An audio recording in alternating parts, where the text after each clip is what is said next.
to welcome you. While you're in town, be sure We interrupt this program for a special report. A child is on the loose in Monstropolis. A human child.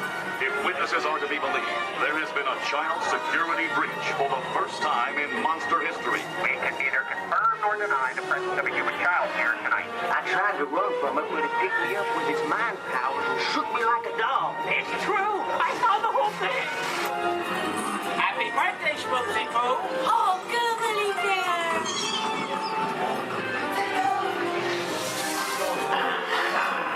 And it grabbed me with its giant forked tongue and rolled me up and down like a yo-yo. It was horrible. I was minding my own business. We gotta get you home.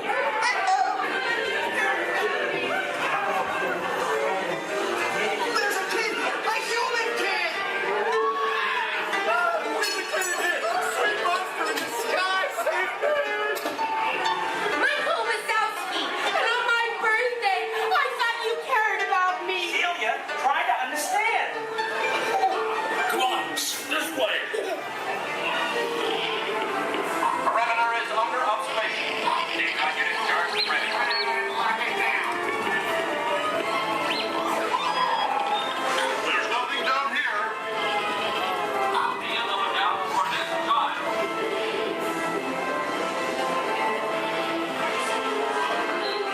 Hey, working nights. Yeah, nothing exciting ever happens. Hurry up, Sully, hurry up. I've got both doors set up on the scare floor. Are you done here, Boo? Race you to the scare floor.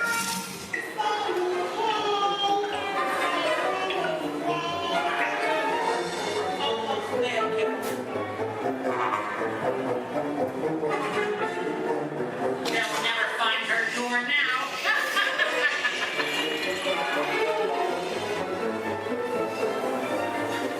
Boo, there's your door. We're almost there, kiddo. Not so fast, Sullivan. They'll never get her home now.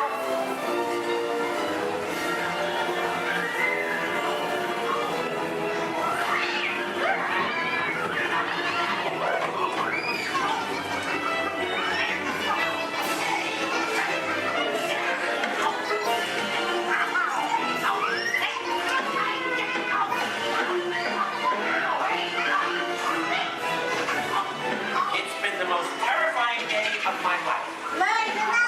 But I love you, kiddo. Kitty's gotta go now. Sleep time.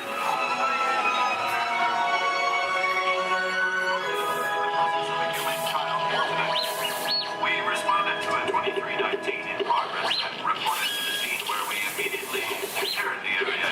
Get ready, folks. We have to decontaminate you. After careful and thorough observation of the perimeter, we quickly rendered the situation status to 990. We can neither confirm nor deny the presence of a human child here tonight. We responded to a 2319 in progress and reported to the scene where we immediately secured the area. We spread out and locked it down. After careful and thorough observation of the perimeter, we quickly rendered the situation status to 990.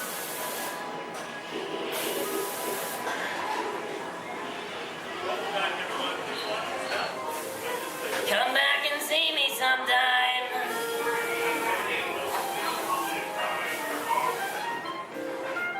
I'm watching you.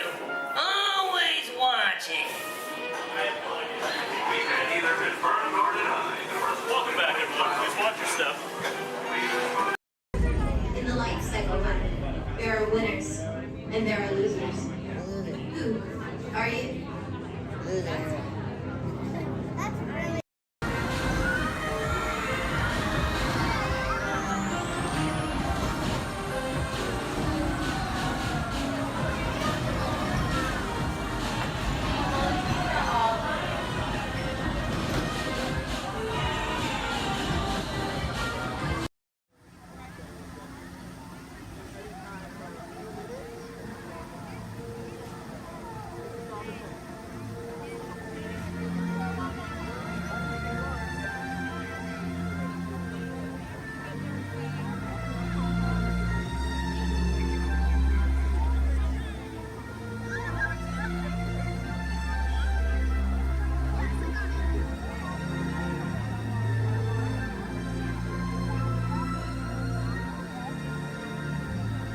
We recently learned that your terror visionary, Walt Disney, had a similar goal in mind with his early concepts for the experimental prototype Community of Tomorrow.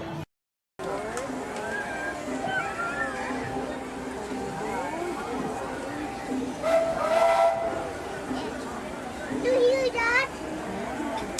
It's a choo-choo. Whoa!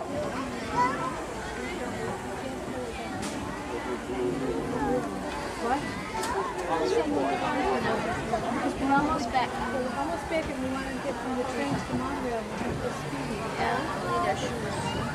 Hello, everyone. Thanks for joining us on the Disneyland Railroad. For a safe ride, remember to stay seated with your hands, feet, and legs inside the train. And please, watch your kids. ¿Qué tal, amigos? Y bienvenidos a bordo. Para su seguridad, permanezca sentado y mantenga las manos, brazos, pies y piernas dentro del tren. Y cuide a los pequeños. Gracias. As we steam on, one more look at the majestic Matterhorn Mountain and the happiest crews that ever sailed. It's a small world.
We hope you enjoy Tomorrowland Transit Authority's Super Style.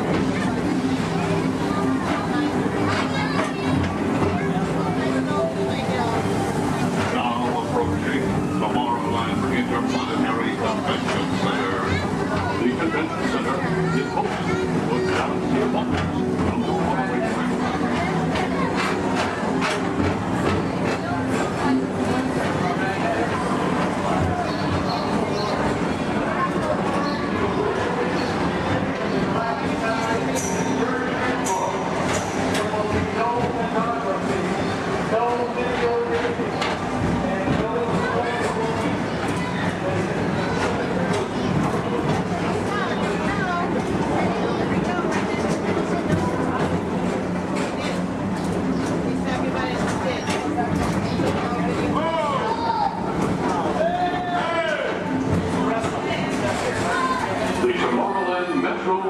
Historical Society presents Walt Disney's 20th Century Vision for the Future. This model city dared to dream the perfect community in which to work, live, and safe.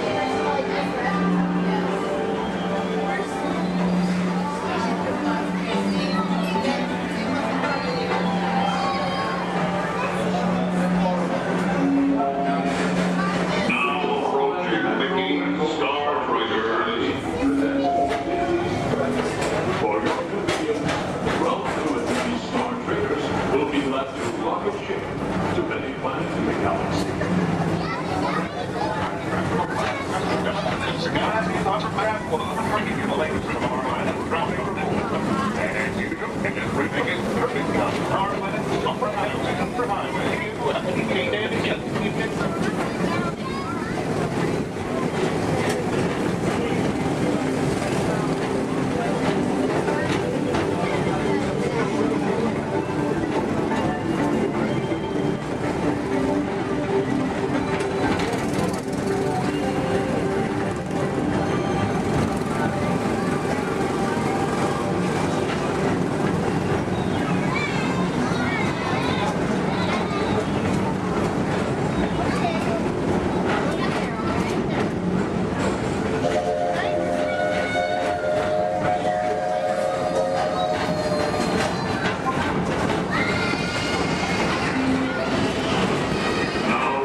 Transportation service provided by the Tomorrowland Transit Authority.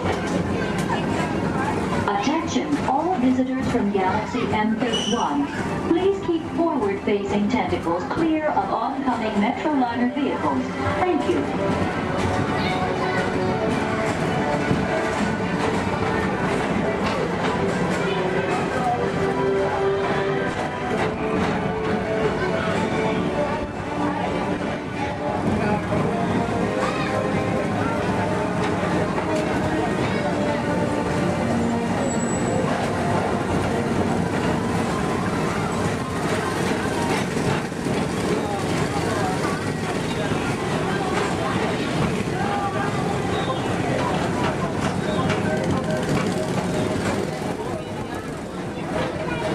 The centerpiece of Rocket Tower 1 is the League of Planets Astro Orbiter. This symbol of universal harmony and interplanetary fellowship provides all beings with an exhilarating spin around the planets.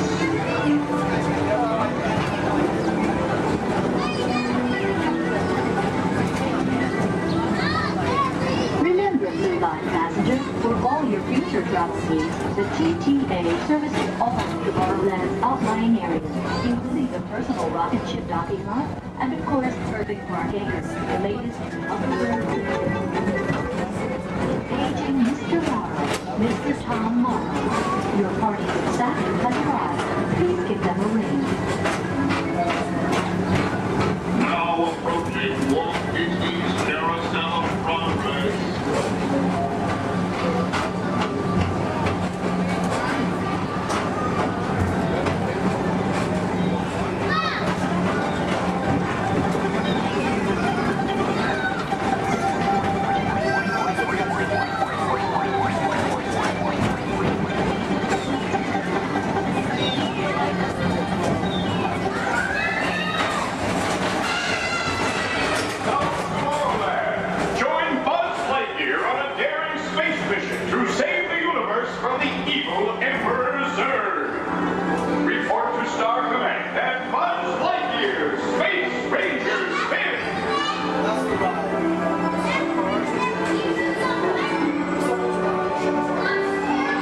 Tomorrowland. Come now, rejoin us and believe in the promise of tomorrow.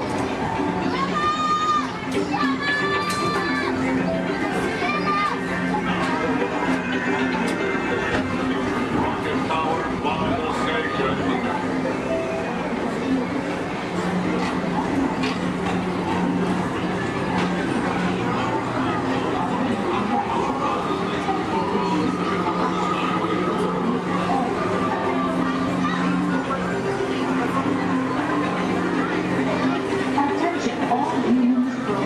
Intergalactic beings.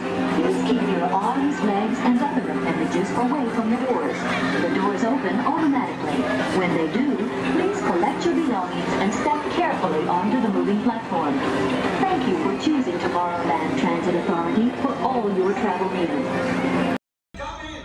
I have an opportunity for you all that is bad, dangerous.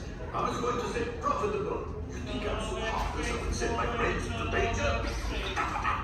You insult my honor, and believe me, I have very little honor to insult.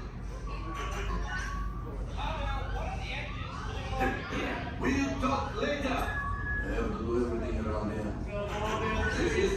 Hello, my friends. I am Hondo Onaka, and this is Onaka Transport Solutions. Today, I am offering the opportunity of a lifetime. I need flight crews to transport this valuable merchandise across the galaxy.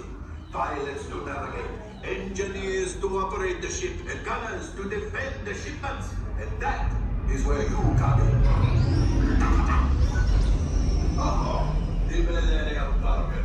I'm low for some very fast and very profitable expeditions. Chewbacca, my fine furry friend. Yes. As we agreed, you let us use the ship. We'll get you the supplies you need. In a win-win. You help the resistance, and I get all the profits. What? The first order will never know we were there. Okay, time to go, so, bye-bye. We better go before he changes his mind. Move along, my friends. Listen carefully and remember, the better you work together, the more you earn. Your lives and my profit depend on it. Now go.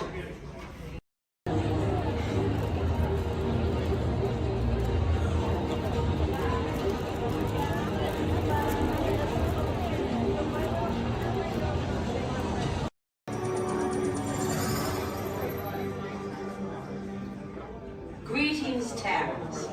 I am Nova Prime Irani Rayan, Commander of the Nova Corps. On behalf of all Xandarians, I hope you have enjoyed exploring the wonders of Xandar. As you have seen, your world and ours were born of the same moment, one which you refer to as the Big Bang. As such, we are all galactic neighbors in a vast universe which we and countless others share. For you to travel to Xandar would take 2.5 million years, assuming you had a ship that could fly at the speed of light. So we decided to come to you. But even we could not have reached you so easily were it not for the Cosmic Generator, an advanced piece of Xandarian technology that creates jump points, artificial tunnels that act as shortcuts, linking distant points in space. It is our desire to share this wondrous technology with your people so that together we might explore new worlds and create a brighter tomorrow. And now, as the culmination of the wonders of Xandar, you will be teleported to a Nova ship above your planet for a demonstration of the Cosmic Generator. I trust you will find it an unforgettable experience.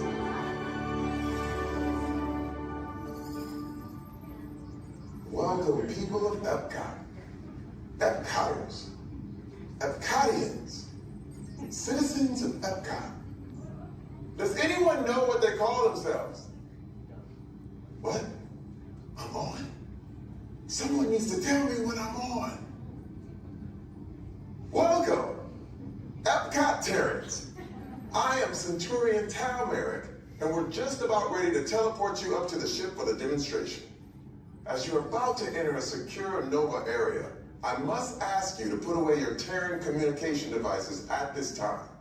Recording of any type is strictly prohibited. I am very serious about this. Now, please step forward into the chamber. You're gonna love this.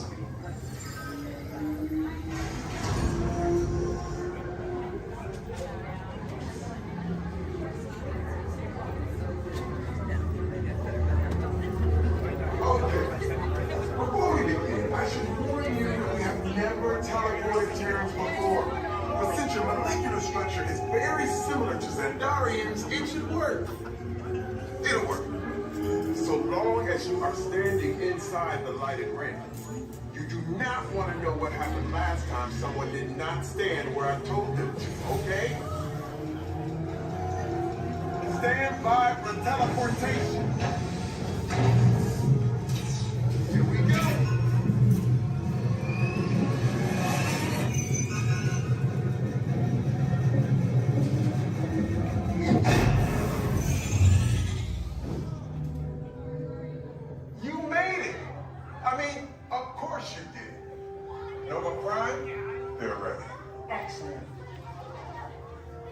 What you see before you is the cosmic generator. And in just a few moments, we'll be activating it so you can experience for yourselves what's happening. I'm not sure. Our power's out. And the cosmic generator is gone. Cheer Monarch. Go to Code Red. Prepare the fleet. And call the Guardians. Now. There is no cause for alarm. Turn off that alarm. I've got an important transmission coming in. Hey, what's up, Nova Corps? Our cosmic generator has been stolen. What? How? Why didn't we think of that? That thing's gotta be worth a fortune. I am Groot. Good question. Yeah, who do you think took it? Perhaps that really big man outside your ship. Well, that is a big man. I need to alert Nova Prime.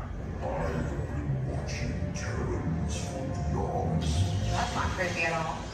This species has failed. Wait, whoa. We didn't even know there was a test. He's got the cosmic generator. He's creating a new jump point. Jump point to where?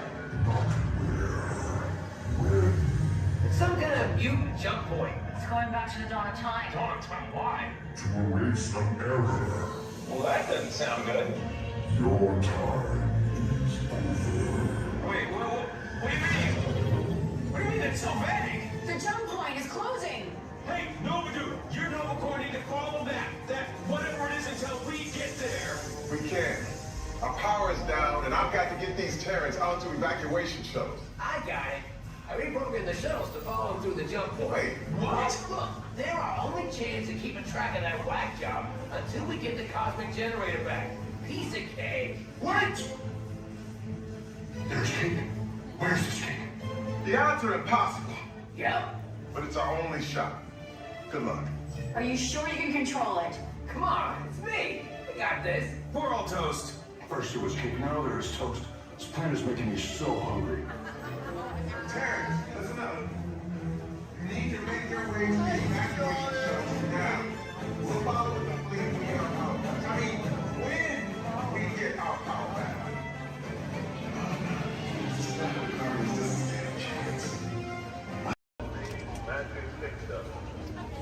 Passengers will stand by the board.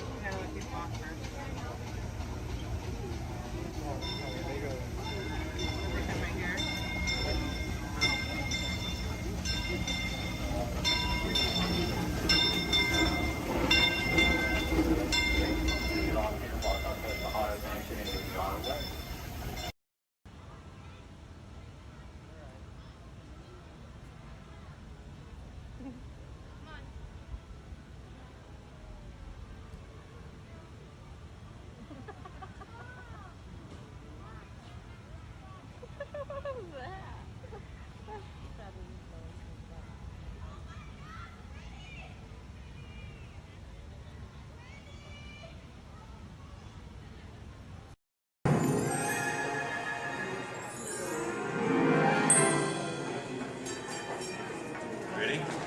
What card is that? Okay, keep your eye on it. Wait. Please. Blow on it. Hello and welcome to Disneyland's 50th anniversary celebration. For this truly historic event, no ordinary host would do. No, the Disney folks wanted someone who's been here from the beginning. They wanted a household name. A name that means family entertainment. Donald, calm down. You're just too animated. I'm referring, of course, to me, Steve Martin. Oh, really? Well, I don't remember him calling that show the Donald Duck Club. Now just waddle along. As I was saying, the Disney folks came to me because I began my career right here at the Magic Shop at Disneyland. That's me, Disneyland class of 1960. Magician, prestidigitator, and seller of fake vomit.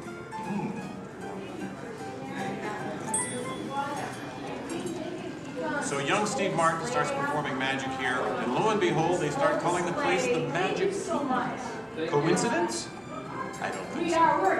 But right now, I'd like to introduce you to the man who started it all, Walt Disney. Walt, tell us how it all began. This is the original. Now this is the original, it's taken from the original show here at Disneyland. And This is a then, belt. So we start out. yes, it was Walt planning him, and then when they Take the merry-go-round, and let's go to different places. As I sit there, these things, sit on the bench, eat peanuts. I felt that should be something parents and the children could have fun together. Great idea. So that's how Disneyland started. Disney does everything. I'll take it from here. oh yeah, and I did not. This work at priceless Disney artwork shows the but I first did work design at for the Disneyland. Gettysburg show A small park that would with have been the near the headset. Disney Studios in Burbank. It's sweet, They isn't could it? simulate a But he couldn't stop there. Not Walt. He wanted a world of the future, an exotic jungle, a wilderness frontier, and this is just the most rare and valuable piece of art for Disney archives. It's the painting that sold the concept of Disneyland to the bakers. It was a painting. You got us really. Thank you, and just get this lobby just open this morning, so you were here day one. It's just open today. Then Walt heard about an orange grove in Anaheim. Thank you. Thank you, you're welcome. An hour away from any major city, at the end of a dirt road. Talk about impossible dreams. If I could take you back in time. Wait a minute. What am I saying? I'm a magician. I will have to finish already. So it's going to be very patriotic, which is something beautiful. Here is the actual orange grove 1 year from opening.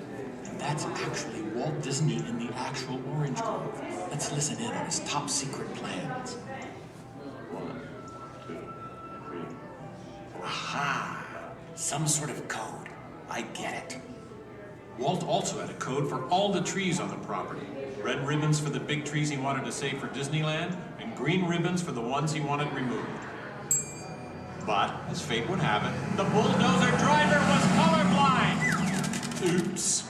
So, Disneyland, less than a year from opening.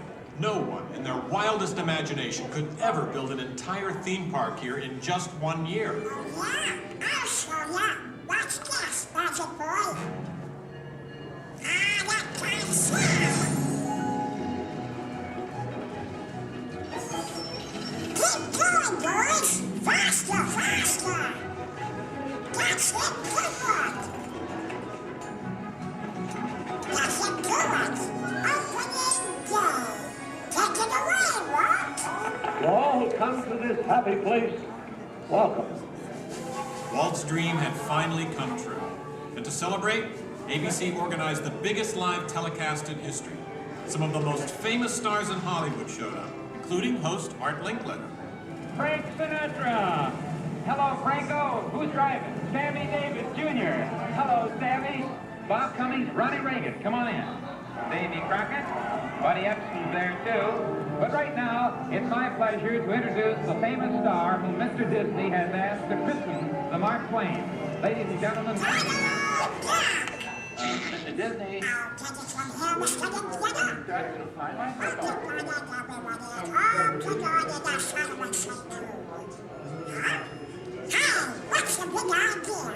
I'm translating. Nobody can understand what you're saying. Cannot? Not. I'll show you. Ignore the duck. As I was saying, the lands that America saw on the Disneyland television show became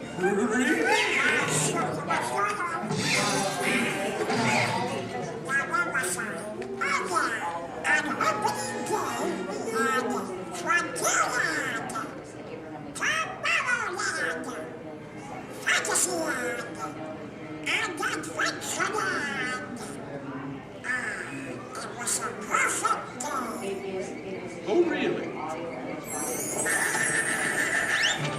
I wouldn't say perfect. It was 100 degrees in the shade, and the freshly poured asphalt was still wet. 11,000 people were invited, but 28,000 showed up. Newspapers predicted the worst for Walt and his park, and only 90 days later, 1 millionth guest walked through the gate. Disneyland not only survived, it thrived. First great moments with Mr. Regan show, and then we had another show left that was called The Journey. We've been down since 2005, where we've been doing the Steve Martin show. This is honoring Disneyland's 50th year. So this film is what's left. It's going to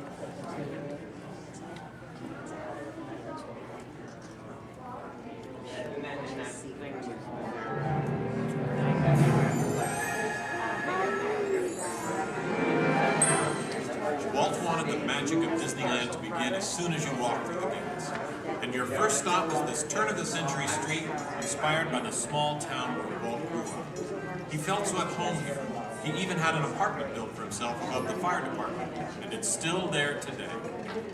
Walt paid tribute to his father in one of the shop windows. In others, you'll find some of Disneyland's most important contributors. Nice try, Donald. Many shops have come and gone here over the last 50 years. Gone is the working pharmacy, and gone but not forgotten, my favorite, Hollywood Maxwell's corset shop, better known as the Wizard of Bronze. Yes, Disneyland is filled with nostalgia and memories, but that's only part of the magic. Let's not forget fantasy. Ah, hear that?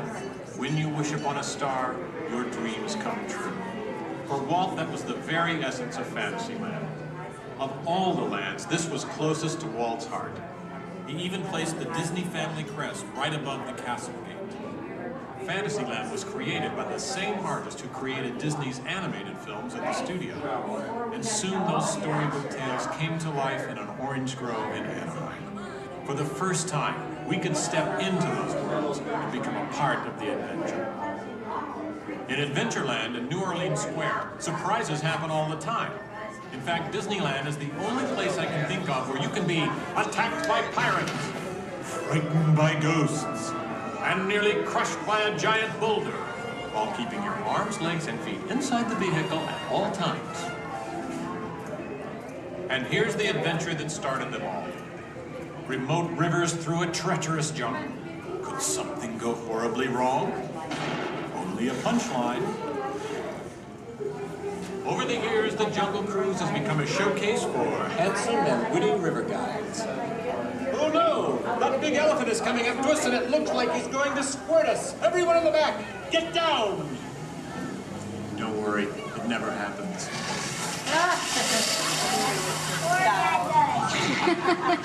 Yeah, Donald. It was the duck, right? The duck?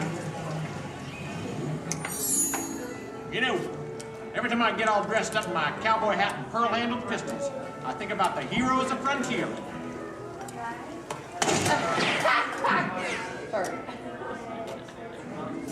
You see, Walt believed it was important to pay tribute to the pioneers who blazed a trail across frontier America. And I agree. Especially when it involved saloon girls and blazing six-guns. In Frontierland, you could meet popular Disney heroes of the day, like Davy Crockett and Zorro. For a while, there was an authentic American Indian village. And in the little mining town called Rainbow Ridge, you could board a mine train or pack mule to explore nature's wonderland. And then the West got a whole lot wilder. Big Thunder Mountain Railroad was a thrilling addition to Disneyland's growing mountain range.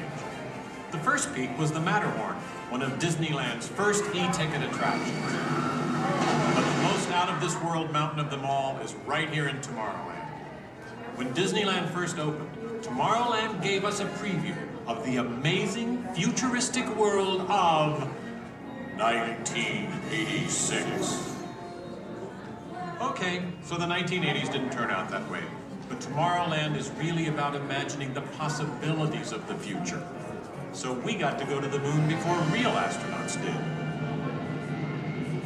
We got to travel through the mighty microscope on atommobiles, beyond the realm of normal magnification.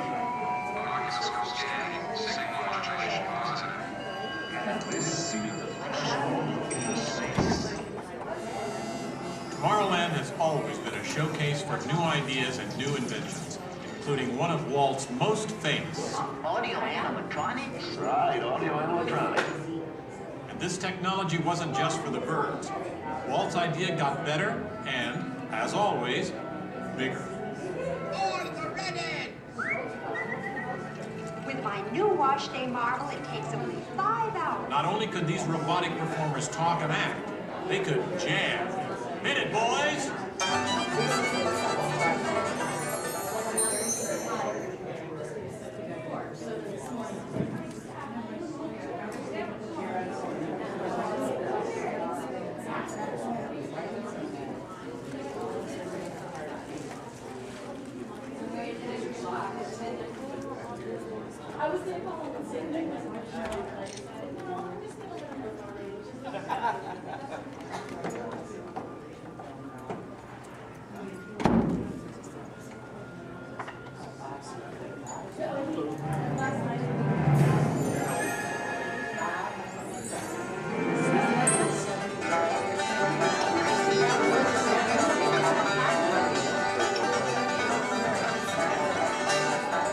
Yes, Disneyland has had thousands of great entertainers over the years, and not all of them have had servos and circuit boards.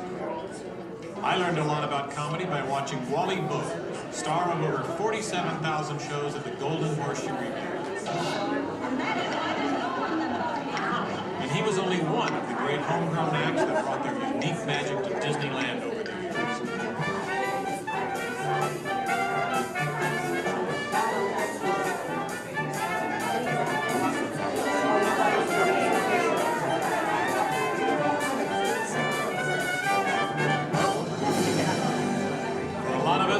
Disneyland's best magic trick happens every day at dusk, when all the lights come on and Magic Kingdom is transformed before our very eyes. You know, that's one of the great things about Disneyland. Everyone has their own special memories. For some, it's the first time they walk through these gates. For others, it's their first parade. And I'm sure for all of you, it's watching me, Steve Martin, host Disneyland's big 50th anniversary. But while shows and attractions are all great, I think for most people, real magic of Disneyland is right here. It's you, Donald. Yes, it's you and Mickey and all the rest of the gang who always make us feel like old friends.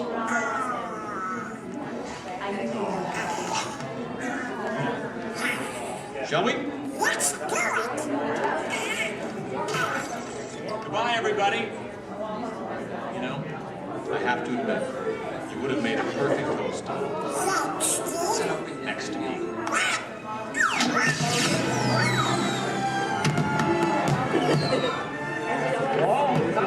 Happy place. Welcome. Disneyland is your land. Here age relives fond memories of the past. And here youth may savor the challenge and promise of the future. Disneyland is dedicated to the ideals, the dreams, and the hard facts that have created America, with the hope that it will be a source of joy and inspiration to all the world.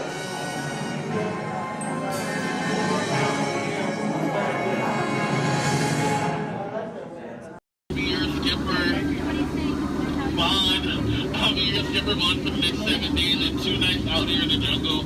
But before we go any further to increase our chances of fun and survival, please keep all hands, arms, legs, and feet inside the boat at all times, and please remain seated. Oh, and watch your children. Because if you don't, the crocodiles will. Yeah, they have an excellent day here. So now we start our adventure off in the Amazon River. It's the home of some of the most beautiful butterflies. Did you guys know that their wingspan can grow from 12 inches to a whopping 1 foot? Yeah, we call them the rulers of the jungle. True monarchs for you. And now we come upon Inspiration Falls. We call this Inspiration Falls because the longer you stare at it, the more it inspires you to go. Like deeper and deeper into the jungle, that is. Can everyone say ooh? Everyone say well, that sounds like inspiration means that we're going to keep on traveling. Well, we're not just crossing different rivers, we're actually crossing into another continent. We are now on the Congo River in the deepest, darkest part of Central Africa. Ooh. I didn't think so. Now, if you guys have not seen it before, there's a Jungle Book. You might get it because it's like a book in the jungle. Never mind. So now up ahead, we have a pygmy welcoming party just for you guys. Everything's in full swing. Everyone should hear, as you tell from the music, that no one is here. I cannot see anyone. Canoe? No? Okay. Don't worry. My pet python is here, but don't look him in the eye. He can develop quite a crush on you. The relationship can be a little restricting, but we're not going to get wrapped up in that, okay? We're going to stop at my base camp just to grab a couple of things we need for this journey that would happen. Oh, great. They do this all the time. They throw all my stuff everywhere. They break my dishes. And now they even flip my Jeep. I really wish they would have flipped my house. I would get a better return on it. Well, anyway, we're in the Nile River. The Nile River goes on for Niles and Niles. You make a left, it goes on for a couple more Niles. But if you don't believe me, then you must be into... No.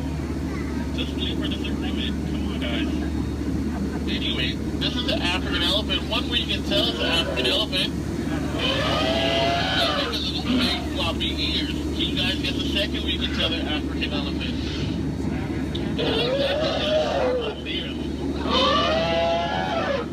Well, anyway, now those African elephants actually trod down the path here on the African belt for all these beautiful animals to come play together on the Nile River. Yeah, there's some zebras, some wildebeest, some tall cheetahs. Oh look, and now me and his family of lions are playing so nicely with that zebra that he is dead. Tiger. We're just gonna let him rest in peace, sis. Now see, this is a sight to see. I told these guys that a rider can outrun a horse. Did they listen? No. Well, I guess they'll get the point in the end. Oh look, that's my friend Ina. Everyone say hi, Ina. Alright, bye, Ina. So now we're going into crocodile country. Please hold your favorite child close. You know who they are. Here we have Smiley and his girlfriend Ginger. Be careful, Ginger Snap. Yeah, she is one tough cookie. I'm sorry, that was a crummy joke. I thought I was milking for what it's worth. And look up ahead, we have what we call falling water, named after Dr. Albert Falls. Did you guys know that there's 100,000 different types of bacteria in that one waterfall? Yeah, feel that mist on your face. If you don't feel it now, you're gonna feel it later. Oh, and now it's time to talk about me. Now, as it is plain to see, this is when I landed my job here. I actually took a crash course. My career never took off the way I thought it would. Never since then, I was winging it. But that'll the tail end of that story. Thank you guys for listening. And now we have that house. Don't worry, guys. I will scare them away with my trusty gun and some discouragement. Down, Hippo. Bad Hippo. What would your mother think? Thank you. Yay, I'll see you later. So now we are headed to Headhunter territory. This is a terrible place to be headed.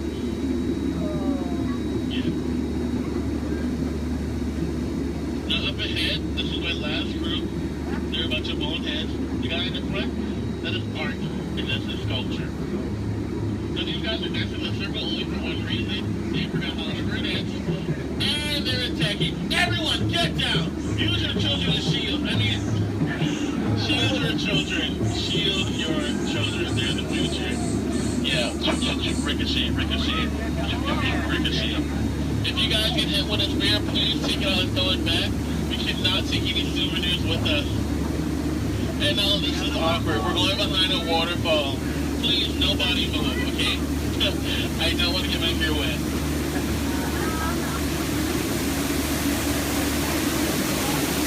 Now that bacteria. That is actually the backside of water, also known as O2H. So now we're on the heart of Cambodia, on the Mekong River. Apparently, there was an earthquake, because now this temple looks a little... They do have their trunks on, and a lot of you guys may think that's water coming out of their nose. Well, it's not.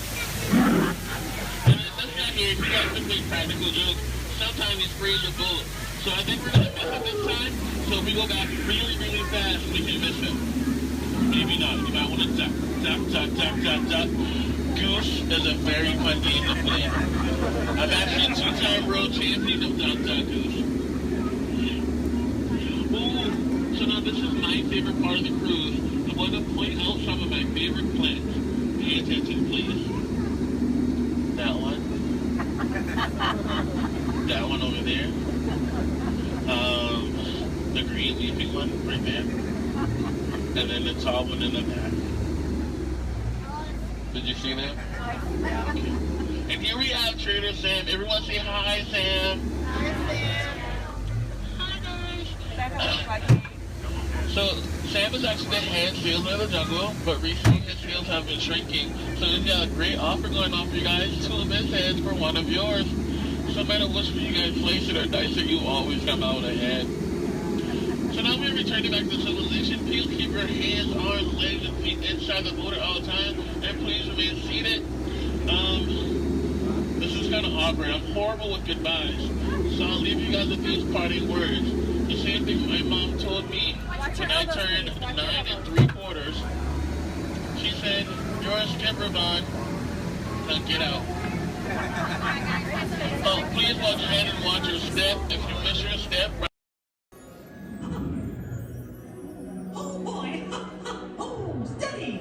Whoa! Hi, Musketeers! Wow! Oh yeah, so hang on! Anything goes! You ready? And let the show begin! Here's my pal Walt to tell you how the magic is made! There's a lot of satisfaction in developing ideas into reality. When we consider a new project, we really study it. Not just the surface idea, but everything about it. And when we go into that new project, we believe in it all the way. We have confidence in our ability to do it right, and we work hard to do the best possible job. There's really no secret about our approach. We keep moving forward, opening up new doors, doing new things, because we're curious. And curiosity keeps leading us down new paths. We're always exploring and experimenting. Everybody ready? Then on with the show!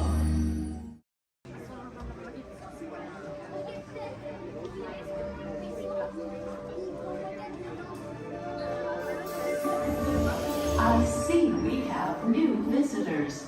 Welcome, Terrans, to the wonders of Xandar. I am World Mind, sentient supercomputer of Xandar. I hold the knowledge, memory, and experiences of all Xandarian citizens, past and present. This gives me extensive knowledge, yet I am constantly learning, and I am now learning about you and your planet, Terra.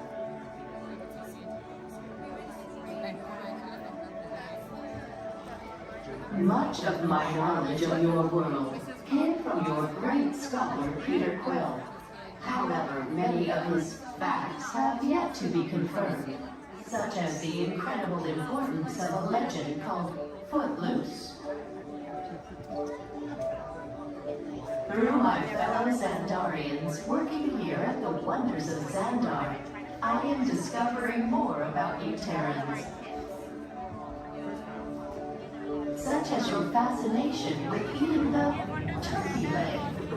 Why only the leg? What about the rest of this creature? We are eager to learn the answers to these questions and so much more about your world. In return, we Xandarians hope to share with you more about ours. Although Xandar is 2.537 million light years away from your planet Terra, our worlds are actually quite similar and began at precisely the same moment. We refer to this as time zero, before the existence of anything. Our worlds were born of a single point of matter and energy that blasted outward in what you Terrans refer to as the Big Bang. And from nothing came the beginning of everything. Incredibly hot and extraordinarily powerful, this explosion filled the cosmos with a cloud of rapidly moving particles. Over the next 100 million years, space continued to expand, and the particles cooled and slowed. As they coalesced into huge swirling clouds, gravity pulled them into larger, denser clusters. At the heart of these clusters, the temperature rose, and the particles were compressed so tightly they fused, releasing enormous amounts of heat and light. This is how the very first stars in our shared universe were born.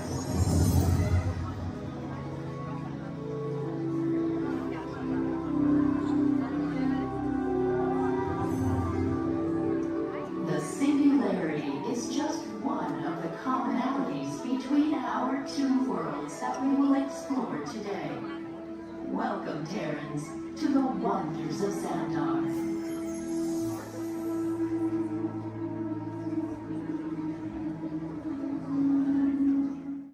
We recently learned that your Terran visionary, Walt Disney, had a similar goal in mind with his early concepts for the experimental prototype Community of Tomorrow. Now, Peter Quill, what do you have to say about this? You know, I mean, it was really a group effort to execute my plan. Thank you, Mark. The Great Lady, I would love to hear more about how Terra was chosen for this Wonders of Xandar tour. Well, that was totally my idea. And that got too, because I love that place. It's awesome. I went there as a kid, and I cannot wait to get to go back and ride. I forgot this, man. I also want to see the energy, dinosaurs, and of course, hear the veggie fruit. It's the best. Okay, well, I'm sure it will be wonderful for you to relive all of those memories again. That's us. And it's thanks to Marcus that Xandar is reaching out to other cultures across the galaxy.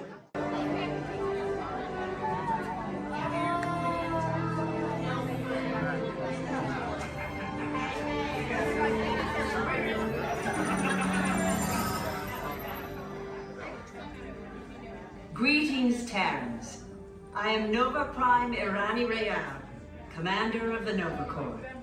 On behalf of all Xandarians, I hope you have enjoyed exploring the wonders of Xandar. As you have seen, your world and ours were born of the same moment, one which you refer to as the Big Bang. As such, we are all galactic neighbors in a vast universe which we and countless others share. For you to travel to Xandar would take 2.5 million years, assuming you had a ship that could fly at the speed of light. So we decided to come to you. But even we could not have reached you so easily. were it not for the cosmic generator, an advanced piece of Xandarian technology that creates jump points, artificial tunnels that act as shortcuts, linking distant points in space. It is our desire to share this wondrous technology with your people so that together we might explore new worlds and create a brighter tomorrow. And now, as the culmination of the wonders of Xandar, you will be teleported to a Nova ship above your planet for a demonstration of the cosmic generator. I trust you will find it an unforgettable experience.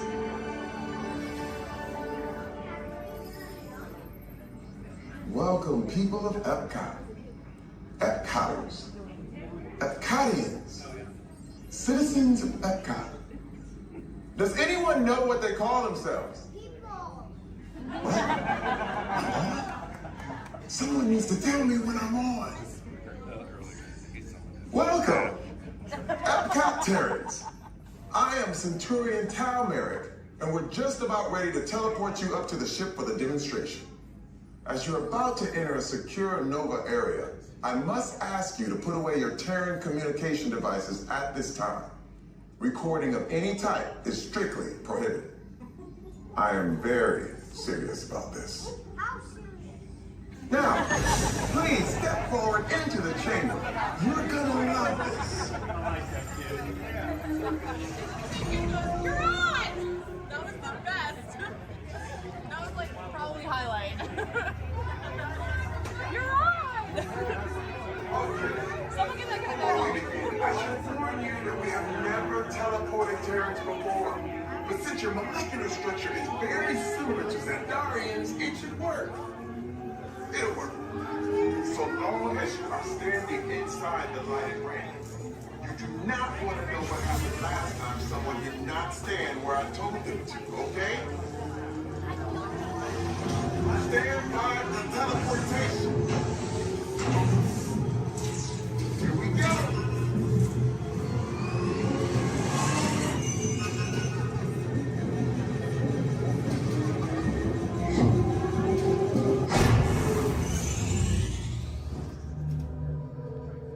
You made it. I mean, of course you did. Nova Prime, they're ready. Excellent. What you see before you is the cosmic generator. And in just a few moments, we'll be activating it so you can experience for yourselves what's happening. I'm not sure. Our power's out. And the cosmic generator is gone. Interior Mod, go to Code Red. Prepare the fleet. And call the Guardians. Now. There is no cause for alarm. Turn off that alarm. I've got an important transmission coming in. Hey, what's up, Nova Corps? Our cosmic generator has been stolen. What? How? Why didn't we think of that? That thing's gotta be worth a fortune. I am Groot. Good question. Yeah, who do you think took it? Perhaps that really big man outside your ship. Oh, that is a big man. I need to alert Nova Prime. I'm watching Terrans with dogs. That's not creepy at all. This species has failed. Wait, whoa, we didn't even know there was a test. He's got the cosmic generator. He's creating a new jump point. Jump point to where? Not where. When. It's some kind of mutant jump point. He's going back to the dawn of time. Dawn of time, why? To erase the error. Well, that doesn't sound good. Your time is over. Wait, what do you mean? What do you mean that's so vague? The jump point is closing. Hey, Nova Dude, you're Nova Corps need to follow that whatever it is until we get there. We can. Our power is down, and I've got to get these Terrans onto evacuation shuttles. I got it. I rebroken the shuttles to follow them through the jump point. Wait, what? Look, they're our only chance of keeping track of that whack job until we get the cosmic generator back. Piece of cake. What? There's King. Where's this King? The odds are impossible, Yep. but it's our only shot. Good luck. Are you sure you can control it? Come on, it's me. We got this. We're all toast. First there was King, now there is toast. This plan is making me so hungry. Terrans, listen up. We need to make our way to the evacuation shuttles now. We're following the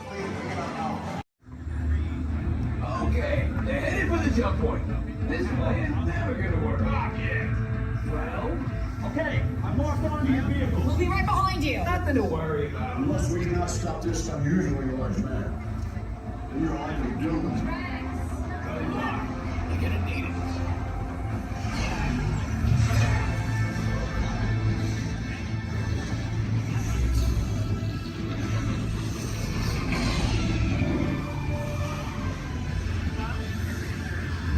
Useless to follow me. What is that noise? Boys, no one's gonna stop rock and roll from existing. What have we done? I think we're doing crack.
Heroes.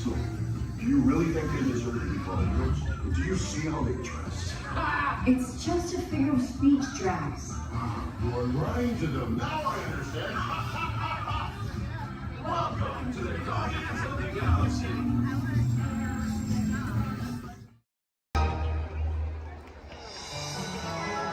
Oh gosh, it's great to have so many friends here. Now we can all dance together.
Discovering new dreams. That's an adventure for sure. Trying something new. And having a sweetie good time. You win. Finding the confidence to be true to yourself. That's right. Here's to all of us, old friends and new. Warm hugs for everyone. Oh, this is what I love about the Friendship Band.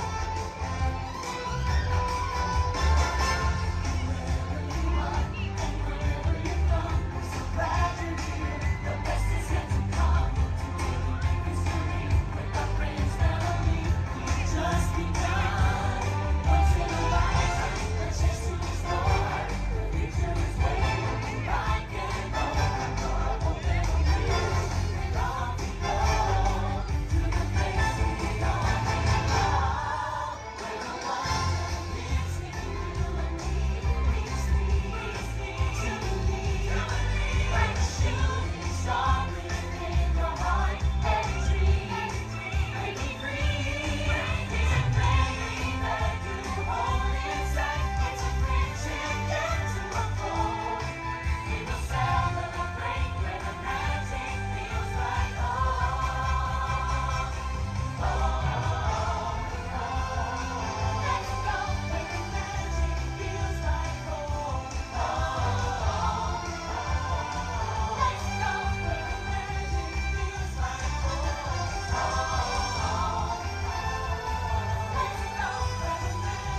under the authority of General Hux. You are here under the authority of me. Stand proud.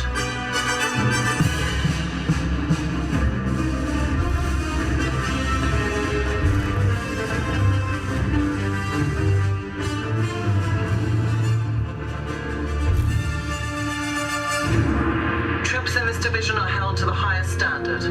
Mine. Show me fearless.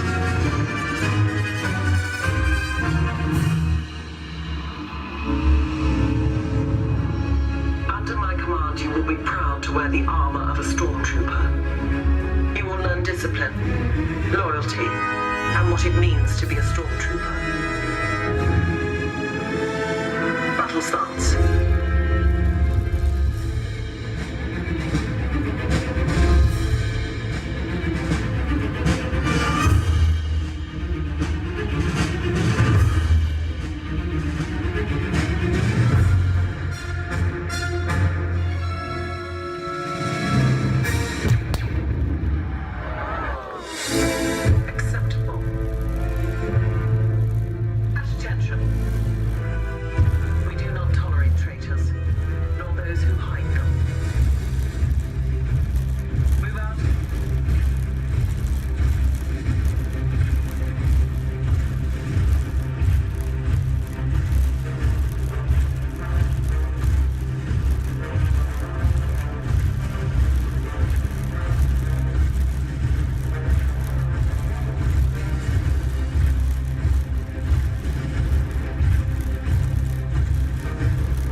Hello everyone, my name's Don and welcome aboard. We're heading into the backlot of Disney's Hollywood Studios. This production area was built in 1988 as a Florida counterpart to the Walt Disney Studios in Burbank, California. We included sound stages, recording studios, high-tech editing rooms, all the tools needed to create movies, TV shows, and radio broadcasts. We've even got our very own water tower too. It's up ahead on the left side of our shuttle. We call it the Earful Tower. It's inspired by the water tower Walt Disney had built for his Burbank studio in 1939. Our Florida tower stands a lucky 13 stories high, and we added our own creative touch, a giant set of Mickey Mouse ears. If you wanted to wear those ears, you'd have to have a hat size of 342 3/8. Up ahead, after the next bend in the road, you'll have a perfect opportunity to take a picture of this famous icon. In the world of entertainment, every project starts with a screenplay and a lot of creative ideas. A production studio is where the ideas of writers, producers, and directors are transformed into an on-screen reality. Within these huge spaces, filmmakers can literally create their own worlds. Our Florida sound stages are soundproof, weatherproof, and most importantly, air-conditioned. All vitally important for the cast, crew, and equipment. Many of the crafts needed for filmmaking are located right here on the lot. On the left, we have our own greens department. It grows flowers, trees, shrubs, and topiaries. A few well-placed plants can cover up empty spots in the set and add a touch of natural beauty to a scene. On the right are two of the aircraft from the 2001 blockbuster hit Pearl Harbor. These exact full-scale replicas of P-40 fighters were used in the special effect fight sequences. Of course, many of the planes we saw flying through the aerial battles or sitting on the ground weren't real at all. They were created entirely within a computer. Oh, keep your cameras focused to the right. We're coming up on that perfect angle of the Eiffel Tower I told you about. It's a true masterpiece.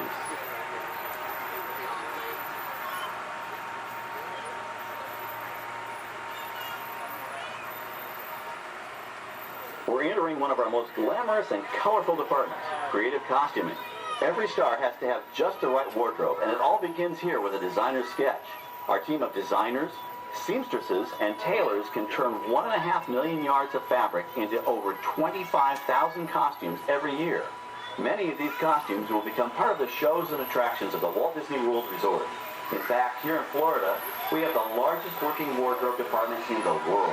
Why, Mickey Mouse alone has over 175 different outfits to choose from, while Minnie Mouse keeps more than 200 unique costumes in her wardrobe. On the left are costumes worn by the stars in recent studio productions. You'll probably recognize some of those costumes from the big screen.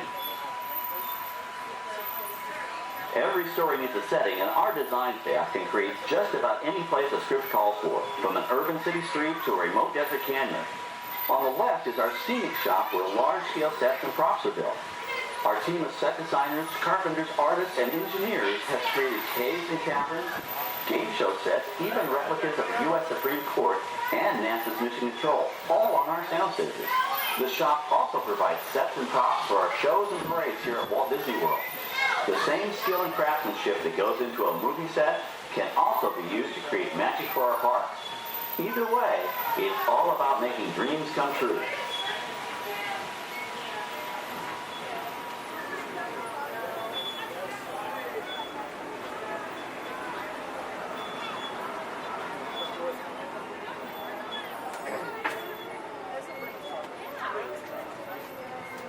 Now we're entering a zone we call the Boneyard. It's an outdoor storage area for oversized props and vehicles. Cars, trucks, boats, planes, we often save these props in case we need them for future productions. In this backlot collection, you may find real working vehicles, non-working mock-ups, and even large-scale miniatures used in special effects shots. Large-scale models create a more convincing illusion on camera. We even place small cutout passengers in the windows of the plane.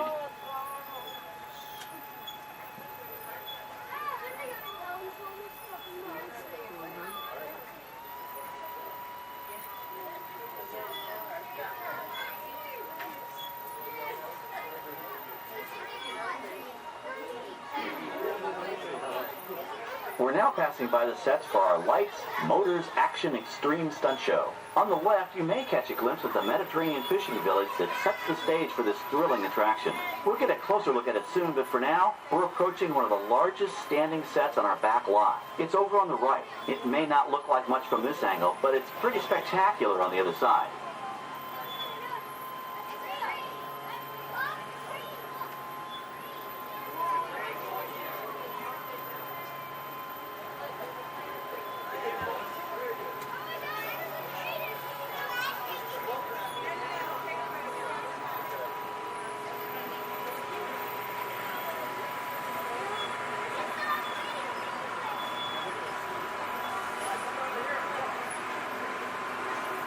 This is great, folks. The production crew has just given us clearance to enter the set. Hello, Backlot Tour. I'm Amy, a production coordinator here at the studios. I can see your shuttle heading toward our canyon set. I've given your driver permission to come in and take a look around. I'm up here with our effects crew, and we're getting ready to shoot a test sequence. Oh, on the way in, you're going to be crossing a wooden bridge, and things may get a little bumpy, so please, hold on to your belongings, especially hats, cameras, and glasses, and keep an eye on any small children in your party. And of course, please remain seated at all times. Welcome to the set. As you can see, we brought the bare, dry deserts of Southern California to green, typically humid Central Florida. This set is based on real locations that our production designer took pictures of. Our set crew spent about 6 months building the canyon, but we've used it for a number of TV shows and specials over the years. For our upcoming production, the script called for a tanker truck. We found this one in our boneyard, but it was too big to drive into place. So we picked it up with a crane and set it down here. We're up on the overhead platforms, and I see our director has arrived. As soon as the rain effect is ready, we'll begin the sequence. This set is shower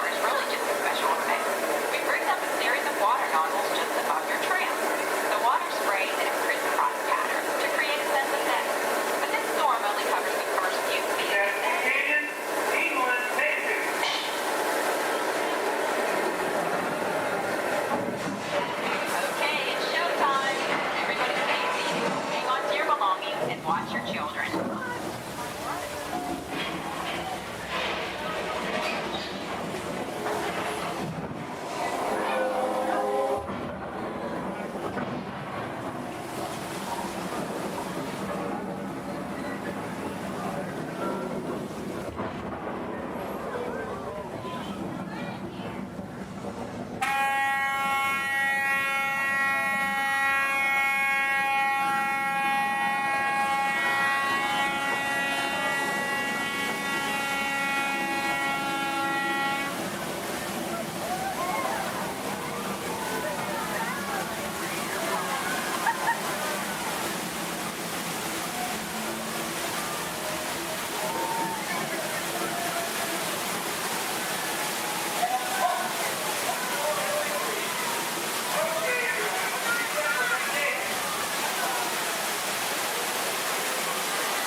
Now, let's go behind the scenes and find out how the spectacular sequence was created.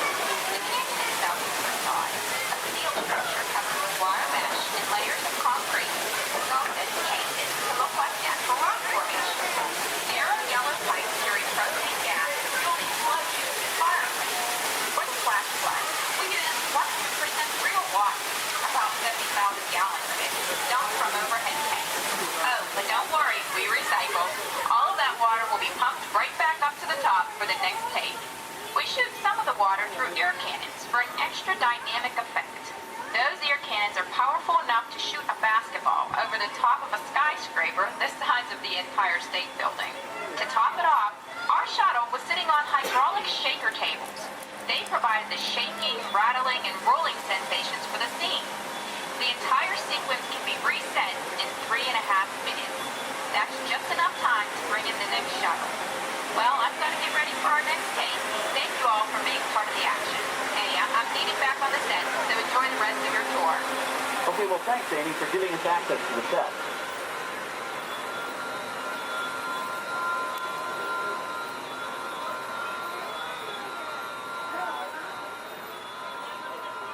On the right, we have an authentic piece of Disney history. That Gulfstream 1 was known at airports across the country as November 234 Mickey Mouse, but we just call it the Mouse. In 1964, Walt Disney and his hand-picked team used this plane to scout locations for what he called the Florida Project. Soon, they secretly began purchasing thousands of acres of land, which became the Walt Disney World Resort in 1971. During the creation of the resort and later Epcot, the Mouse shuttled studio executives and Imagineers between Burbank and Orlando, making it the most used executive aircraft in the country. Appropriately, the Mouse retired here in 1992. As Walt used to say, it was all started by a mouse. In this case, the 234 Mickey Mouse. On our right, we once again sweep past the magnificent Mediterranean village of our lights, motors, action extreme stunt show. This high-octane attraction is based on the hit show from the Walt Disney Studios Park in France. In this action-packed production, you'll feel like you're right there on the set during the filming of a spy thriller, complete with custom-built cars, motorcycles, even jet skis. You'll experience the split-second timing, coordinated driving, and fiery special effects that make action movies a real blast.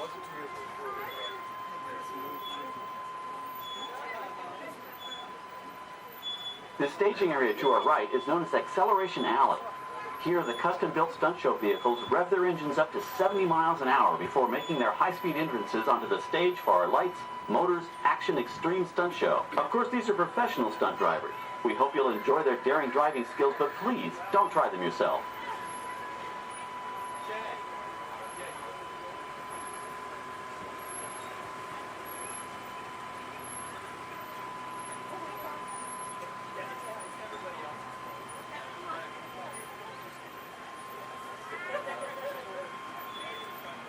On the left, we've reached our second boneyard with more historic props and vehicles.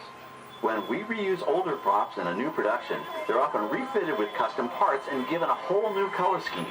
You might not even recognize them the next time you see them on screen. For instance, coming up is our friend Herbie the Love Bug. He went through a special demolition derby makeover. Those dents and dings were added on purpose, but he can be polished up as good as new for his next starring role.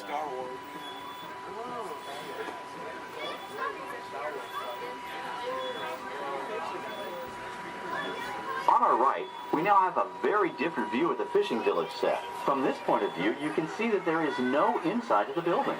They are just false fronts or facades. In the movie business, set builders only create what the camera has to see. It's an old movie trick dating all the way back to the silent era. To add to the sense of realism and avoid the cost of set building, many of today's television shows and movies film on location in cities and towns across the U.S. But out in the real world, you've got to contend with noise, traffic, crowds, and various visual elements that may or may not belong in your film. Here on the backlot, we can avoid these problems because we created our very own flexible urban environment. Our Streets of America facades can stand in for a small town or a giant metropolis. As we come around the last corner on our route, you'll see the skyline of New York City in the distance. It's really a series of painted flats, expertly designed to fool the eye and the camera.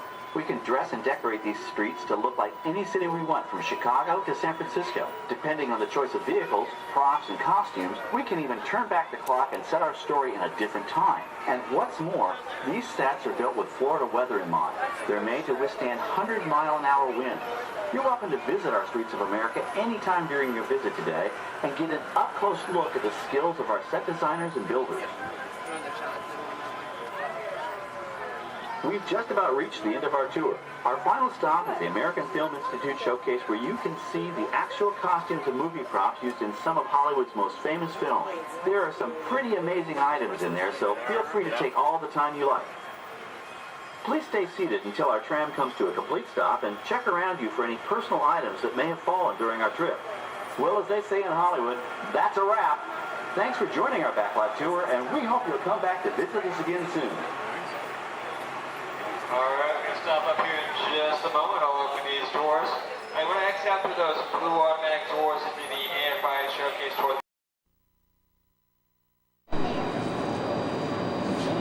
Please stand clear of the doors. Por favor, manténganse alejados de las puertas.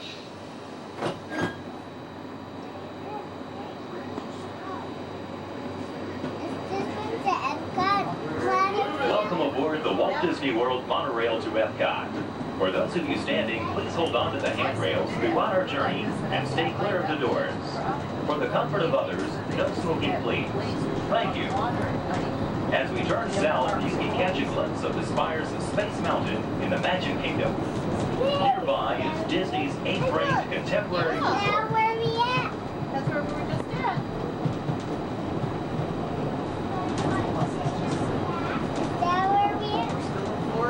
Yeah, we weren't at the Magic Kingdom today, though. What? We didn't go to the Magic Kingdom today, did we? Yeah, we did.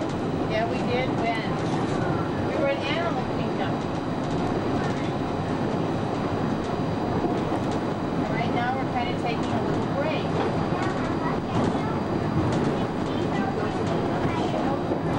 What happened today? Yeah, we've seen it. Yeah. Yeah, we saw it earlier.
put this together, now is a great opportunity to pick a time and place to meet should you become separated in the park.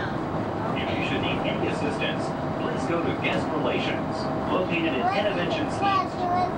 Guest Relations can also assist you in making dining arrangements, provide special tours of Epcot, or make other suggestions for planning your visit to Walt Disney World.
Traveling to Epcot, where nations celebrate human achievement and potential.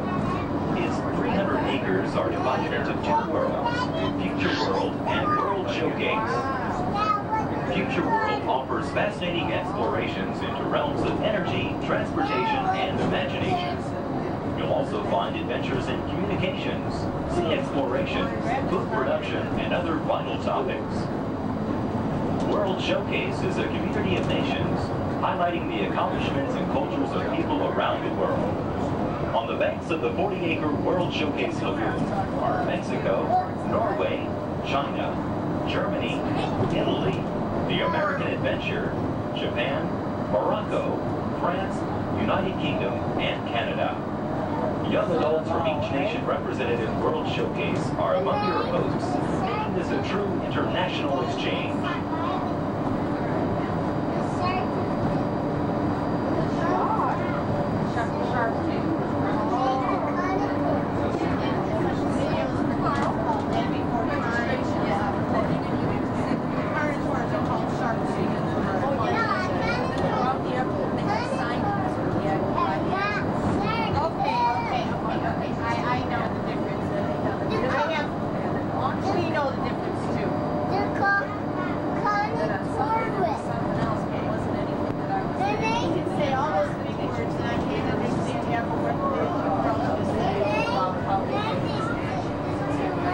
Beyond the trees ahead and to the right-hand side of our forward motion is Spaceship Earth. This 18-story geosphere marks the entrance to Epcot. Inside Spaceship Earth, time machine vehicles take you through the evolution of human communications, from a distant yesterday to the dawn of tomorrow.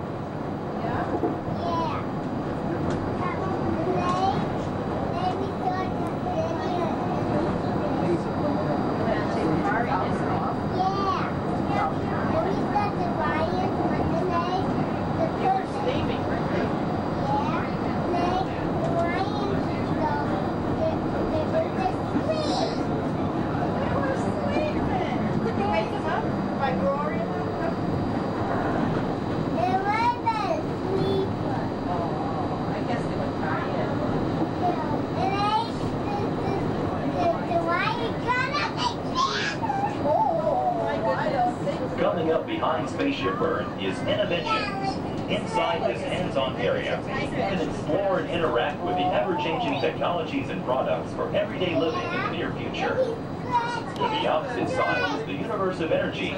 Inside, you'll find Ellen's Energy Adventure, hosted by Ellen DeGeneres and Bill Nye the Science Guy. Next is the Wonders of Life, where you'll discover Body Wars, which takes you on an amazing trip through the human body. In Test Track, you can experience the exhilaration of test driving a vehicle on the fastest and longest ride ever created for Walt Disney World. Coming into view is World Showcase.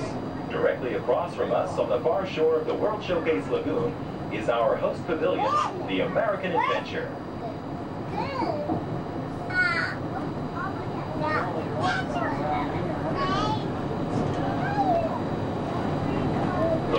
pyramids are the gateway to your journey into imagination. Inside, you can find the 3D adventure, Honey, I Shrunk the Audience. Join Professor Wayne Zielinski as he receives the Inventor of the Year award for his incredible shrinking machine. Next is the land, where you'll discover creative partnerships between people and the land around the world.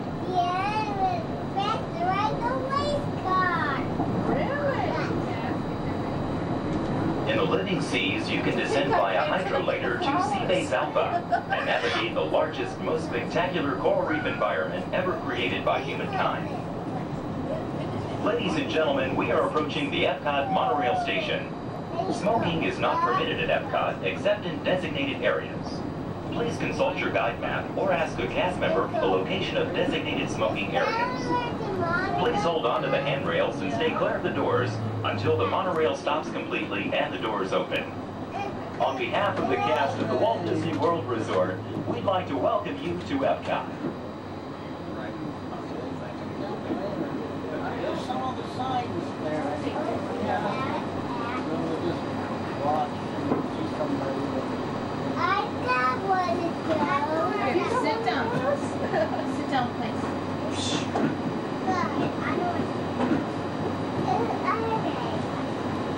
Ladies and gentlemen, please remember to collect your belongings and take young children by the hand. As you exit, please lower your head and watch your step. Thank you.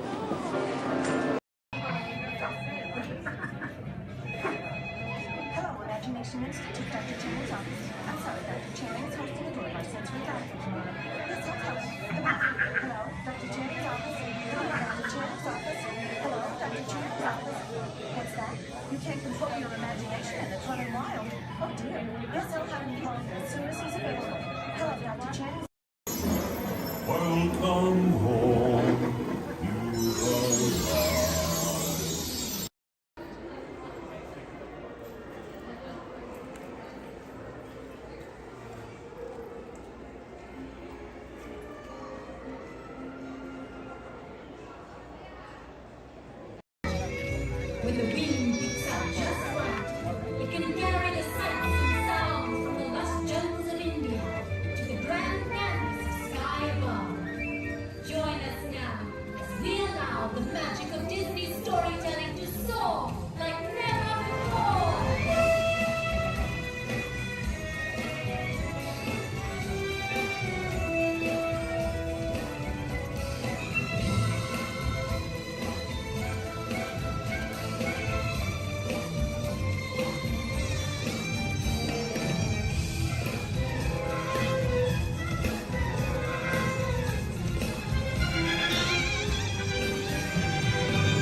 Voilà.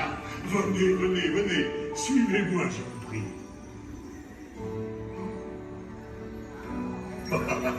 Chef Remy is waiting for you. This way.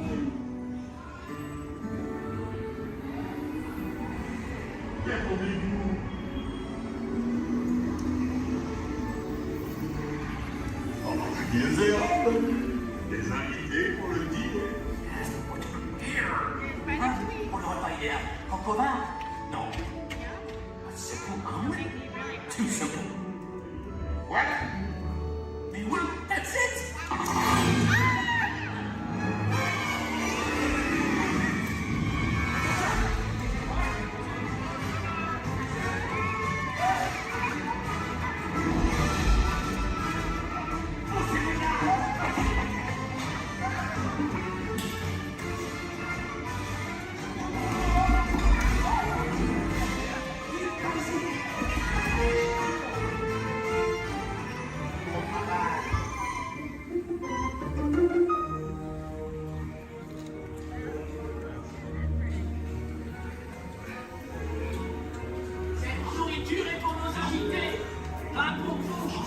Hey guys, the food is for them, not you.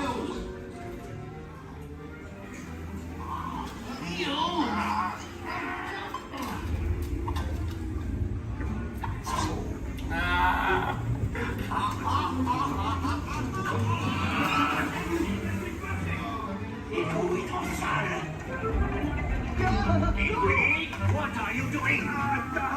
Que manigancez-vous? Out of my way!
Vous serez toujours les bienvenus, cher ami. À bientôt et bon appétit. Et Mino? Au revoir.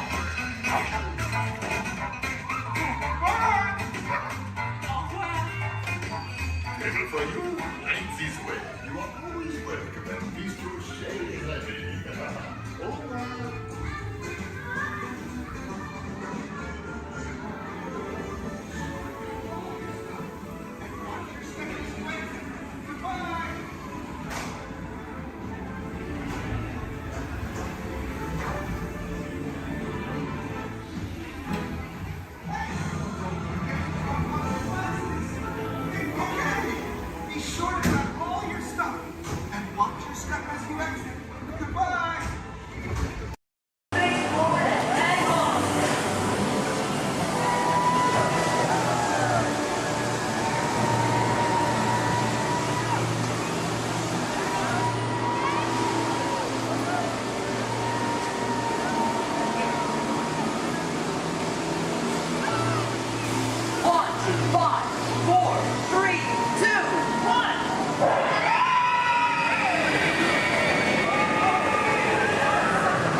1,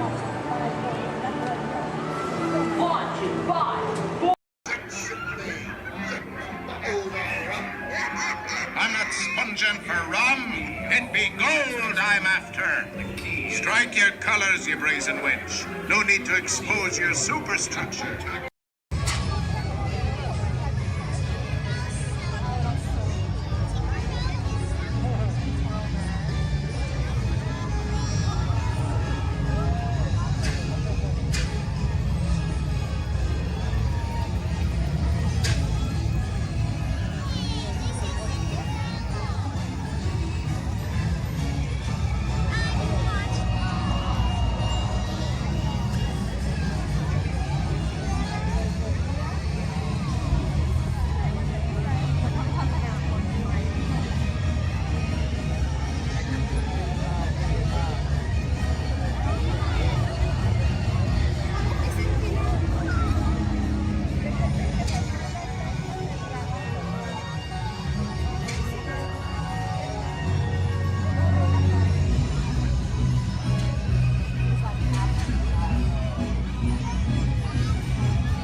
Welcome to Turtle Talk. My name's Andrew. Before we get started, there are a few things that I would like to go over with everyone.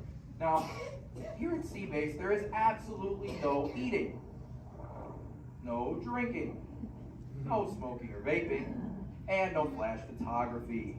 Thanks, guys. Now, this piece of equipment here is known as a hydrophone. It allows us to hear sounds from beneath the sea, and it's also going to allow us to hear from our very special guest today. Does everybody know who our special guest is? Please shout it out.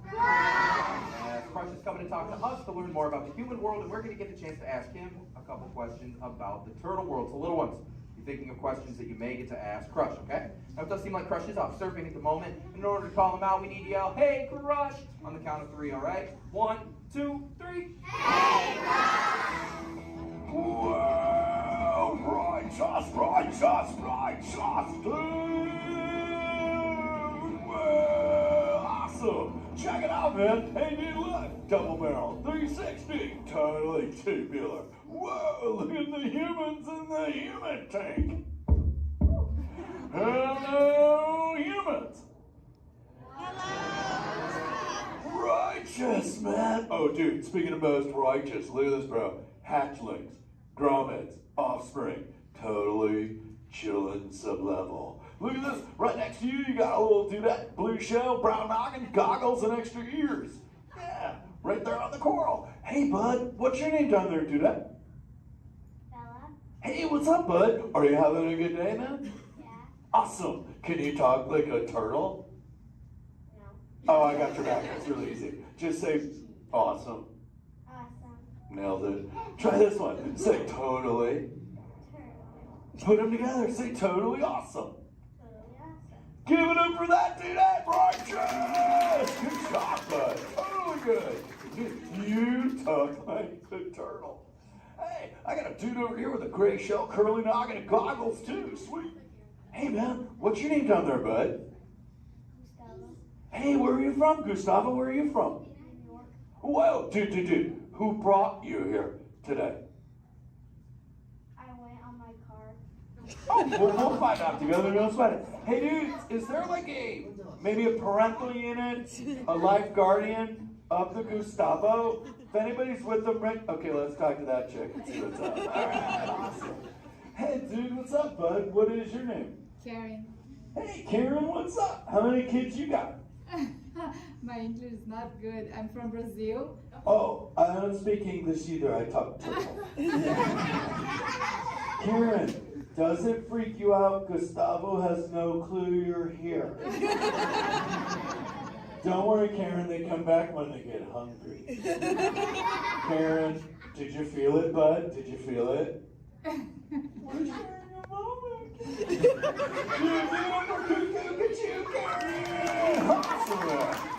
Dude, my son Squirt, he's like this. He goes, Dad, Dad, Dad, Dad, Dad, Dad, what's up with all the humans? And I go, dude, I do not know. Human dudes, I need human help. Can all of you help out and answer Squirt's questions? If you want to help, say, Chaw! Righteous! You so totally rock, dude! Oh, wait a minute. Sorry, dude, my bad. Check this out. When a turtle says, you so totally rock, everyone says, dude! Here we go. You so totally rock! Dude! You so totally rock! Dude! Now all of you totally talk turtle. So, on to Squirt's question. Numero uno. He goes, Dad,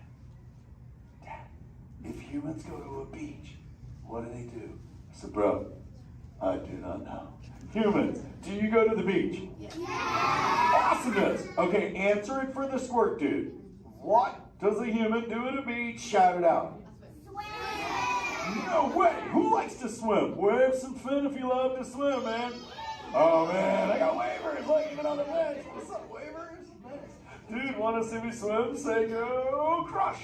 Go crush. Let's rock. Everyone yell. Rip it. Rip it. Roll it. Roll it. Punch it. Punch it. Rip it. Rip.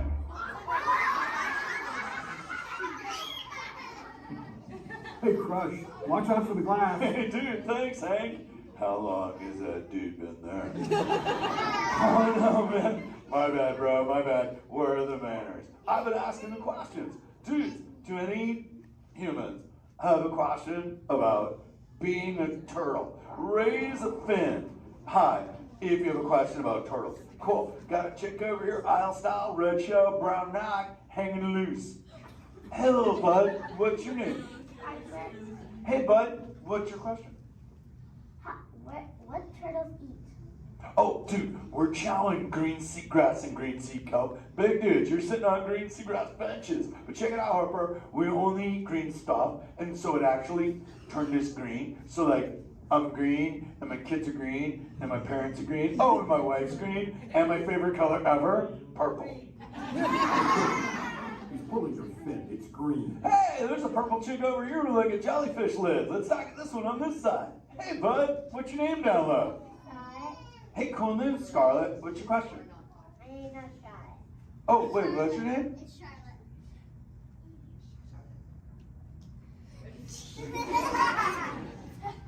You don't have to tell me. Okay, what's your question, little bud? My name's not bad. Okay. Hey, let's head over here. We got like a little friend on this side. Looks like a light blue shell, brown noggin. Let's talk to this bud. Hey, what's your name, dude? My name's Marley. Hey, Marley, what's up? What's your question? What's your favorite food? Oh, dude, besides eating green seagrass and green sea kelp, we totally chow on the jellies. Yeah, they're like so tasty. Hey, wait, Marley, do you eat food and sleep and stuff? Yeah. Do you know how to swim? Yeah. You're a turtle. Because all we do every day is eat, sleep, and surf. Hey, we got a bud by the bench. He's got a red shell curly noggin. Let's talk to that guy. Sweet. Hey, big man. What's your name, dude? Ezekiel. Hey, Ezekiel. What's your question, friend? How do turtles breathe? Okay, here's the deal. We have to go up every 15 minutes, bud, because I'm like you. I breathe oxygen. But here's the deal. We have to go up every 15. But when I sleep, Ezekiel, we can go in this little cave right there. See the green shelf sticking out over there? We got to tuck under, and we can sleep 5 hours straight and absorb oxygen out of water when we're underwater. Who else has a question? This is kind of cool. Oh, whoa, dude, check it out. We got like a little friend chilling on this side by the bench. Looks like a grayish blue shell, brown rock sitting on her own flips. Dude, what's your name over there, bud? Abby. Hey, Abs, what's your question, Abby? How many babies can a turtle have? Well, mommy turtles, man, they go to a beach, but it's the same beach every time. And they drop off like 90 to 100 eggs. But here's the cool part. When the sand is really warm, Abby, everybody is a dudette. And when it's cold, they're all dudes. dudes, so we say dudes are cool and chicks are hot. This is awesome, humans. Hey, the Jelly Man. I was talking about you, buddy. Oh, Crush. Hey, man. I'm trying to get away from a turtle pile. Marlin, turtle piles are a celebration. Everyone yell, turtle pile!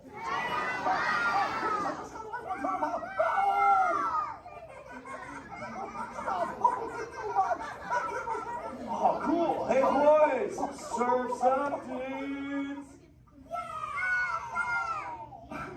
Thanks a lot, Crush. For what?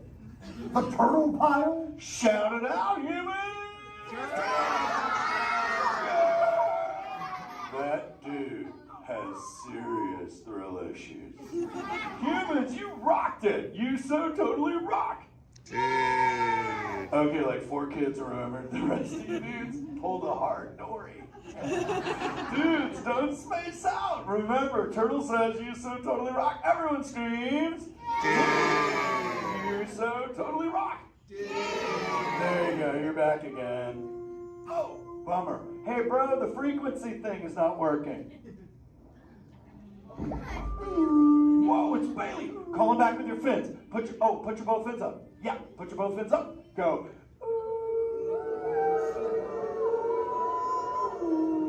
Crush! Hey! Bailey, look at my friends. They're humans. Oh my goodness, funny looking humans, huh? Hey, dude, stop. That's not cool. Those are my friends. They can hear you. No, they can't. Watch this. Hi, humans.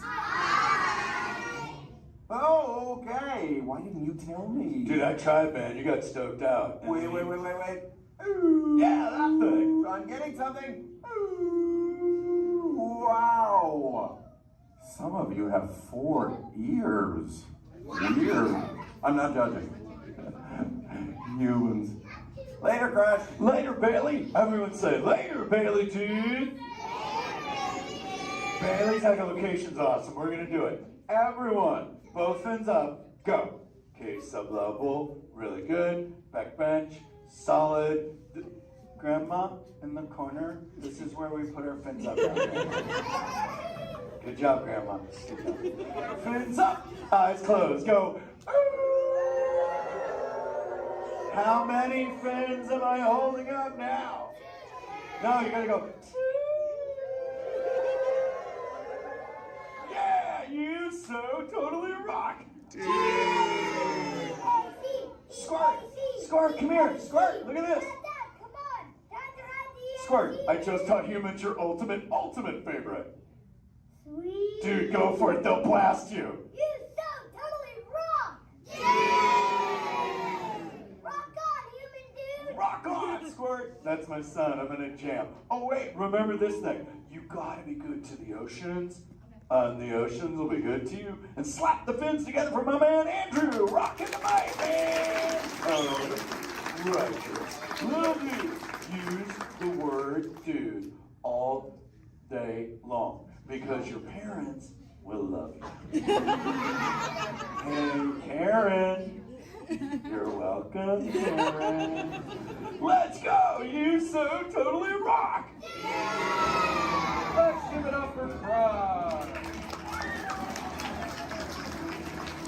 If you would like to learn more about Crush and his friends like green sea turtles, manatees, or sharks, you can do so up on the 2nd floor of Sea Base. Now, little ones, don't move until your adult comes to get you. Adults, please collect your belongings, collect your children, head on up to those 2 right directions. Doors to safety, please don't stand up.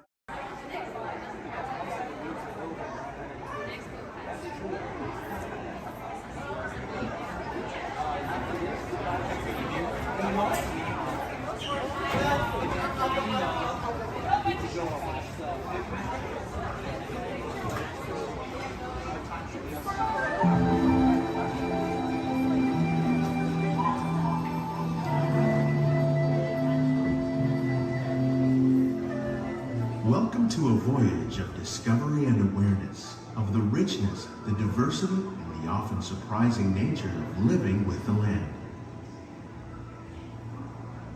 Our journey begins as dramatic and sudden changes are sweeping over the land. The approaching storm may seem violent and destructive to us, but to nature, it's a new beginning in the cycle of life.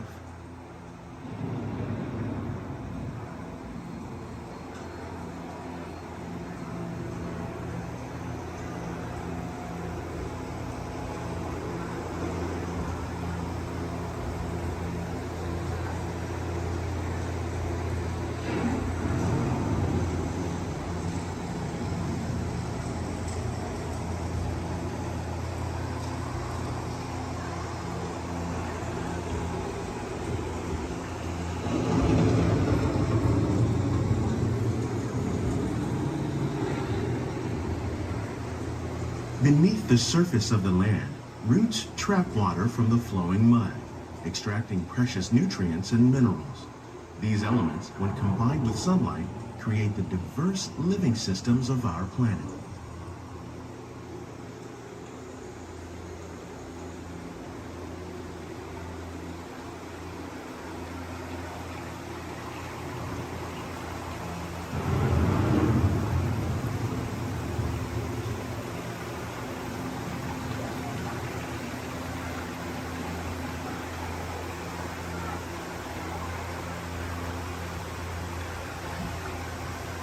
One of those living systems is the rainforest, home to the most amazing concentration of life on our planet. These dense and beautiful forests cover only a tiny portion of the Earth's surface, but they contain more than half of its plant and animal species. Rainforests are also extremely rich in productive living systems, providing us with oxygen, food, medicines, and other elements essential to our lives.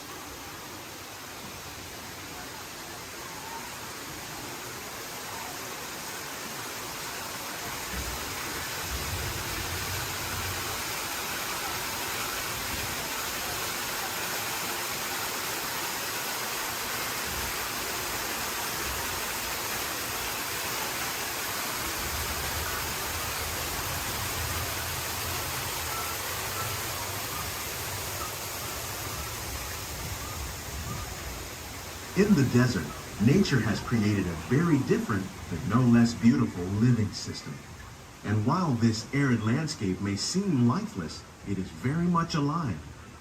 The plants and animals that have learned to survive in these harsh conditions make use of what little water they can find and avoid the scorching rays of the relentless sun.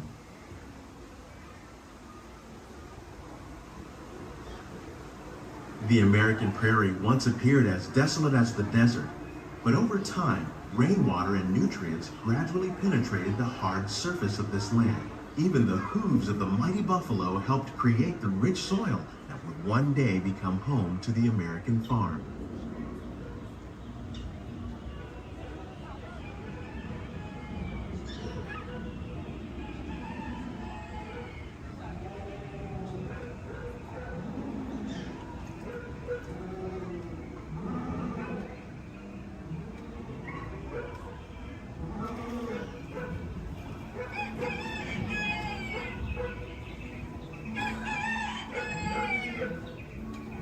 Of all the forces at work on the land, humans have had one of the most profound effects. The need to produce food for a growing world led to the enormous use and sometimes overuse of the land. In our search for more efficient ways to grow food, we often fail to realize the impact of our methods.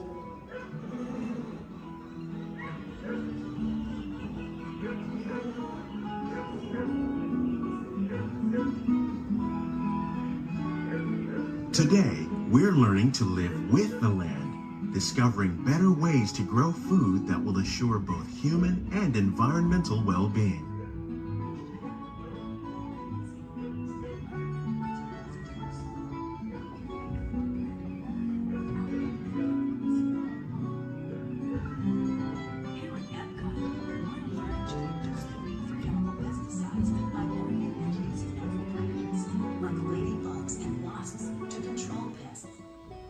In the farmlands across America, we're learning that by plowing under vegetation containing natural fertilizers, we can enrich the soil without the use of chemicals. In arid regions, we're learning to produce food on desert seacoasts by developing and planting crops that thrive on salt water. In Japan, we're learning that by mixing leaves and other living materials into our soil, we can make farmland more fertile without the need for chemicals. How will we meet tomorrow's growing needs for food production, yet still respect the needs of the land? Some of the answers are being discovered just ahead. To help us maintain these carefully controlled ecosystems, and for your safety, please remain seated in your boat at all times.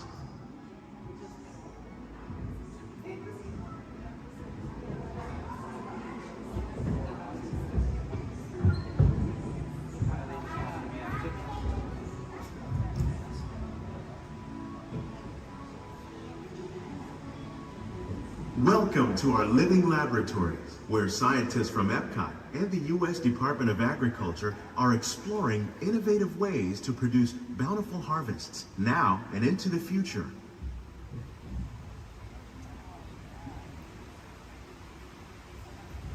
The tropics are home to the greatest diversity of plants on the planet.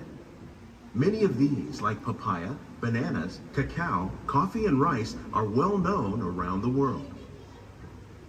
These are just a few of the edible plants that have been an important source of nutrition for people living in the tropics. Many are rich in vitamins and minerals, while others are well adapted to growing in less than ideal conditions. Some, like the water lily, thrive in wet, swampy areas and waterways. All parts of this plant, even the flower petals, are edible. The starchy root of the plant has long been used to make flour for baking.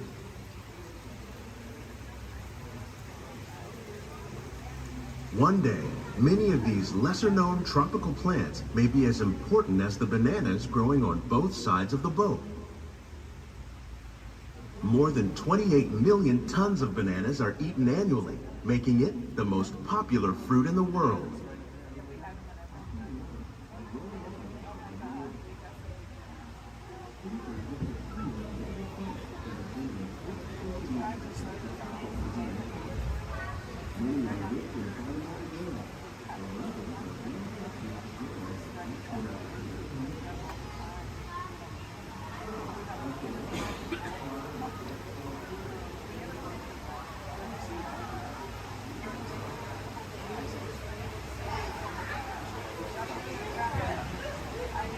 When we mention farming, you probably don't think of fish. But fish farming, or aquaculture, accounts for nearly half of all the seafood consumed globally. Tilapia, bass, and catfish, like the ones you see here, are three of the more popular crops raised by fish farmers. The sustainable system we're using here recycles the water in the tanks. As a result, we're able to save millions of gallons each year. Our small fish farm produces nearly 5,000 pounds of fish each year to serve in restaurants around Walt Disney World. Innovations like this one can play an important role in our efforts to produce bountiful harvests and still protect natural resources.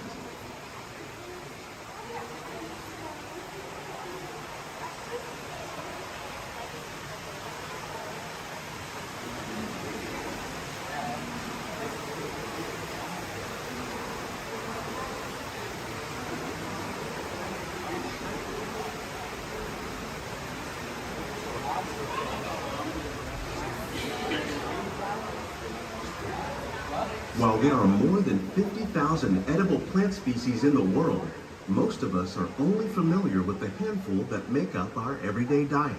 The common grains growing here, wheat, maize, sorghum, and millet, plus rice, account for nearly 2/3 of our global food consumption.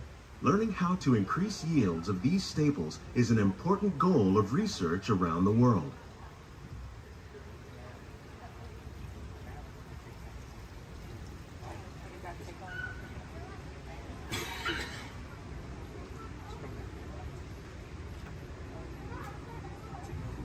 These plants are definitely on their way up. Innovative growing techniques like these increase yields while more efficiently using resources like water, fertilizer, and pesticides. Another innovation at work here is our integrated pest management program. By populating our greenhouses with beneficial insects that prey on harmful pests like aphids and flies, we are significantly reducing our reliance on conventional pesticides. We're growing these crops using our nutrient film system. This technique precisely controls and recycles water and nutrients.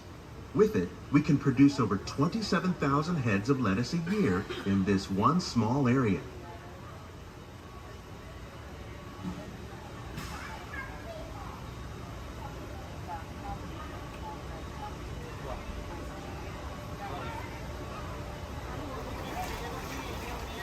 Some of our best ideas have been inspired by nature, like these fruit and vegetable trees. By growing these ground plants vertically, we can increase yields and better control diseases. These crops taste as good as they look. In fact, We serve more than 15 tons of produce from our greenhouses in restaurants here at the land every year.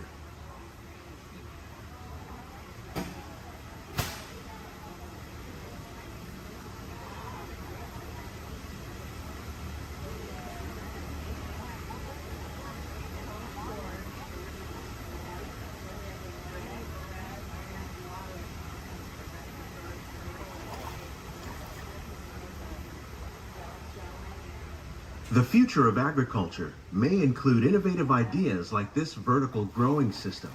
Plants grown in this way use a fraction of the space required by traditional growing methods. That saves water and increases production. The aquaponics system on your left combines hydroponics with aquaculture. The fish provide a natural source of fertilizer for the plants, and the plants help keep the water clean for the fish. It's another great way to produce more while using less.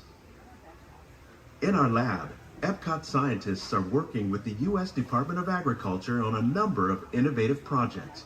The goal of these efforts is to produce higher yielding and better quality plants.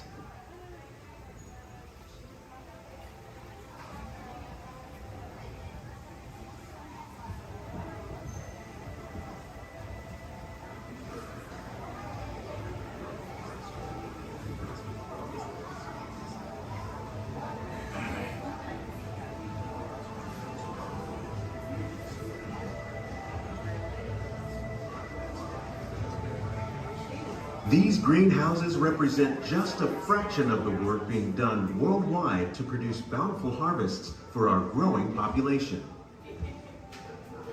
Scientists, farmers, and even backyard gardeners are doing their part to improve the quantity and quality of foods that we all rely upon. Together, we can continue to find more ways to increase food production and protect our precious natural environment. Only then will we truly be living with the land.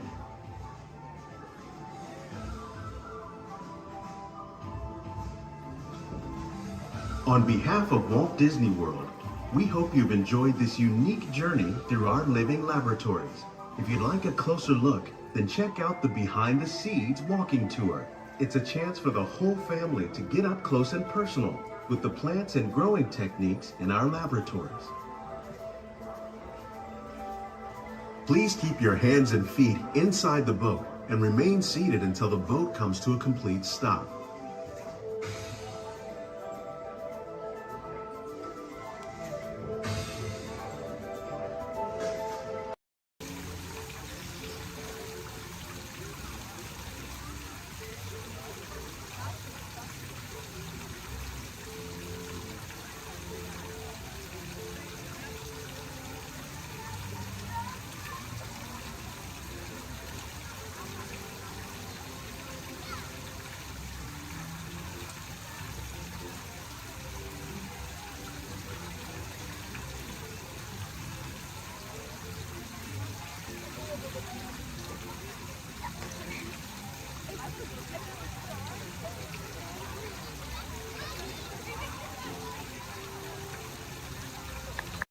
Theater at any time, please use the doors located to your right.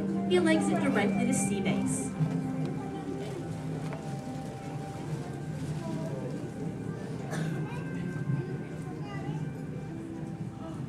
Hi everyone and welcome to Turtle Talk. My name is Andy, and before we begin, I have just a few reminders. Here at Sea Base, there is no eating, no drinking, no smoking, and absolutely no flash photography. Thanks, guys. The piece of equipment you see hanging in the water is called a hydrophone, and it allows us to hear sounds from beneath the sea. And today, it will allow us to hear our very special guest. Does everybody know who it is? Go ahead and shout it out loud. That's right. Crush is coming today to learn about the human world, and we'll get to ask him questions about the turtle world. So go ahead and start thinking of questions you might want to ask him. Right now, Crush is out catching a wave and said we should call for him when we're ready. So on the count of 3, I need everybody to shout out, "Hey, Crush!" 1, 2, 3. Hey, Crush! Where are Righteous, righteous! Whoa, dudes! Oh, total wipe out, dudes. But don't worry about me, dudes. The noggin is taking harder hits than that. Whoa, look at all the human dudes in the human tank. Hello, human dudes. Oh, come on, I said hello, human dudes. Oh, awesome. Dudes, I don't mean to freak you dudes out or anything, but there's like no water in your tank. Oh, whoa, look at all the little dudes on the sub-level too. Hey, little dudes.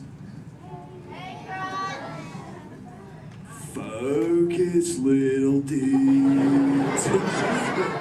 Whoa, look at this little mini man over here, totally smiling and laughing. He's on the front row, almost center. He's second from the center with a white shell and swim goggles on the noggin. Hey, dude, what's your name, dude? Trent. Trent Star, good to meet you, mini man. Who are you from, dude? Iowa. The Iowa. Never heard of it. You having a good day today, dude? Yes. Cool. What's been the best part of your day, dude? Swimming at the Blizzard Beach. Swimming was the best part of your day, dude? Yeah. Dude, this is the best part of my day every day, dude! Awesome! Hey, dude, can you talk the turtle, dude? Can you say, totally? Totally. Can you say, sweet? Sweet. Now put it together and say it really loud, dudes. Totally sweet. Awesome, dudes! Give him a round of fit. He was rocking the turtle talking dudes.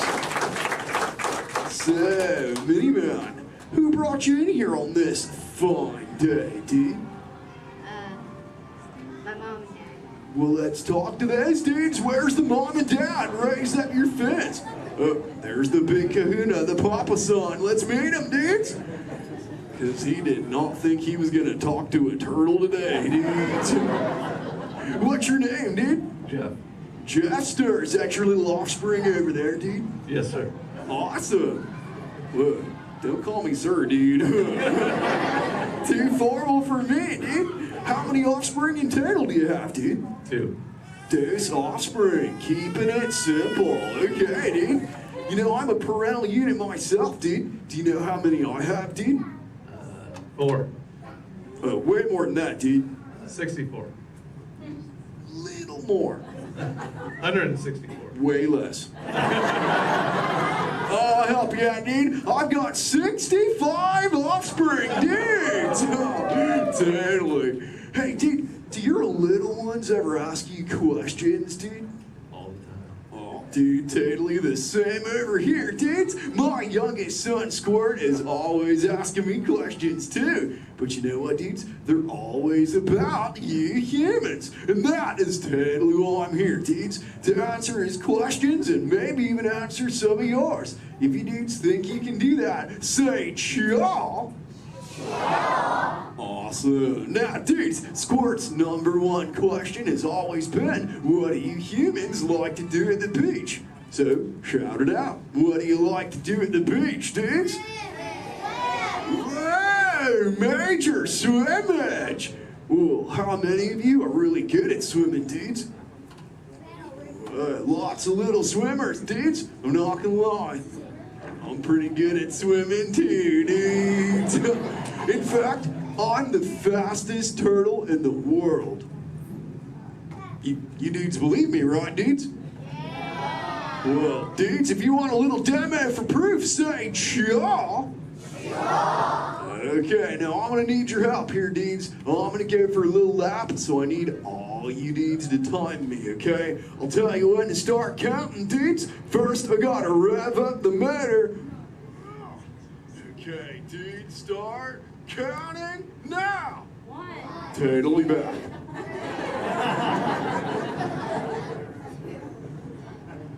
And you know what the best part is, dudes? I just swam around the world.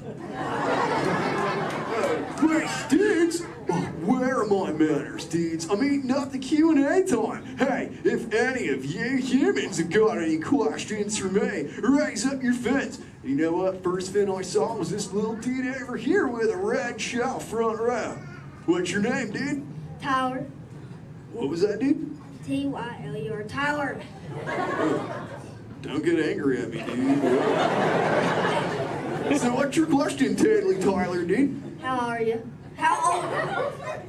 I'm good. How old am I? Is that your question, dude? How old are you? Okay, dude. Well, check it out, dudes. On average, us greens live about 80 to 90 years. But I'm no average turtle, dudes. I am 150, dudes, and still young. Check out this six-pack.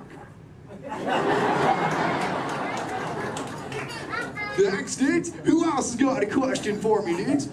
Let's talk to this little mini man over here. He's on the front row. He's got like a grayish shell with the short, dark locks on his noggin, dudes.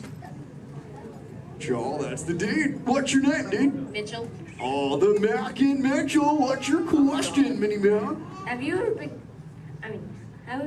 have you ever been close to being eaten?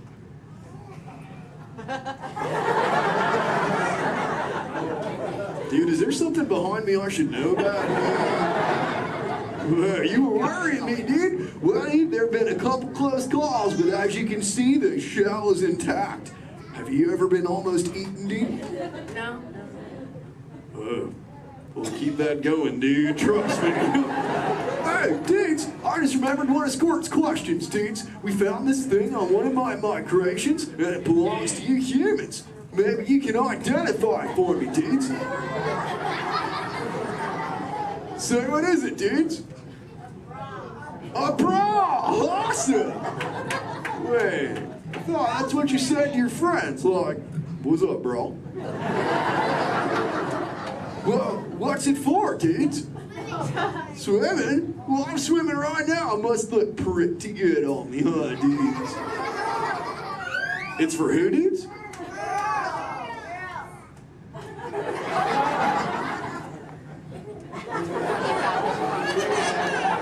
Is this really for girls, dudes? Okay, if this is really for girls, dudes, I have to ask you, dudes, a personal question. Does it make me look fat?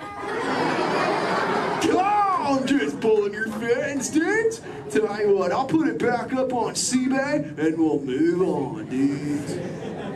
You know, I'm really digging talking to you human dudes. What was that, dudes? Dory. Wait, you saw Little Blue, dudes? Where? Whoa, dudes! Hey. Hey, Little Blue. Don't I know you? Yeah. Hi, I'm Dory. I remember you. You're Flush. Oh, totally my Little Blue. Say, Little Blue, before you got here, I was totally teaching all the humans the turtle knowledge. Hey, maybe we can teach them something together, like, I don't know, maybe how to speak the whalage. I can speak whale. Awesome. Okay, everyone, repeat after me. Hello.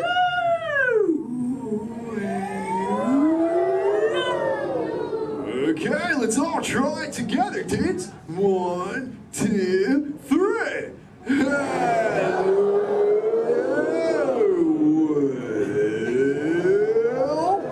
Awesome whalage, dudes. Totally. You know, sometimes you speak whale and there are like 80 whales swimming around you. Sure. But not today. No. No whales. No whales today. What is it? A whale? Where's there a whale? What? Little Blue, we call it a whale. That's about maybe that. Little Blue, crop shot, Little Blue.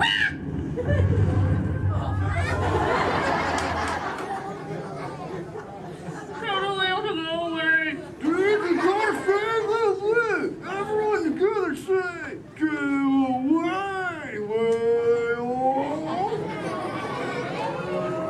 Thanks. Dudes, awesome, dudes, it's working, dudes. We did it. We saved Little Blue, dudes. Put your fins together. That was awesome, dudes. Whoa. seems like that whale totally kicked up some tasty surfage, dudes. I better hit those waves immediately. But before I get going, I want to say something really important, dudes. Be good to the ocean, and she will totally be good to you. Oh, and all you little dudes down here, do me a big favor, little dudes. Keep using the word dude as much as you can till you get home, okay, dudes? Your parents will love you for it. Alright, dudes, I'll catch you later. Bye, human dudes! Let's give it up for Cry! Ladies and gentlemen, I hope you enjoyed our show.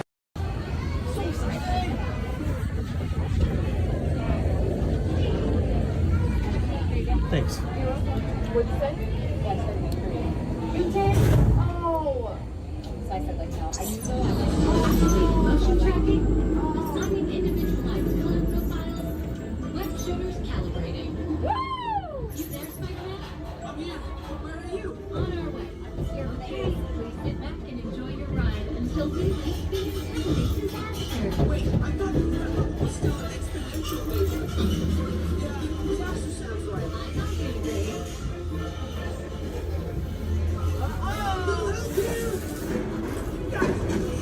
I'm glad to see you guys.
Intentionally hit those green bugs, maybe we'll trigger a chain reaction. I think you're right.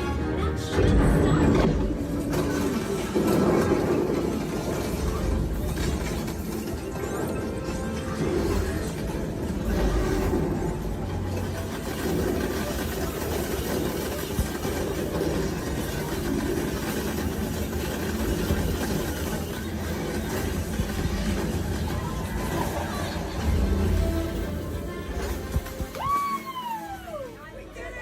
I can't believe the chain reaction thing worked.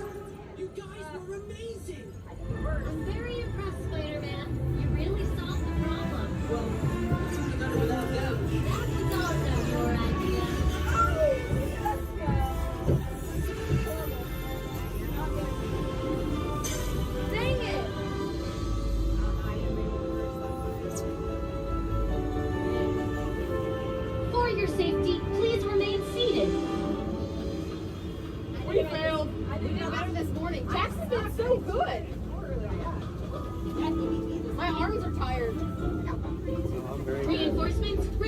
located inside the transport.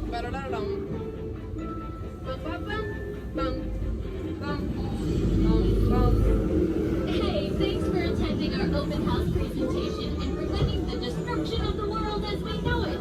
Please collect your wits and any personal belongings as you exit the vehicle. See you later.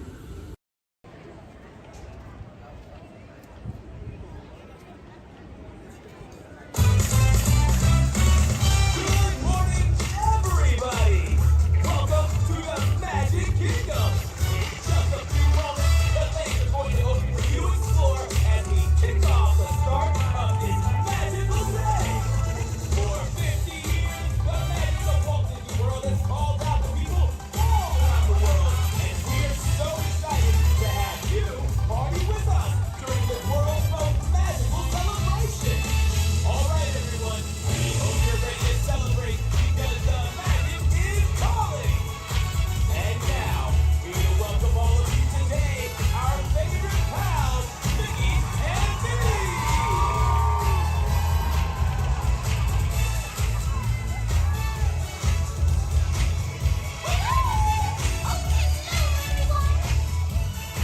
Hi, pals.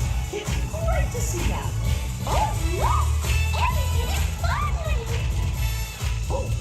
We sure must be here in distance. Well, hi, everybody. We're so glad you could be here with us to open the park. And now, what a special moment. We're so happy you could join us for this magical celebration. And now that we're all together, we've got a surprise for ya. You see, when folks from around the kingdom heard you were going to be here, they decided to come and celebrate with you all day long. Come on, hey!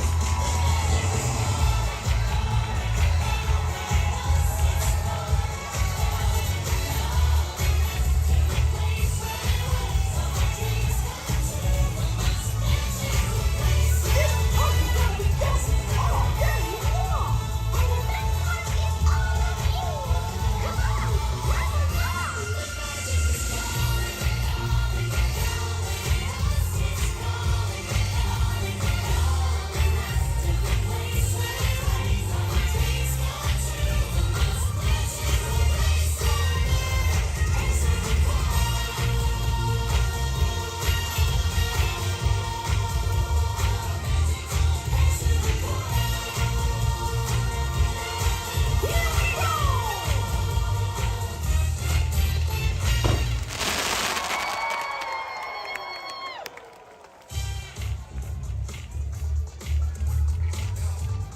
Bye-bye, everyone. See you real soon. Have a magical day.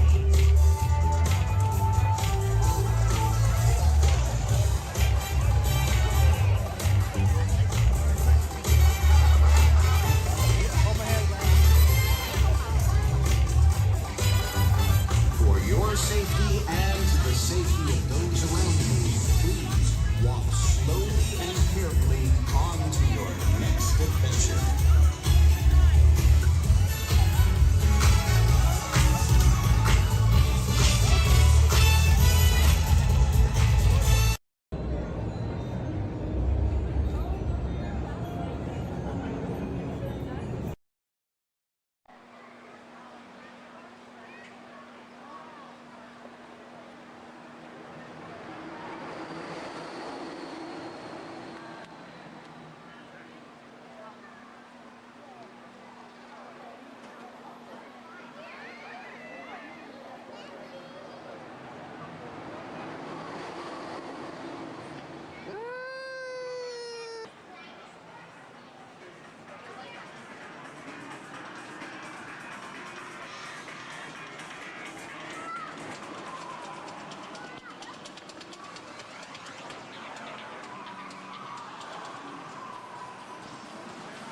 Hey, Mom, we can look around a little bit too.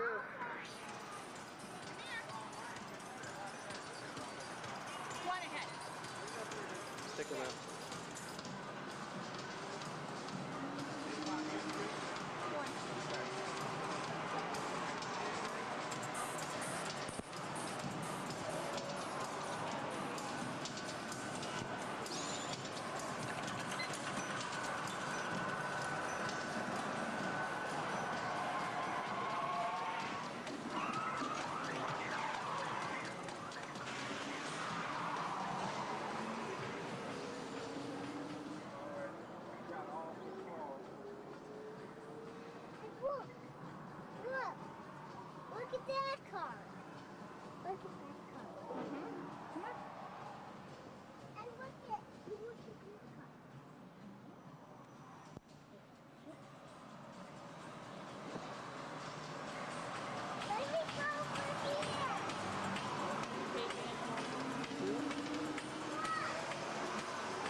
Soup's ready.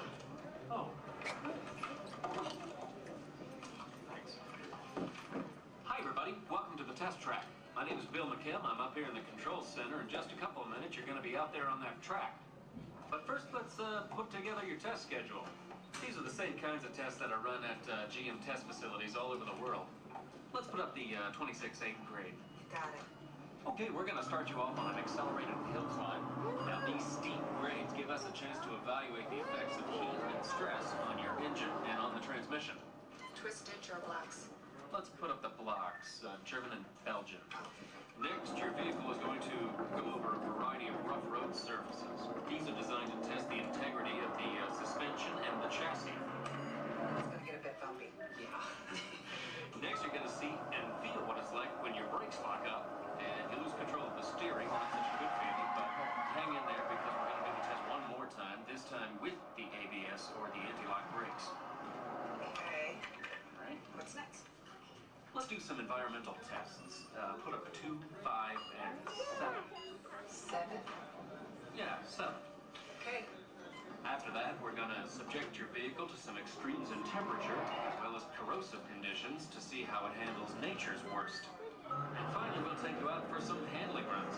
Off-road for Let's do the I'm going to send you through some hairpin turns, and then we'll take you out and do the high-speed loops.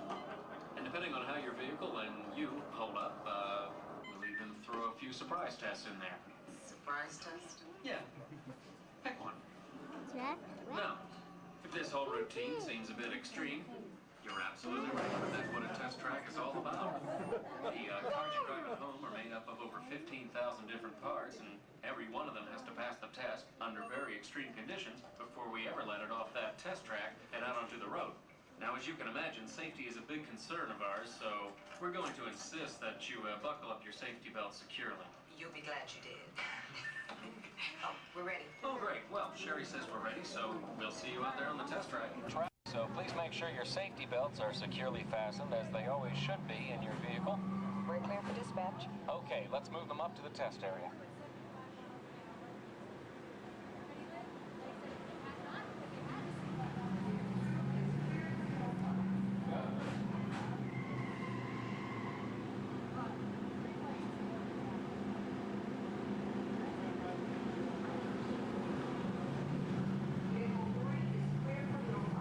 Okay, here we go.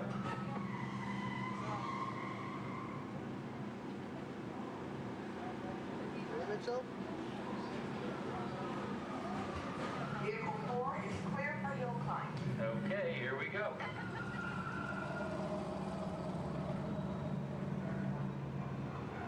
The torque and transmission load data are looking good. Great, let's proceed to the rough road tests. You got it. Your car.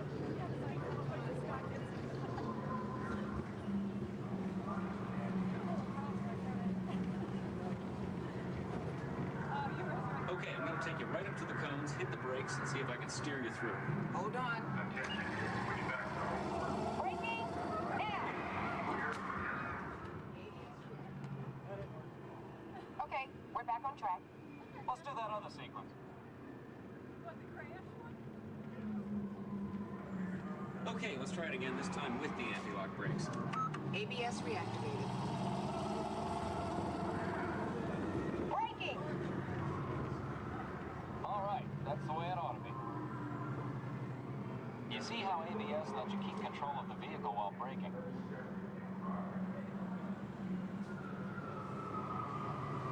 Let's demonstrate some extreme test conditions. Okay.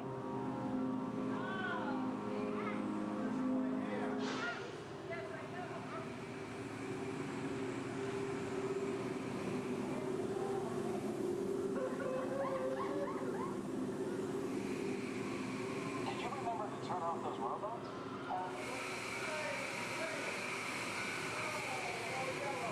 Clear for track course A.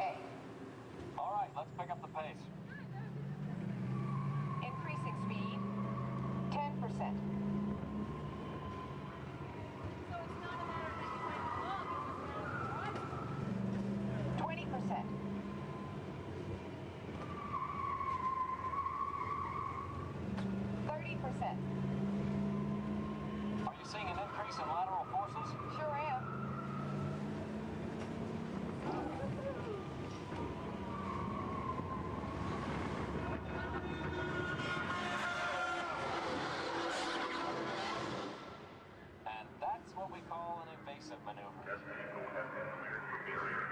Hang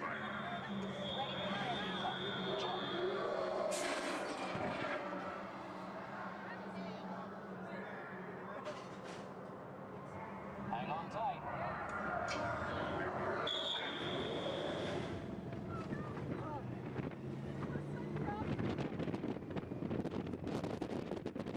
Increase speed for the loop. Accelerate.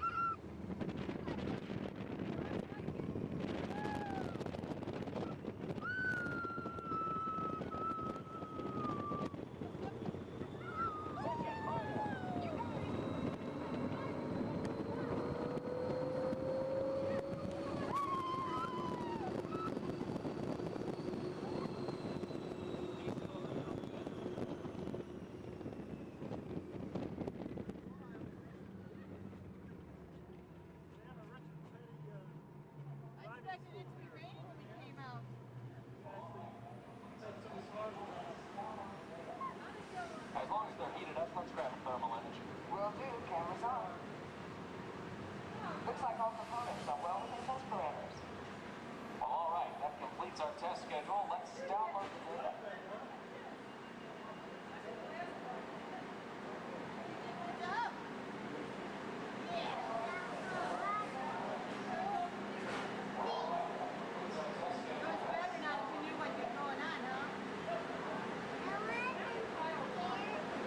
Wasn't as scary, was it?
auto. Quiten el pie del pedal. Gracias.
For those of you just joining us, welcome aboard Excursion 3 on the Disneyland Railroad. For your safety, please remain seated at all times, keeping your hands, arms, feet, and legs inside the train. Please supervise all children, making sure they are seated away from the train openings, either fully on a lap or on a bench.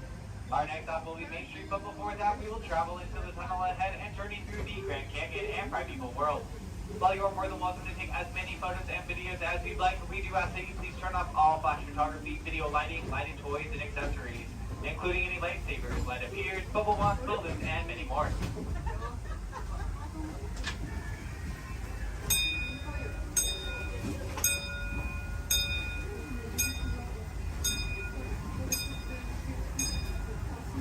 To those who have just come aboard, welcome. The next leg of our journey will take us from the fantastic world of the future to the breathtaking beauty of nature's own design, the Grand Canyon. For your safety, stay seated with your hands, arms, feet, and legs inside the train. Watch your children and no flash photography. Para su seguridad, permanezca sentado y mantenga las manos, brazos, pies y piernas dentro del tren y cuide a los pequeños. Por favor, no tome fotografías con flash.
Canyon as we know it today. But it wasn't always this way. Now, let's travel back in time, way back in time, to the very first events of the primeval world, land of the dinosaurs.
We're now returning to our own time and to Main Street Station, gateway to Disneyland.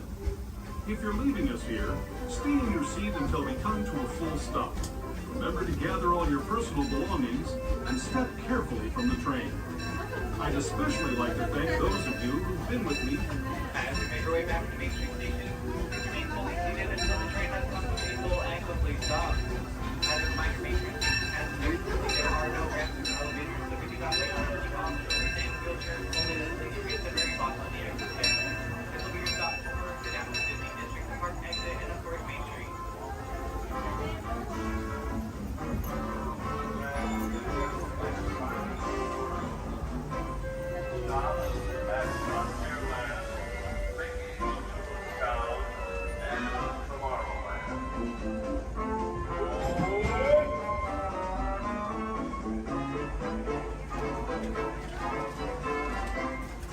Too much last night, so bear with me. Tej left me alone today, so yeah, that's pretty much it, you guys. In just a moment, these doors will be closing, and moment.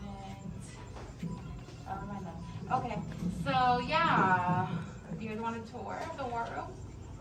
Okay, so basically, we've got some monitors over here. My name is Jamie, by the way, you guys. Oh, and there is Tej. Jamie, the buses are here. Okay, what do you want me to do with them? They're just staring at me. Should I send them now? Dom's calling. I got this, Jamie. Okay, great. Dom, what up? Tej, just got a heads up from Hobbs. The FBI's about to raid your location. Crazy. Man, they always ruining our fun. For real. It gets worse. They're leading Owen Shaw right to your door. Shaw? That cockroach we beat down in Spain? What's he got to do with this? Everything, right? Nothing yet. And let's keep it that way. Get those people on those buses. You need to start bugging out right now. And get that turbo truck ready. I'm sending Letty there to pick it up. I'll call Letty. I'm on it. Never mind then. Hobbs needs our help. He needs our team. Spread the word. Spread the word, you guys. But keep it in our family. Never mind. Don't listen to me. And keep it quiet. Just keep it in the room. Oh, the other bald guy's It's calling. Hobbs. Hobbs, my man. What up? Sorry, Brother Tej, no time for chit-chat. I just sent you a brief on FBI agent Novak. Has Toretto filled you in? Yeah. He wants us to get everybody over to the party at Sullivan's. Sounds like a plan. That party is a ready-made diversion. Keep it going. We need to discuss how you're going to get all those civilians out of there without tipping off the FBI. Crazy. Okay, hold on. Let me get everybody squared away, and we'll talk offline. Copy that, Tej, and let everybody know. Shut off your cell phones. Don't listen We to don't want him. Shaw tracking your locations. He's overreacting. Just put it on silent. Okay, Jamie, Yeah. you heard the man. I heard him. It's about to go to a whole nother level. Crazy. Send everybody to the loading dock. All right, you guys. We heard him. Have fun. If anything happens, my name isn't Jamie. Okay? Peace.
the authority of General Hux. You are here under the authority of me. Stand proud.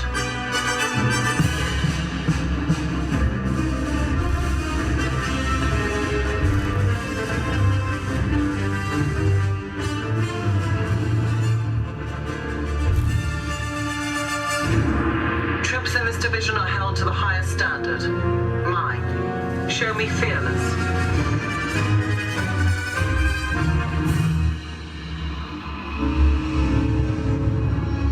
Under my command, you will be proud to wear the armor of a stormtrooper. You will learn discipline, loyalty, and what it means to be a stormtrooper.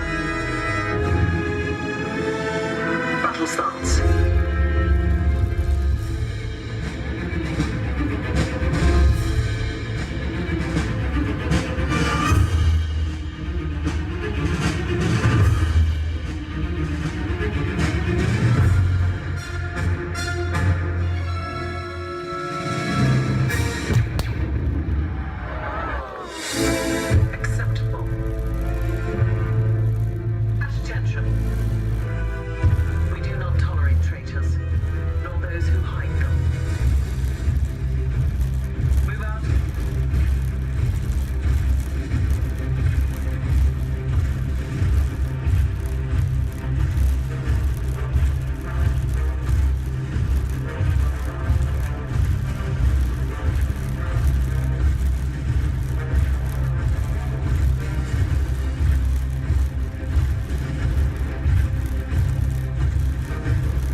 To those who just joined us, welcome aboard the Disneyland Railroad. To ensure a safe ride, remember to stay seated with your hands, arms, feet, and legs inside the train. And please, watch your kids. Para su seguridad, permanezca sentado y mantenga las manos, brazos, pies y piernas dentro del tren. Y cuide a los pequeños. Gracias. We're now entering Splash Mountain, where every day is a zippity-doo-dah day. If you look real hard, you might just find your laugh in the place.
say hi to Mickey for me.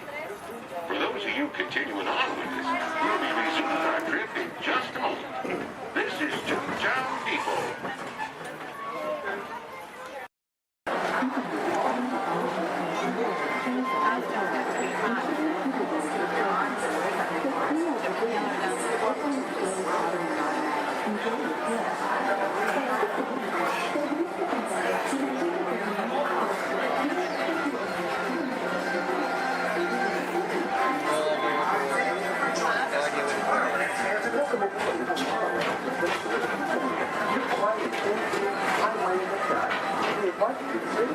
Relax and enjoy your bright little tour tomorrow. Along the way, you can preview many of the exciting places you'll want to be sure to enjoy today while visiting Disneyland of tomorrow.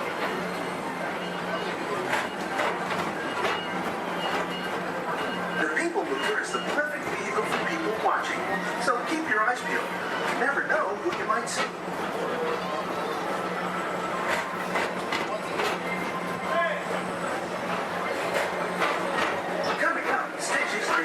Where you can report for duty as a security agent for the Galactic Federation.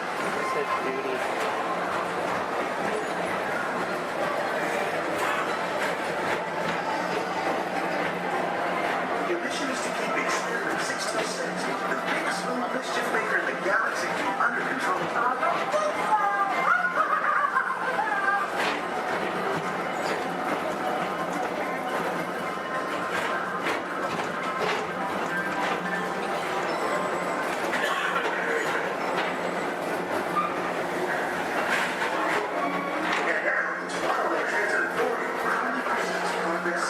Walt Disney's dream for an experimental prototype Indian tunnel.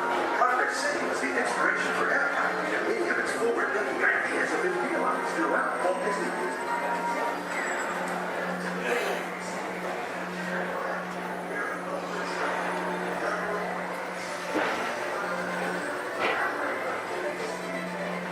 If your future includes shopping, then you'll want to visit Mickey Star Traders, where you'll find the greatest goods from around the galaxy. That's right. It's out of this world.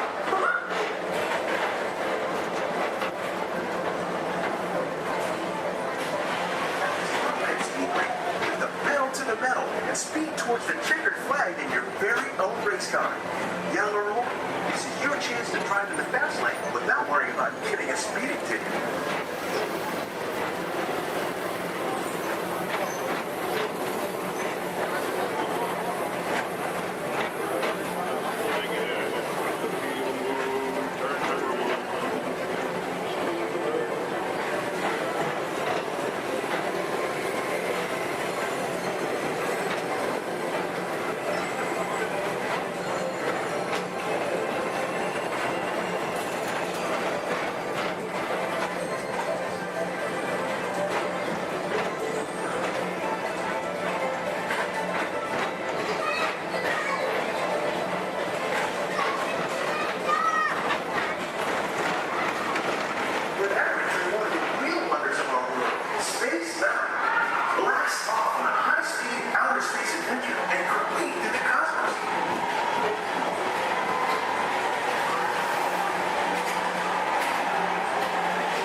Paging Mr. Morrow, Mr. Tom Morrow.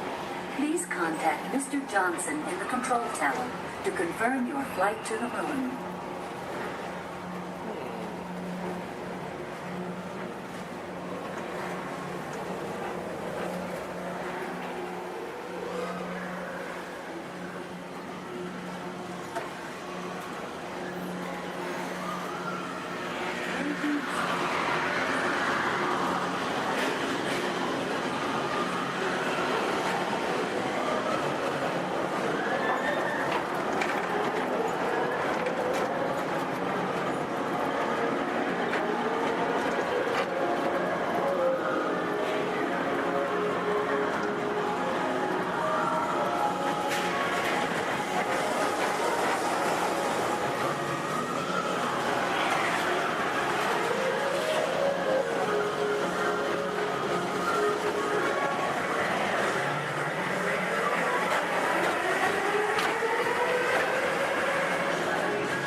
progress.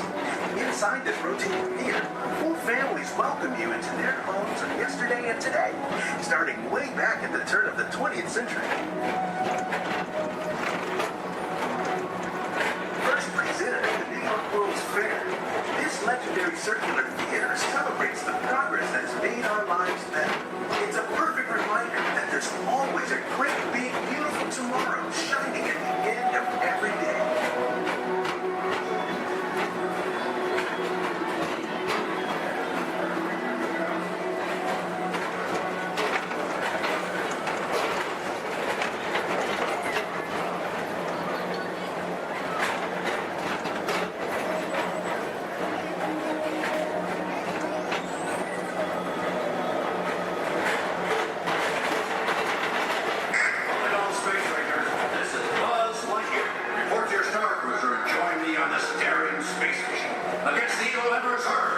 As an honorary space ranger, you'll use your own personal laser cannon to save the entire galaxy.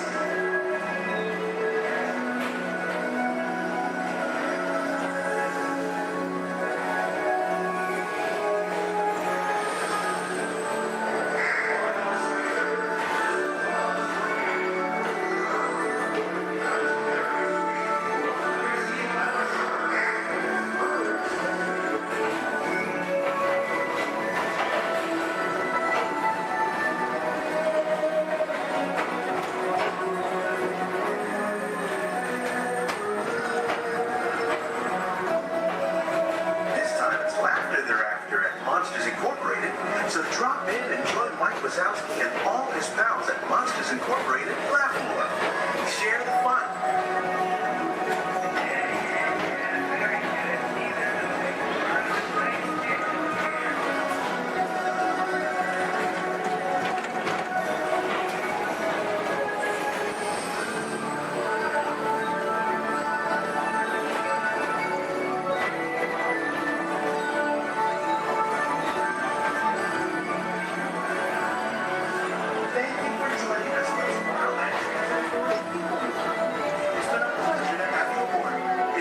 Rest of your day and have a great, big, beautiful tomorrow.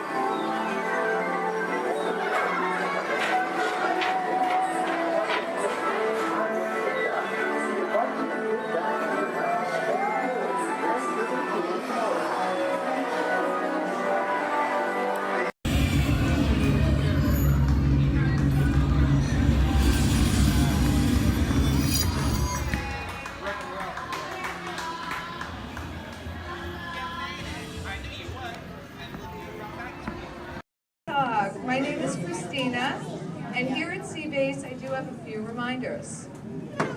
There's no eating, no drinking, no smoking, and absolutely no flash photography. Thanks, guys.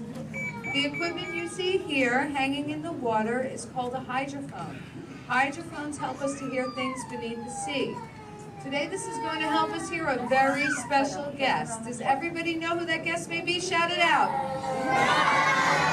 That's right. Crush is going to come out and ask us a few questions about the human world, and we may have a few questions for him about the turtle world. So please think about the questions you may want to ask Crush.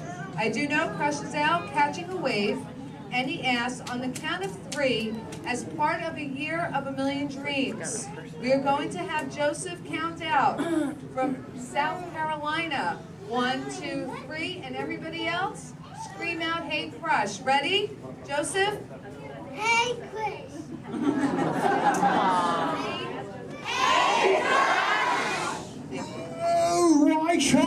Righteous, dude! Oh, dude, I totally heard my name while I was catching that totally tasty wave, and I was just totally, whoa.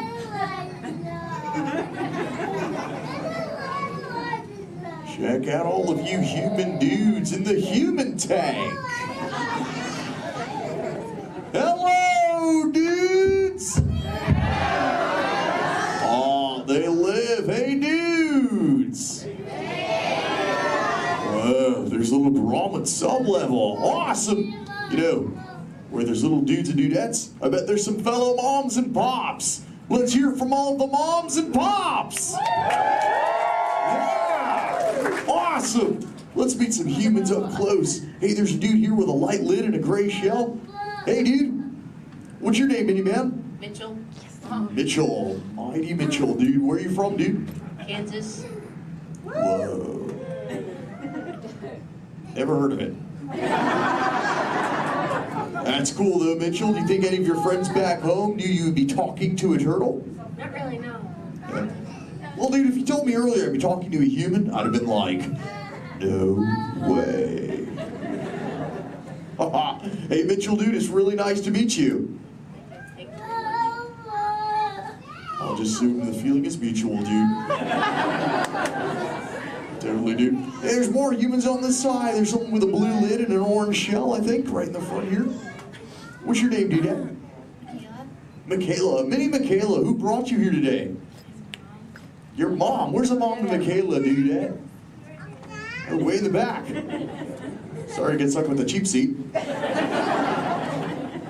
Standing room only, dude. Sorry. Hi, name's Crush. What's your name? Shelly. Shelly. Oh, that's the name of my wife. Shelly. Yes. That's your little offspring, Michaela. Do you have multiple offspring? Yes, I have 3. Awesome, dude. Do they ever ask you questions? Yes, I do. They never stop, do they? No. I bet some days you're like, dude. Am I right, Dudette? You are very right. Sure. You know what, Shelly? What? From one parent to another, we just shared a moment. Totally did do that, y'all. Because my offspring Squirt, he always asks me questions about all of you humans. So if you dudes can answer some of his questions, everybody here really loud say Cha! Cha! Awesome, dudes! Now, dudes, before we can answer any of his questions, we gotta make sure we're all on the same page, lingo-wise. Do you dudes know what the most important word, dude, in the turtle language is, dudes?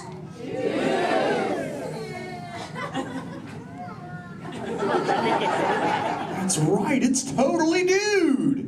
Because dude can be used in so many different ways. Example, if something is totally awesome, you say dude like this. Dude! Let's try that, dudes, really loud on 3. Here we go. 1, 2, 3. Awesome! But when you get bummed out, you go, dude. Try that one, dudes. Whoa, you're bumming me out. But no worries, dudes. If something is bogus, yet semi-humorous, you say dude like this. Try that, dudes. Dudes, you are totally talking turtle. Now here's Squirt's question numero uno. He saw some humans at the beach and he came back to me. He said, Dad, what is up with humans? What do you dudes do when you're at the beach? Shout it out, everybody! Oh, you swim, dudes! How many humans here swim? Raise your fin if you're a human that swims, dudes. Lots of human swimmers here today, dudes. Most excellent. There's even a dude sitting on the front row bench on the corner of this side. He's wearing a white shell. Where are you going? There he is. What's your name, dude? Brian. Brian, dude, you swim? Yes. Awesome. Brian, when you swim, do you prefer to swim real fast or to take it easy and take the turtle's pace? The turtle's pace. Turtle's pace. No shame in the turtle's pace, right, Brian? No shame. Awesome, dude. Hey, Brian, I've got a question for you, dude. All right.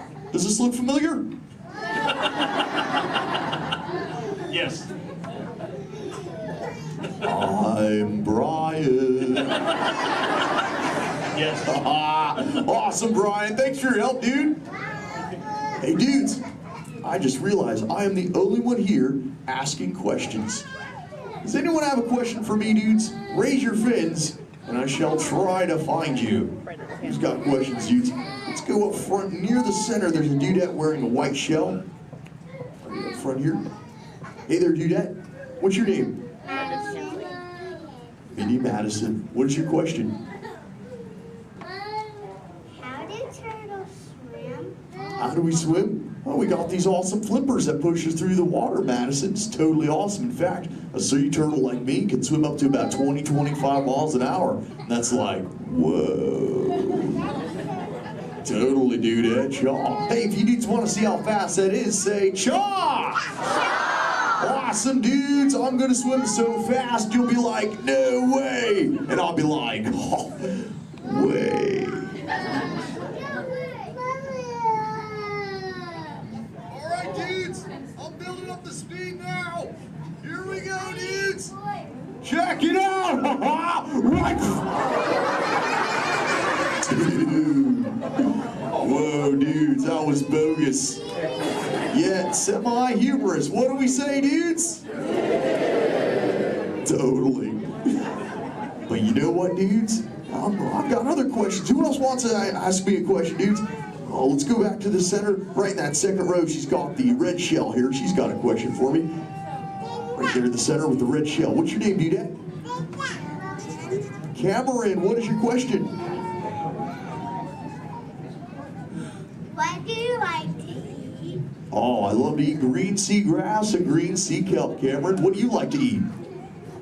Chicken. Chicken.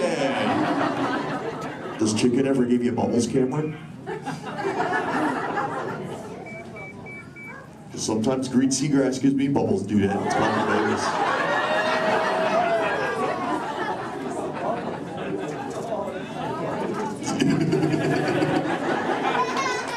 Sorry about that, dudes. Who else has a question for me? Whoa. Let's go over towards this side near the center. He's got the dark shell in that second row. Really dark shell in the second row, sub-level. What's your name, dude? Cameron. Another Cameron? Interesting. Guess they're running out of names in the human world. Well, Cameron, dude, what is your question?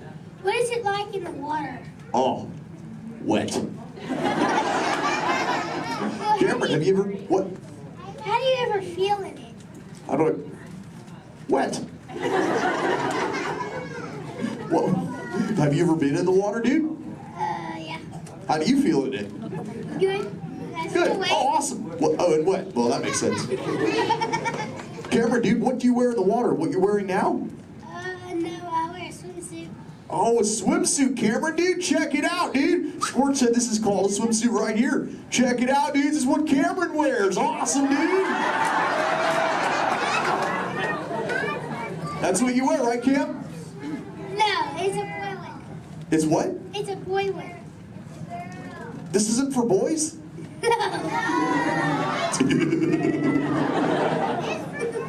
I didn't know that, dude. Cameron, dude, can I ask you a personal question, dude? Yeah. Does this make me look fat? No. No? Oh, thanks, dude. Cameron, dude, remember, when you get older, you'll find that will always be the correct answer to that question. Totally. What, dudes? No, dude's name's Crush. Where you see Little Blue?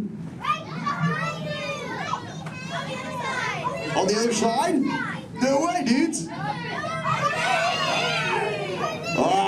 That'd be awesome if she were here, dudes, but she's totally not. Hey. Whoa, Little Blue. Don't I know you? Sure. Hi, I'm Dory. Totally. I remember you. You're Mush. Little Blue, the name's Crush. But what brings you here on this fine day? What brings me here? Sure. My fin, silly. Watch. Woo ha, chee ha, woo. Ow, ow, yeah.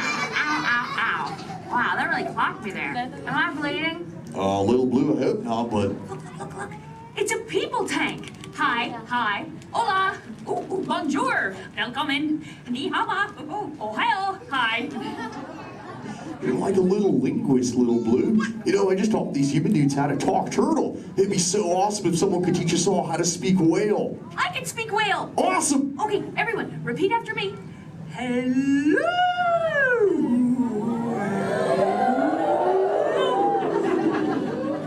That sounded pretty good, dudes, but let's try it all together real loud.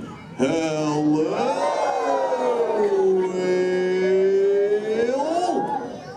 Awesome.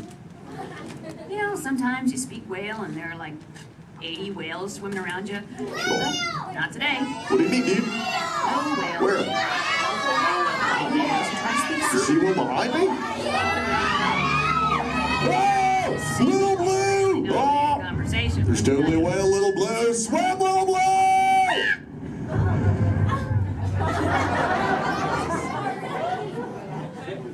Tell the whale to go away. Help her out, dudes, and say, go away, whale.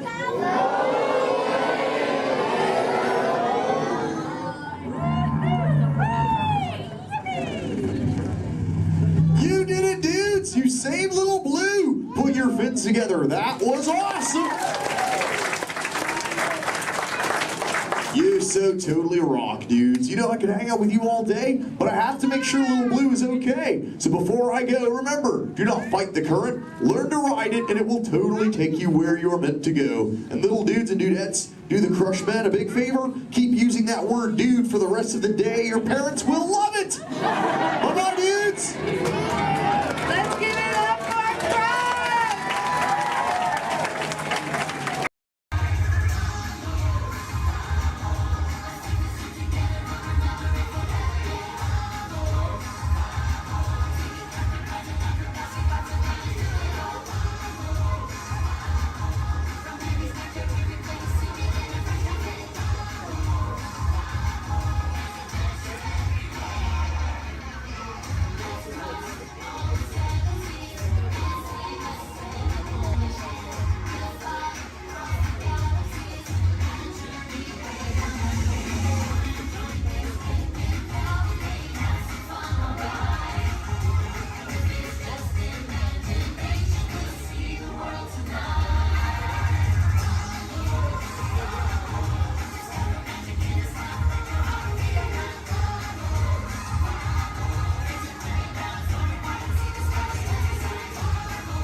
They're throwing the party. It sure is, and who better than you to brighten up the festivities? Ah, Madame and Monsieur, it's so good to see you. All right, put your hands together for Lumiere, everybody.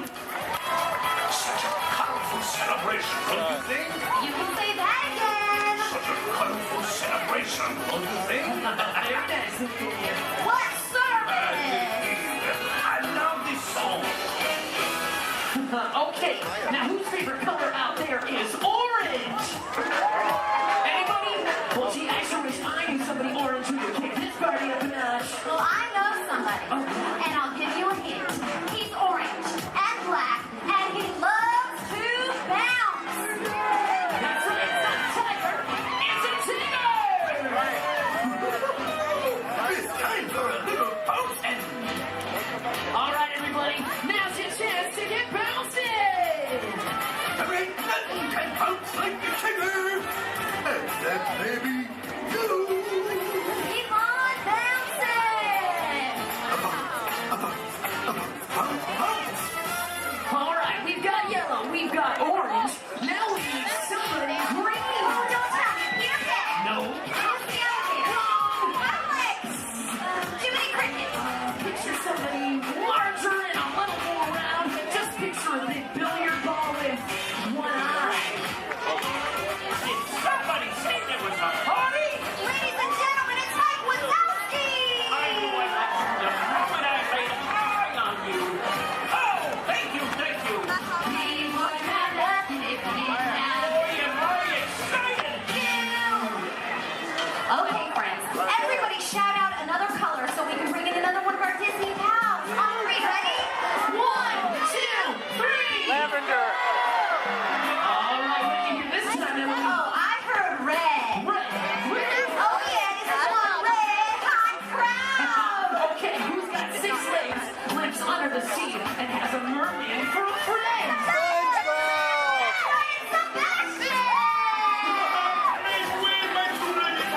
I love to celebrate. It's my favorite crowd. Hello, everyone. Hello, Sebastian! What a celebration.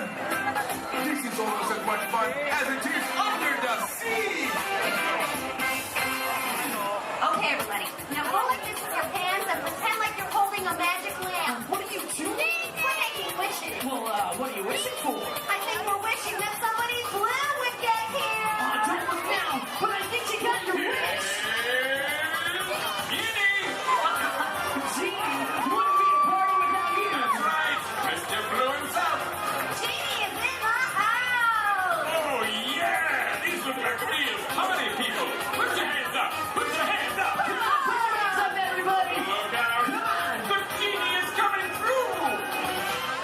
Let's give a big round of applause for all of our colorful friends. Just Russia, thank you. Oh. Okay, now it's time to find out just how excited everybody is out there! Yes, friends! It's time for the official World Championship Color Competition. Okay, it's time to break them into teams, and these colorful friends of ours will be our team captains. So first up, let's decide who's on Genie's team. So this big group of people right here in front of me, including you in the center, I want you to think like a genie and yell abracadabra on the count of 3. Are you ready? 1, 2, 3! Oh, come on, I said it like a genie, really loud this time. Ready? 1, 2, 3! Great! You guys are now Team Genie. Blue is the bomb. Oh, really? We'll see about that. Everybody, back here hanging out with Mike. Let's collect some scream power. I want to hear a big green team scream on 3. Ready? 1, 2, 3. Fantastic! You guys are all now Team Wazowski. Good job, everyone. I'll be keeping my eye on you. Eye, get it? Yeah, we get it, Mike. All right, now everyone around Lumiere, I want you to throw your candlesticks up in the air and wave them from side to side and make a little noise. Come on, guys. Oh, you can be louder than that. Come on. All right, you guys are now Team Lumiere. Well, see, I am touched. All right, now everybody way over there by Tigger and that includes everybody on the bridge. Let me see you jump up and down and make some noise. Perfect. You guys are now the Tigger team. Okay, looks like we have one team left. So everybody over here around Sebastian, and that includes everybody way over there. Let me see some booty shaking, and let me hear you. Move those tailsies. Shake it. That's right. You guys are now Team Sebastian. I love it. Okay, does everybody know what team they're on? Do you know who your team captain is?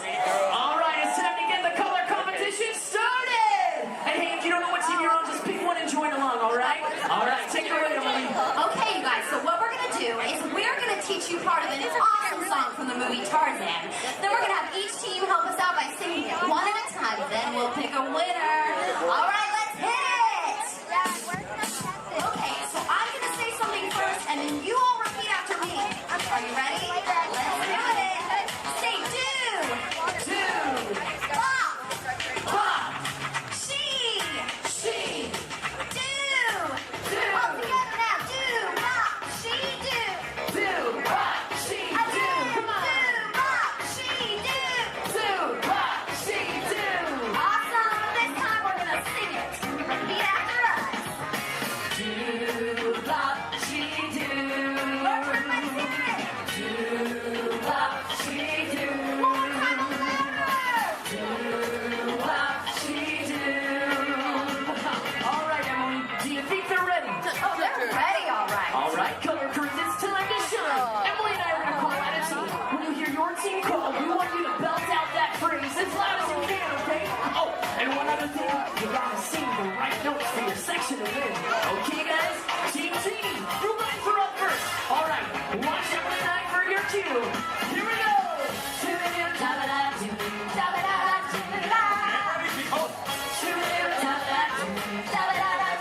Oh, we're ready. All right, Team T. Do, bop, she, do. Hey, that was cool. Give it up for Team Genie. Oh, wait, you other teams think you can do better? Let's give it a try. Team without you guys are up.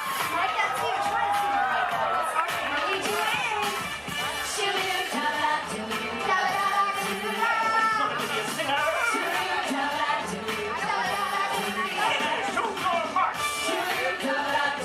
Okay, team without you guys. Here we go. Do, bop, she, do. Oh, my G's and C's lessons, but hey, she was out, you guys were great. All right, we're going to call out the next three sections a little bit faster and in this order. Ready? Team Bouvier, Tigger, then Sebastian. All right, guys, here we go.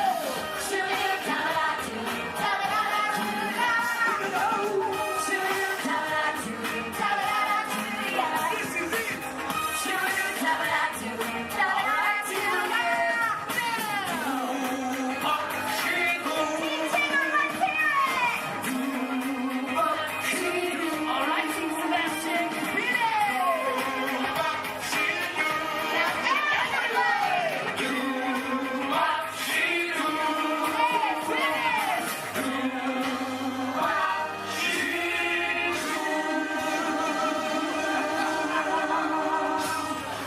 That's it, we did it! I am impressed. We That scored! was awesome! But which team should win? Ooh, that's a good question, Emily. I don't know. Hey, why don't we ask them? All right, you guys. Who do you think should win the color competition?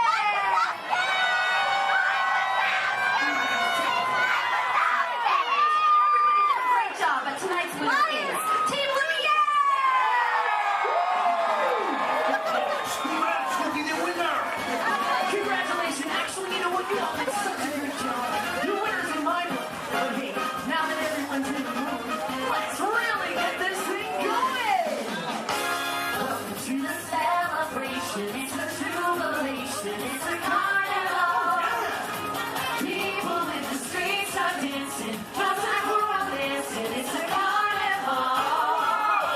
Oh, see with lights dancing, their eyes are laughing into your dreams. This is fantastic! No one can resist the magic and the mystic music of the carnival. No one can resist the magic and the mystic music of the carnival. Let's keep this energy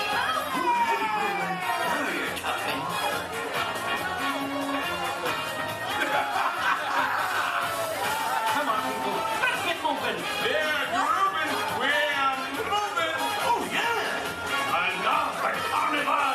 Whoa, look at all these photos, Emily. Are you seeing this? Oh yeah, Paradise Park is now one great big carnival of color. Welcome to the celebration. It's a jubilation. It's a carnival.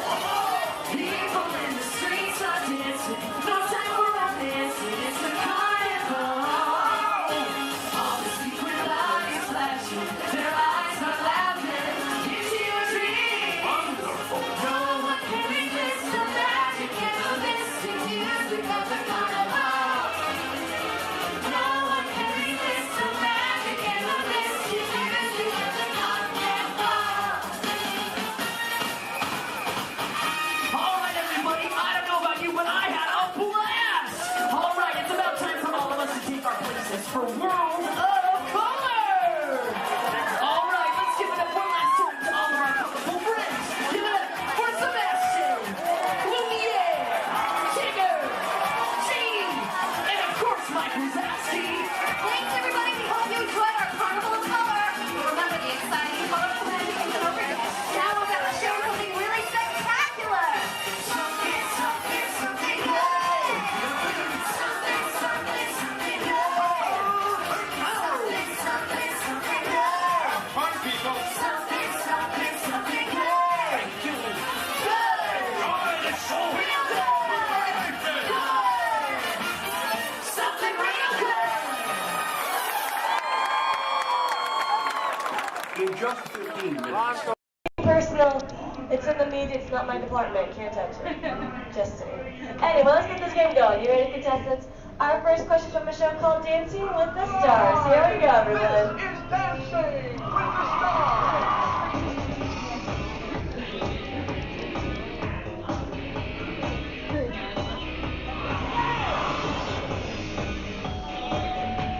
The NFL legend who danced his way to victory in Season 3 of Dancing with the Stars is A. Jerry Rice, B. Emmett Smith, or C. Apollo Antonio. All right, everyone, take it to the contestants. Contestants, what do you think the answer to possibly be? Contestant number one. You sure they're going to be a better answer? Like maybe like change it B? Maybe like to change it to something different? Like maybe you see something. B, Emmett Smith. Okay, how about you, T? What do we think? You sure you don't want to change it to what contestant one said? Like, because I think there could be a better answer. Like maybe if you change it. B. Okay, you sure? Last chance. You're sure? All right, contestant 3, what do you think then? B, Emmett Smith. Well, let's find out what we've got. Emmett and Sharon. Sharon, let's go, Bobby. Emmett Smith. Good job, contestant 1 and 3. Getting a shine started up on your board. Don't worry, still 2 questions left to go. And this one's from a long-time running show. It's called America's Funniest Home Videos. Here we go. Oh.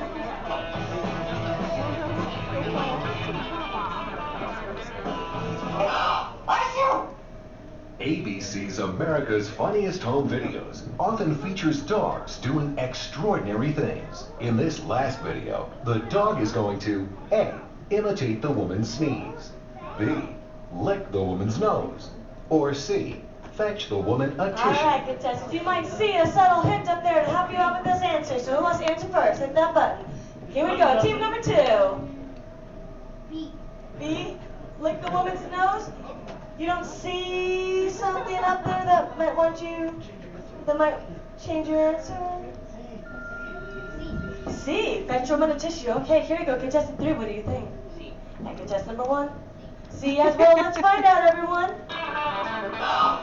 We've got a sneeze. And we got a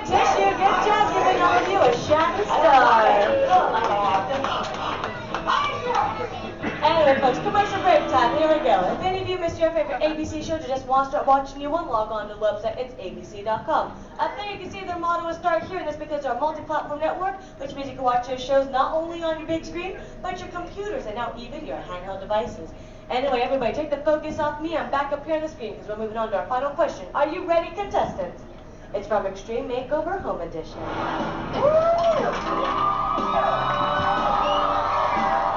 We finished the house! You want to say with me, bus driver!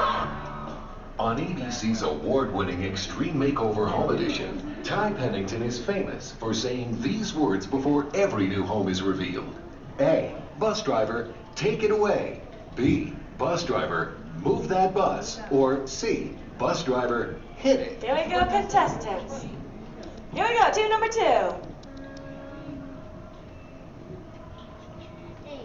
A, take it away.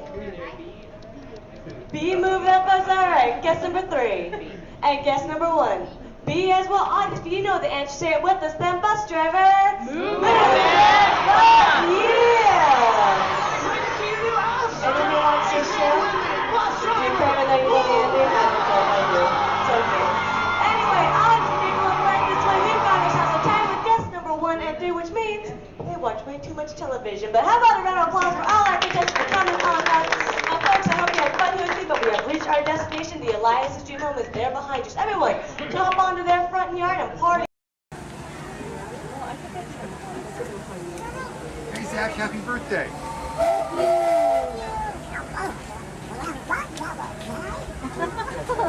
Who's that?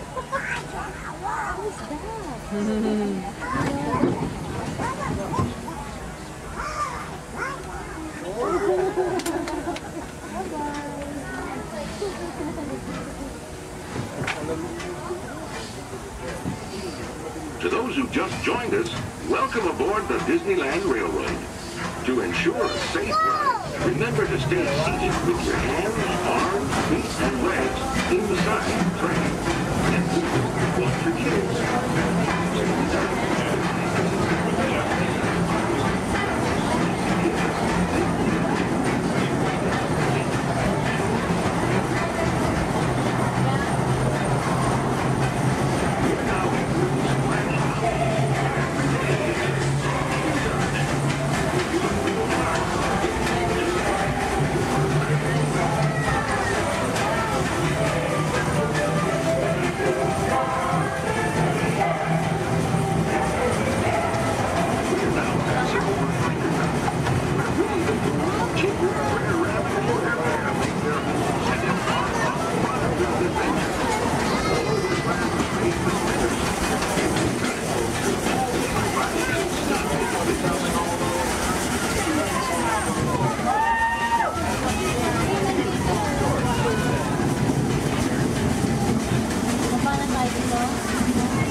Well, just a few minutes.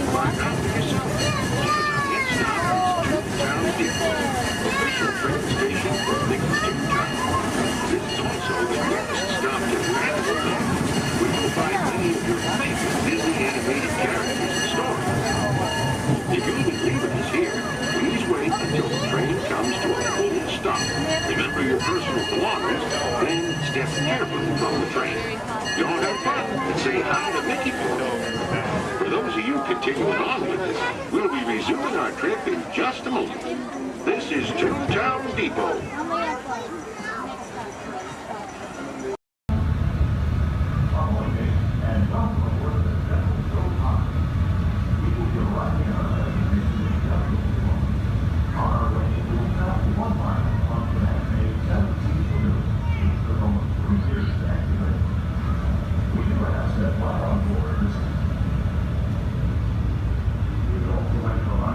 Smoking is not permitted at Walt theme parks and water parks.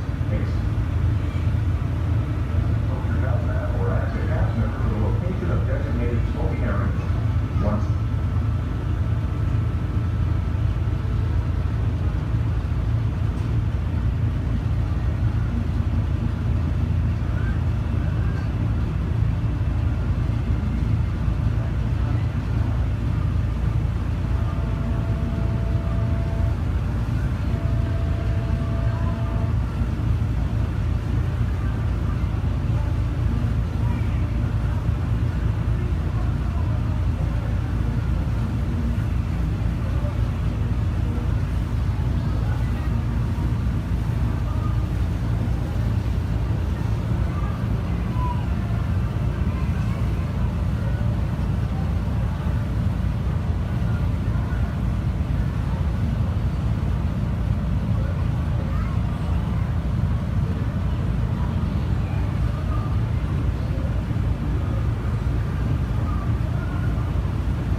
If you are standing or sitting on the stairs, we ask that you please clear the stairway. Everyone else, please remain where you are until we've completed our docking. Once again, please clear the stairway. You will be given an all clear when it is safe to travel stairs and go ashore. Por favor, manténganse alejados de las escaleras.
permanezca sentado con sus manos y brazos, pies y piernas dentro del parque y cuida a los pequeñitos. A manera de recordatorio, no tomar fotos con flash y luz de video antes de llegar a una entera.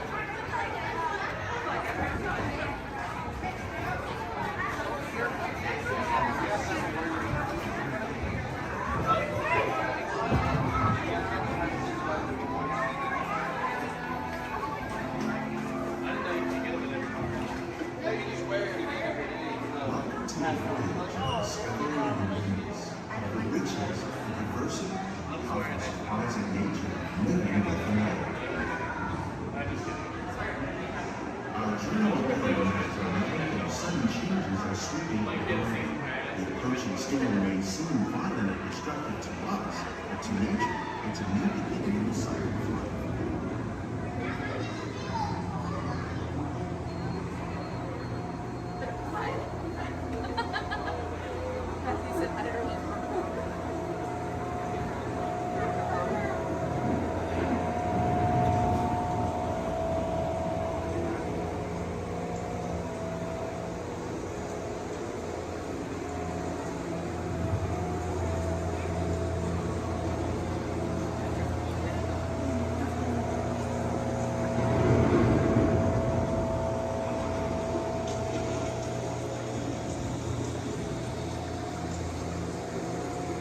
Beneath the surface of the lake, roots trap water from the flowing mud, extracting precious nutrients and minerals. These roots, when combined with sunlight, create the diverse living systems of our planet.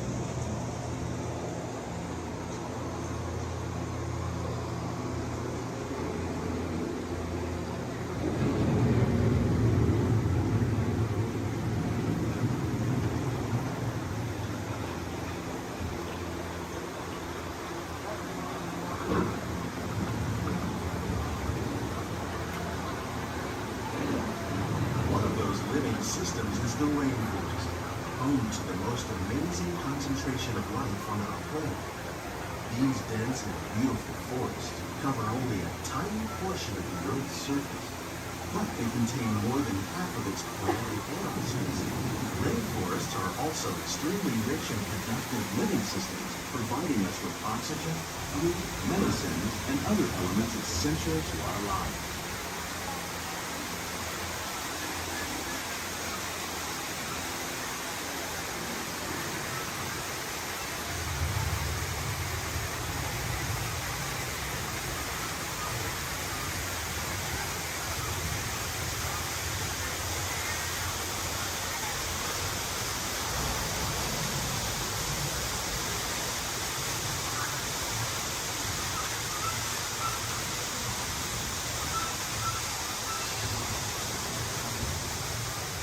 In the desert, nature has created a very different, but no less beautiful living system.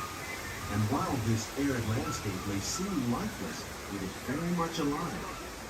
The plants and animals that have learned to survive in these harsh conditions make use of what little water they can find and avoid the scorching rays of the relentless sun.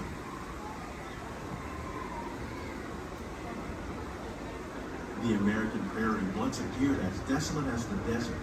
But over time, rainwater and nutrients gradually penetrated the hard surface of this land. Even the hooves of the mighty buffalo helped create the rich soil that one day become home to the American farm.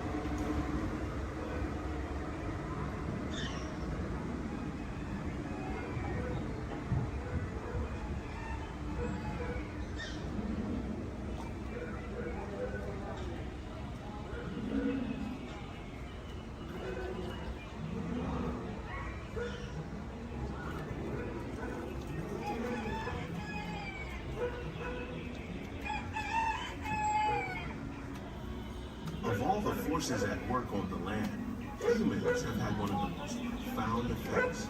The need to produce food for a growing world led to the enormous use and sometimes overuse of the land. In our search for more efficient ways to grow food, we often fail to realize the impact of our methods.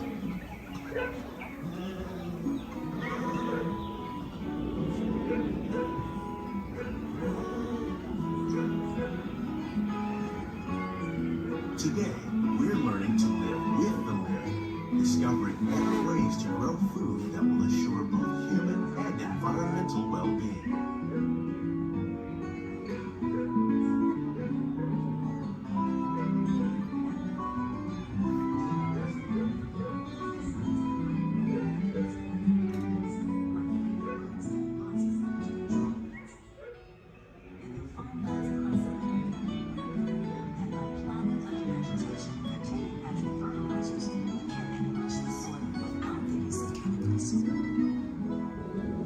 In arid regions, we're learning to produce food on desert seacoasts by developing and planting crops that thrive on salt water.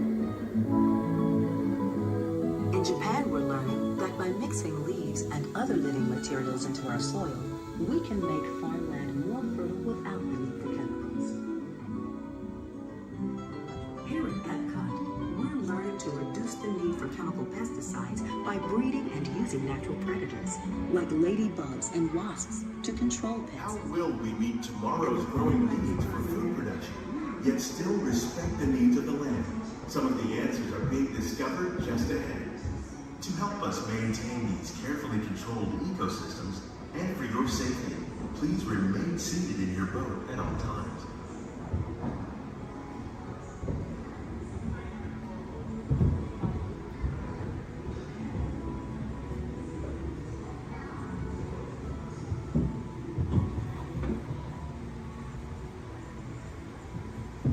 Welcome to our living laboratory, where scientists from Epcot and the U.S. Department of Agriculture are exploring innovative ways to produce bountiful harvests now and into the future.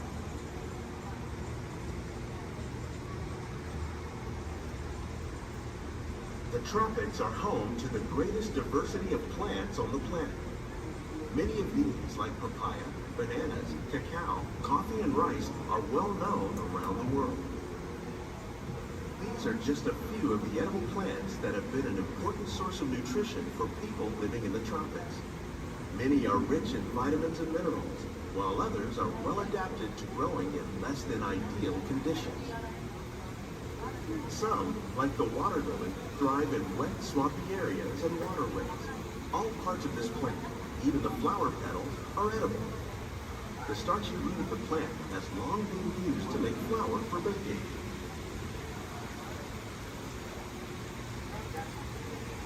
One day, many of these lesser-known tropical plants may be as important as the bananas growing on both sides of the boat.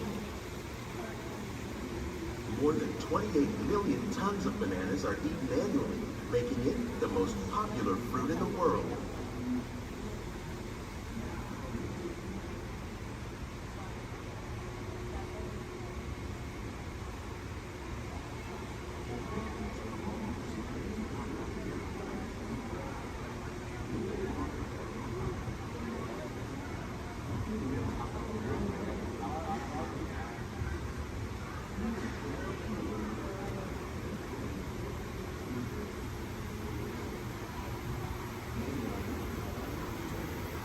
When we mention farming, you probably don't think of fish.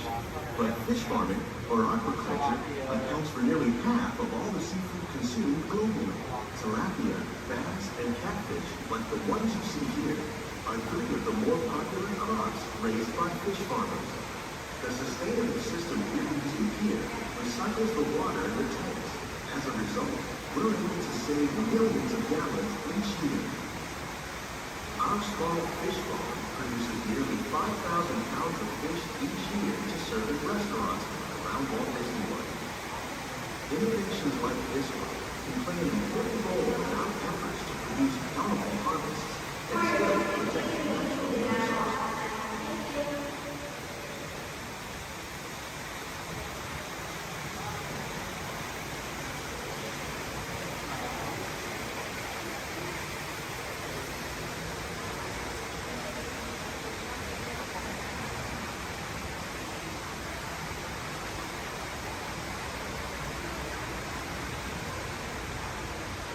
While there are more than 50,000 edible plant species in the world, most of us are only familiar with the handful that make up our everyday diet.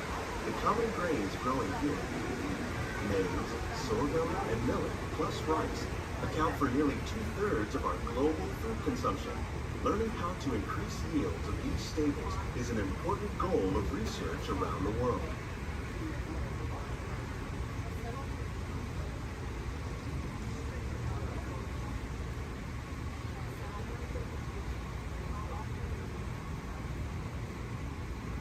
These plants are definitely on their way up. Innovative growing techniques like these increase yields while more efficiently using resources like water, fertilizer, and pesticides. Another innovation at work here is our integrated pest management program. By populating our greenhouses with beneficial insects that prey on harmful pests like aphids and flies, we are significantly reducing our reliance on conventional pesticides. We're growing these crops using our nutrient film system. This technique precisely controls and recycles water and nutrients. With it, we can produce over 27,000 heads of lettuce a year in this one small area.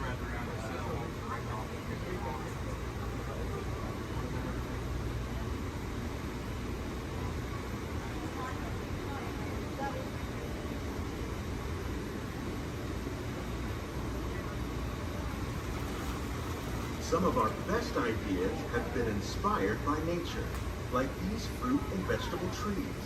By growing these ground plants vertically, we can increase yields and better control diseases. These crops taste as good as they look. In fact, we serve more than 15 tons of produce from our greenhouses in restaurants here at the land every year.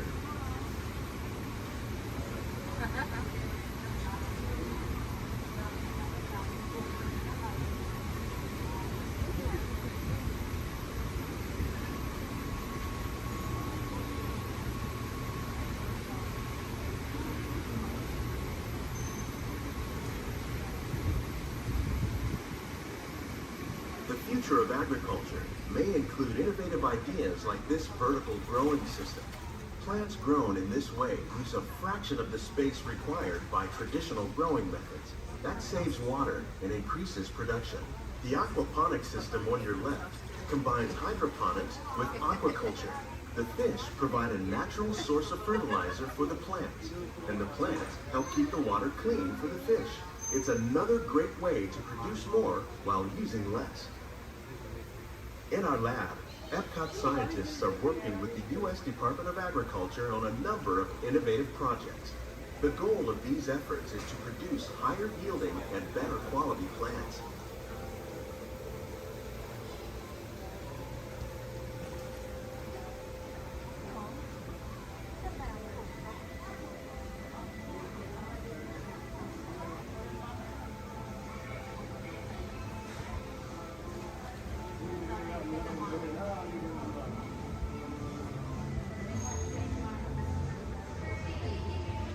These greenhouses represent just a fraction of the work being done worldwide to produce bountiful harvests for our growing population. Scientists, farmers, and even backyard gardeners are doing their part to improve the quantity and quality of foods that we all rely upon. Together, we can continue to find more ways to increase food production and protect our precious natural environment. Only then will we truly be living with the land.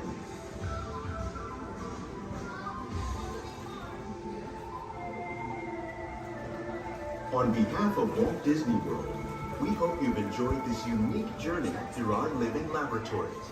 If you'd like a closer look, then check out the Behind the Scenes walking tour. It's a chance for the whole family to get up close and personal with the plants and growing techniques in our laboratory. Please keep your hands and feet inside the boat and remain seated until the boat comes to a complete stop.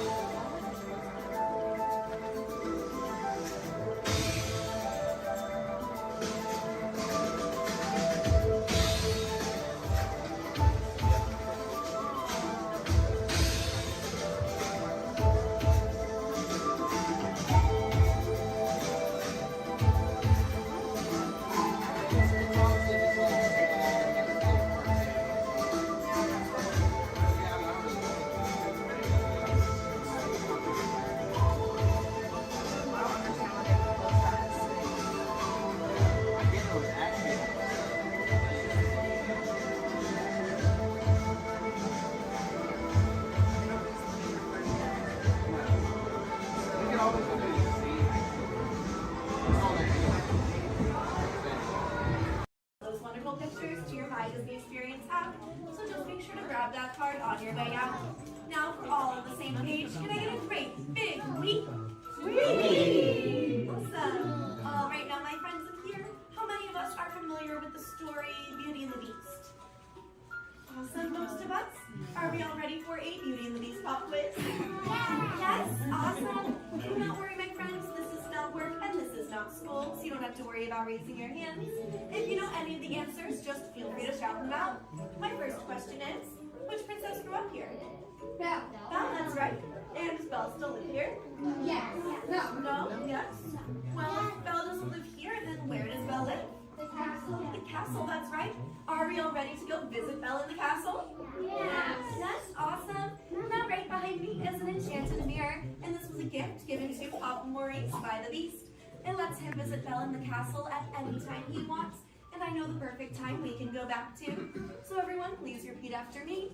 Take me back to the day Belle and Beast fell in love. Take me back to the day Belle and Beast fell in love.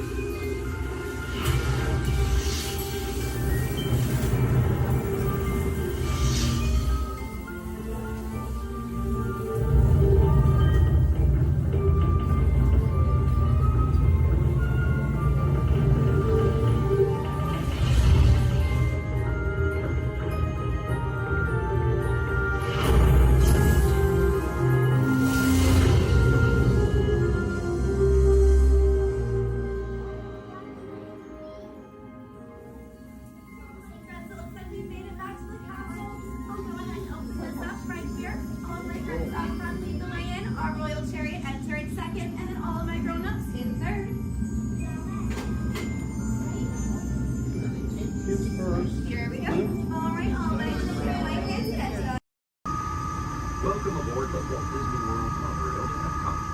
For those of you standing, please hold on to the handrails throughout our journey and stay clear of the door. For the comfort of others, no smoking, please. Thank you. As we turn south, you can catch a glimpse of the spires of Space Mountain in the Magic Kingdom. Nearby is Disney's contemporary resort.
now from Disney Pixar's Finding Nemo. We're approaching the Epcot monorail station. For our smoking guests, there are designated smoking areas just outside the park. Please hold on to the handrail and stay clear of the doors until the monorail stops completely and the doors open. On behalf of the cast of the Walt Disney World Resort, welcome to Epcot.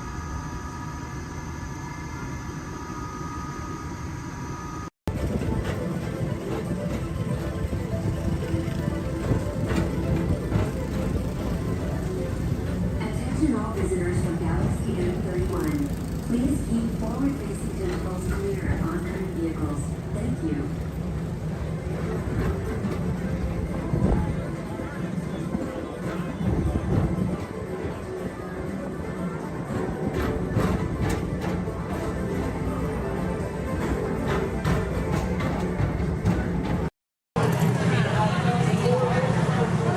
Hello. If you are new to the area, the Monstropolis Chamber of Commerce would like to welcome you. While you're in town, be sure... We interrupt this program for a special report. A child is on the loose in Monstropolis. A human child! If witnesses are to be believed, there has been a child security breach for the first time in monster history. We can neither confirm nor deny the presence of a human child here tonight. I tried to run from it, but it picked me up with its mind powers and shook me like a dog. It's true! I saw the whole thing! Happy birthday, Smokesy Poo! Oh, goodly bear!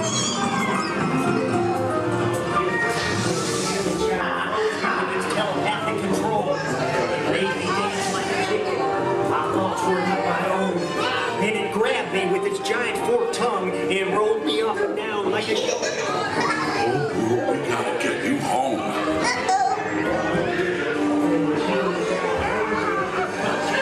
There's a kid! A human kid! Sea monster in the sky! Michael Wazowski! And on my birthday, I thought you cared about me! Celia, try to understand. Come on, this way. We are at the scene, number one. Decon unit, in position. Run out and lock it down.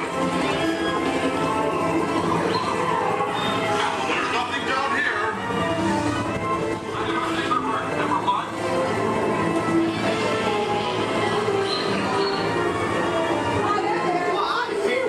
Nice! Yeah! Nothing exciting ever happens! Hurry up, Sully, hurry up. I've got most doors set up on the scare floor. Are you done yet, Sue? Race you to the scare floor.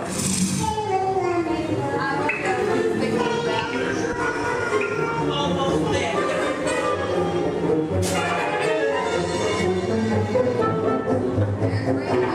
They'll never find her door now!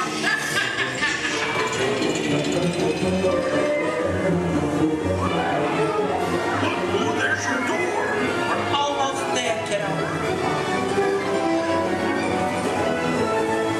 Not so fast, Sullivan! They'll never get her home now!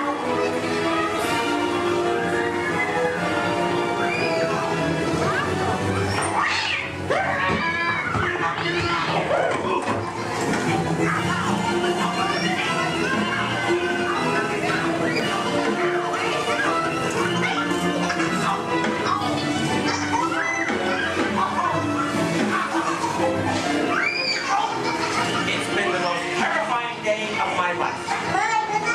But I love you, kiddo. Good night. Kitty's gotta go now. Sleep tight.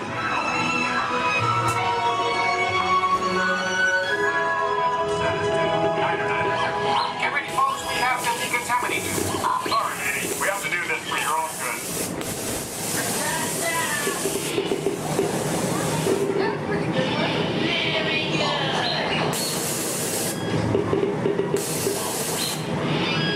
Sorry, sir, you're not my type. Yeah. We have neither confirmed nor Sir, stop making good ones. I'm not that kind of girl. Progress and reported to the scene where we immediately staring at me. We spread out and locked it down. Hey, you left the lens cap on.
boys and girls, this is Cool Guy Cultural Ceremony.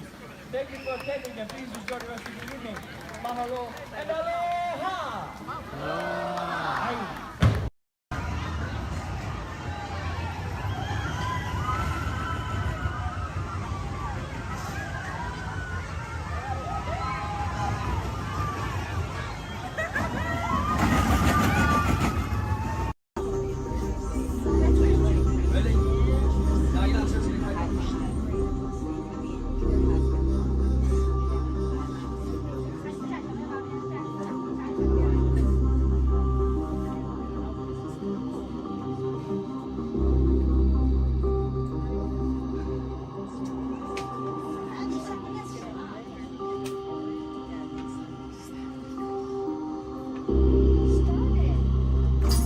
Users, prepare to be digitized into the world of Tron.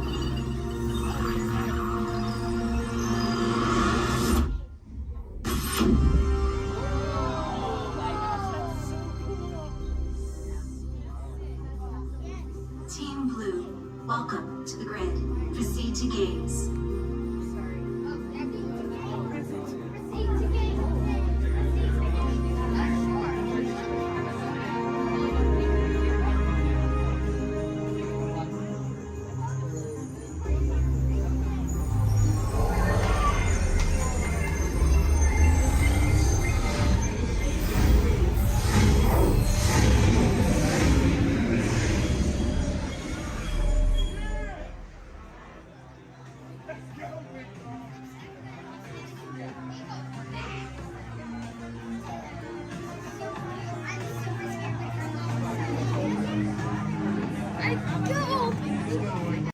Bailey's echolocation's awesome. We're gonna do it. Everyone, both fins up, go. Okay, sub-level, really good. Back bench, solid. Grandma in the corner. This is where we put our fins up. Good job, Grandma. Good job. Fins up, eyes closed, go. How many fins am I holding up now? No, you gotta go. Yeah, you so totally rock.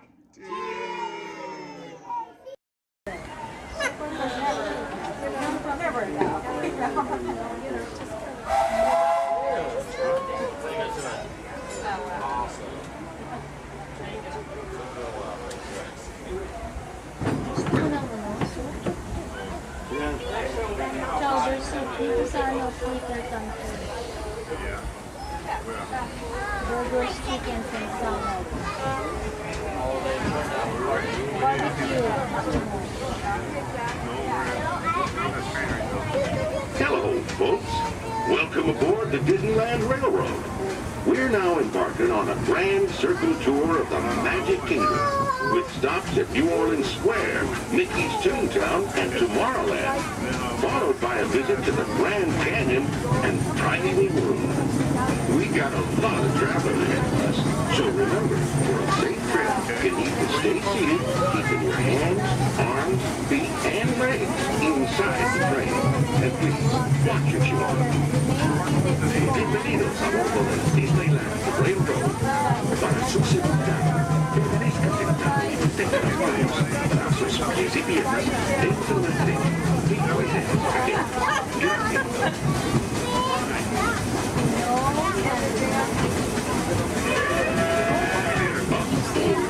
Did you folks hear that? Sounds to me like we've reached the wilds of Adventureland. You just might run into a lot of savage critters out there, including lions and tigers and tiki birds. Everybody best be on the lookout. You'll never know just what could show up. We're approaching our first stop.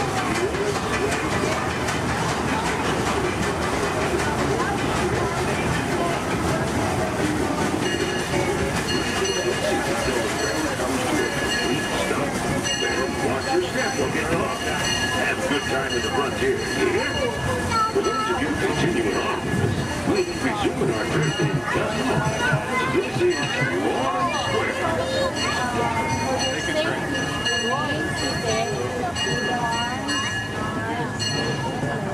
Door attendants, please.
sudden change slightly right away.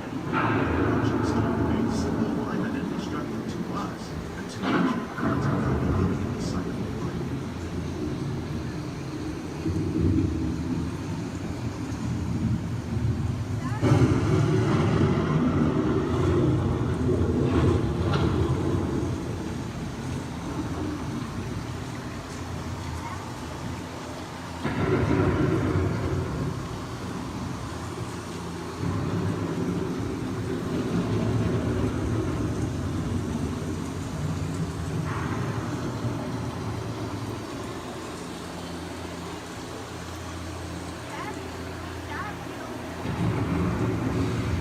The surface of the moon to trap water from the flowing mud, extracting precious nutrients and minerals. These elements, when combined with sunlight, create the diverse living systems of our planet.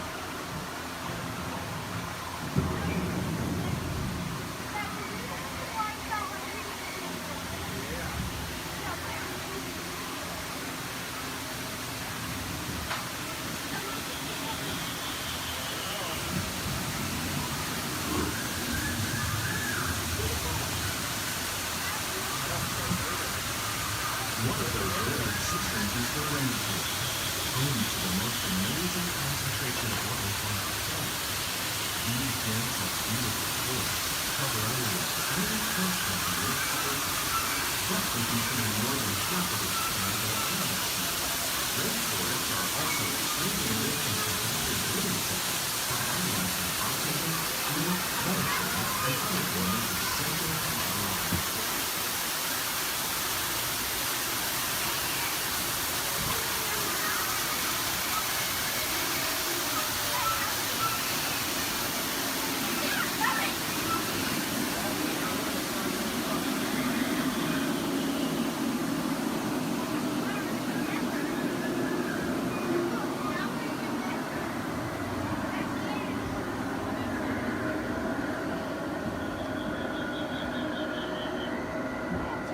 In the desert, nature has created a very different, known as beautiful living system.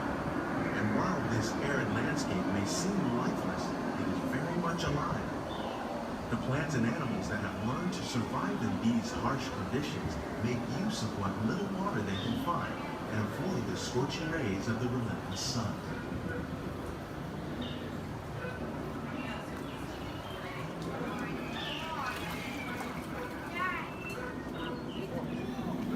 The American prairie once appeared as desolate as the desert, but over time, rainwater and nutrients gradually penetrated the hard surface of this land. Even the hooves of the muddy buffalo helped create the rich soil that one day become home to the American farm.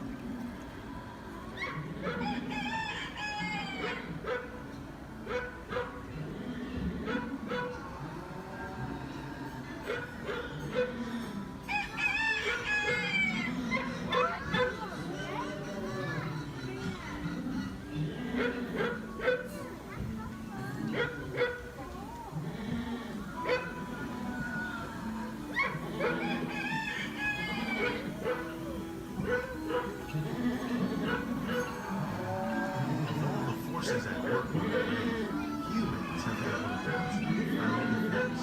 The need to produce food for a growing world led to the enormous use and sometimes overuse of the land. In our search for more efficient ways to grow food, we often fail to realize the impact of our methods.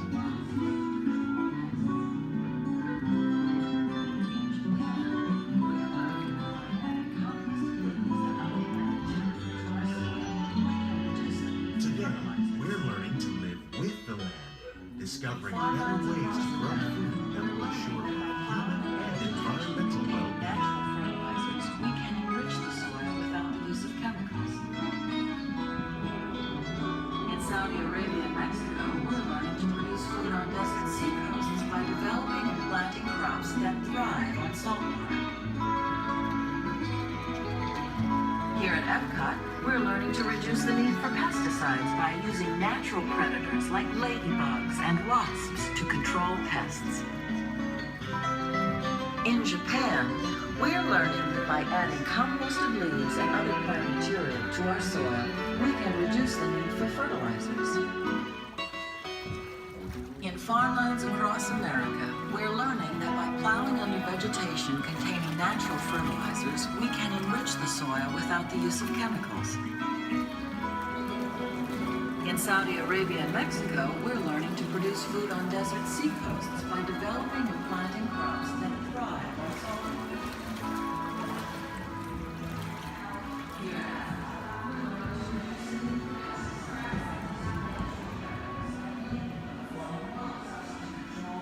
How will we meet tomorrow's growing needs for food production, yet still respect the needs of the land? Some of the answers are being discovered just ahead. To help us maintain these carefully controlled ecosystems, and for your safety, please remain seated in your boat at all times.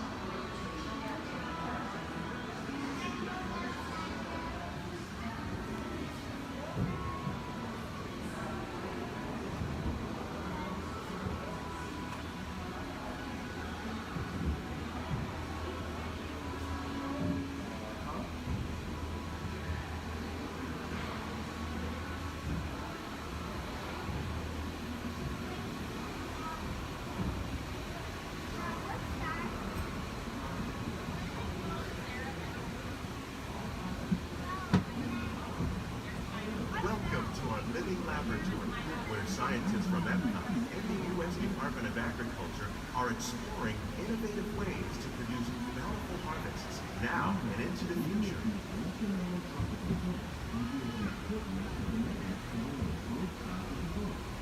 The tropics are home to the greatest diversity of plants on the planet. Many of these, like papaya, bananas, cacao, coffee, and rice, are well known around the world. These are just a few of the edible plants that have been an important source of nutrition for people living in the tropics. Many are rich in vitamins and minerals, while others are well adapted to growing in less than ideal conditions. Some, like the water lily, thrive in wet, swampy areas and waterways. All parts of this plant, even the flower petals, are edible. The starchy root of the plant has long been used to make flour for baking. One day, many of these lesser-known tropical plants may be as important as the bananas growing on both sides of the boat. More than 28 million tons of bananas are eaten annually, making it the most popular fruit in the world.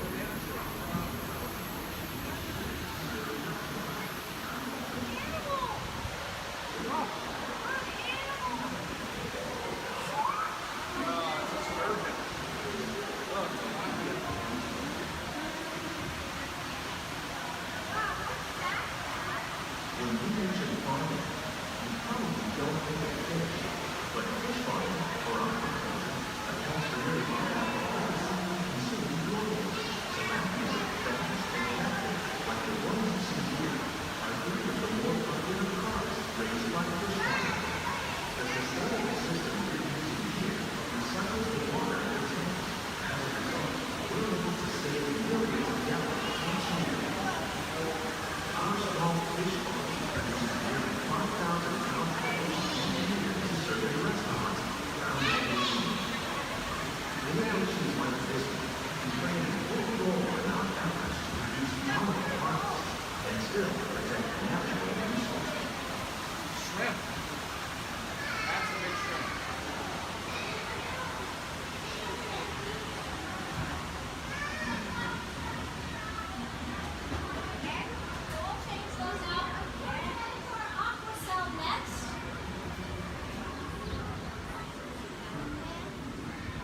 Little sunflowers.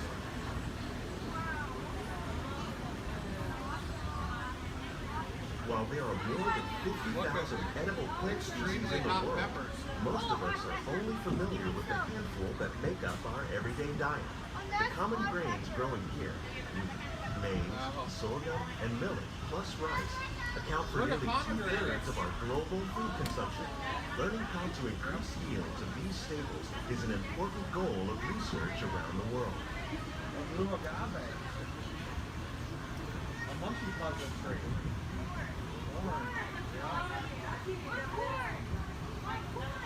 These plants are definitely on their way up. Innovative growing techniques like these increase yields, while more efficiently using resources like water, fertilizer, and pesticides. Another innovation at work here is our integrated pest management program. By populating our greenhouses with beneficial insects that prey on harmful pests, like aphids and flies, we are significantly reducing our reliance on conventional pesticides. We're growing these crops using our nutrient film system. This technique precisely controls and recycles water and nutrients. With it, we can produce over 27,000 heads of lettuce a year in this one small area. Look at the cucumbers.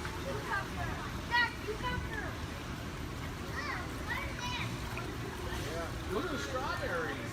Some of our best ideas have been inspired by nature, like these fruit and vegetable trees. By growing these ground plants vertically, we can increase yields and better control diseases. These crops taste as good as they look. In fact, we serve more than 15 tons of produce from our greenhouses in restaurants here at the Land every year. Look at the jalapenos. That's a great idea.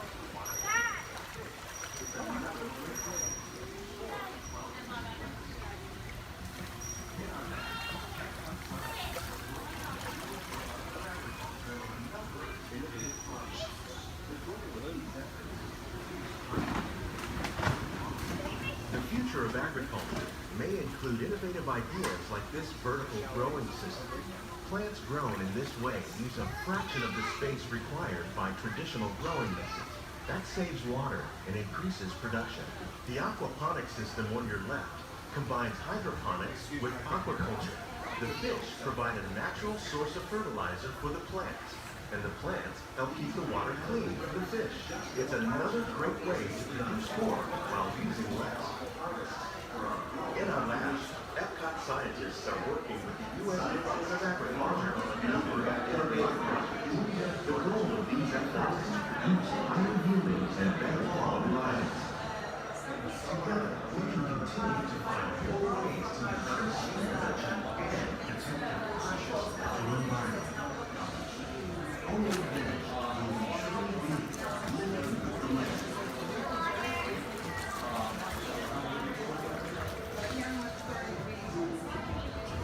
On behalf of Walt, these greenhouses represent just a fraction of the work being done worldwide to produce bountiful harvests for our growing populations.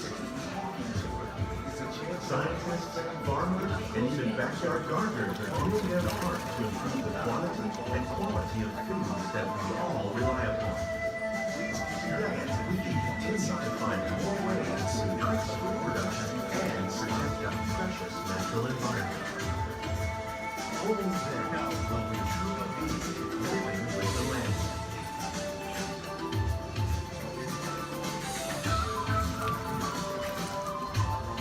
On behalf of Walt Disney World, we hope you've enjoyed this unique journey through our living laboratory. If you'd like a closer look, then check out the behind-the-scenes walking tour.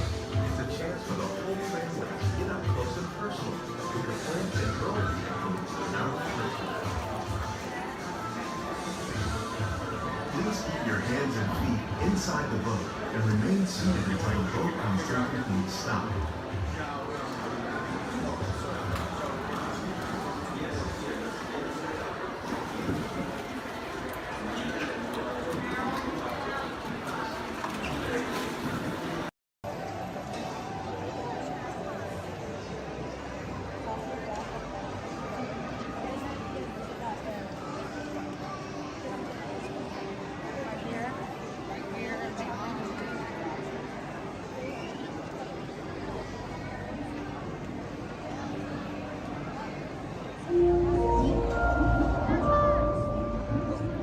Attention marine life explorers.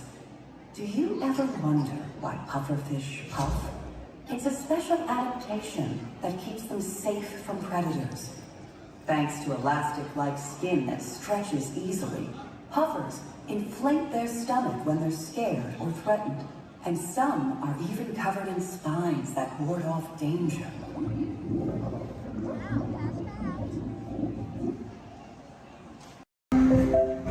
This is Starport 75. Or as we locals call it, Space Mountain. Our high-speed rocket port to distant deep space destinations.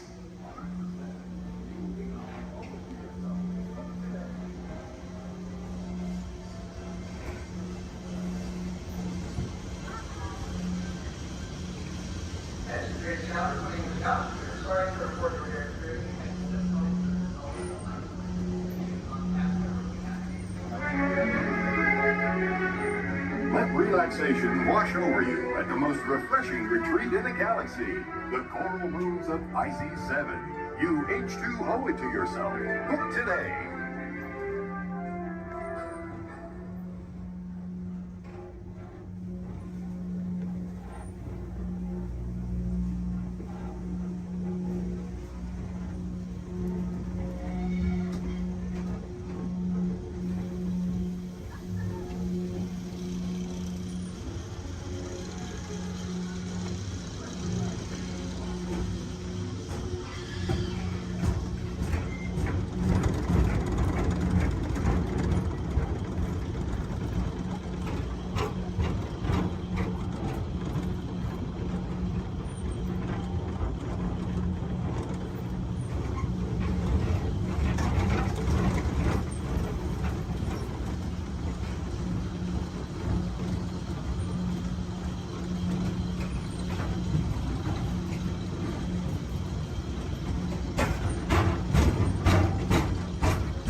Looks like we're on our way, and I'm so glad to have you with us.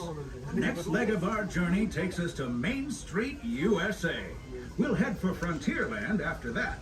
Stay seated and keep your hands and arms, feet and legs inside the train at all times. Oh, and please keep an eye on your children. Para su seguridad, permanezca sentado y mantenga las manos, brazos, pies y piernas dentro del tren y cuide a los pequeños. Gracias. Next up is a place that's always ahead of the curve, and not just because we're on the straightaway. Our metropolis of mechanical marvels, Tomorrowland.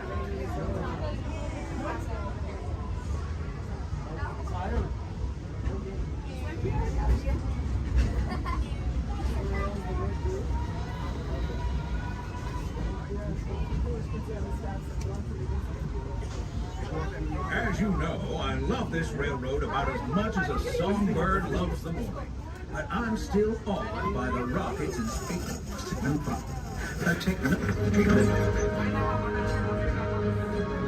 Unidentified users detected in upload conduit area. Scanning. Calculating. Locomotive maintaining trajectory. Intervention not required.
Magic Kingdom is almost complete. I can't thank you enough for spending part of your day with me. And I hope you've enjoyed your journey as much as I've appreciated being a part of it. We're now approaching our most charming destination, Main Street, USA. A place where the only thing sweeter than the townsfolk is the treats. After our stop, we'll be heading for Frontierland, followed by a visit to Fantasyland. Now, stay seated until our train comes to a complete stop. Then pick up your belongings and carefully disembark. If you have strollers to unfold, please take them all the way beyond the platform so new passengers can safely hop aboard. It'd be mighty kind of. And while we're being neighborly, what say we give our fellow travelers a friendly wave hello? This is Main Street Station. Welcome to Main Street, USA. As we come into Main Street Station, please remain seated until I give the all clear. Please remain seated.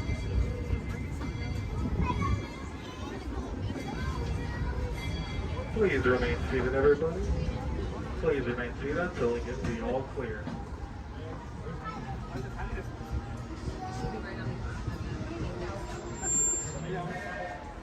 We are now all clear to enter Main Street Station.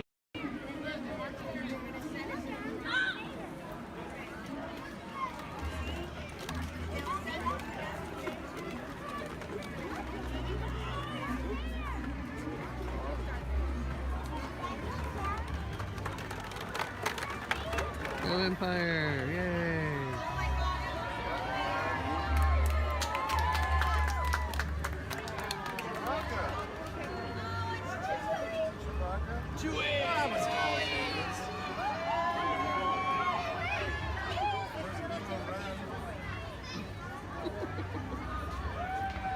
Hello, what's up? Hey. Oh, what's that?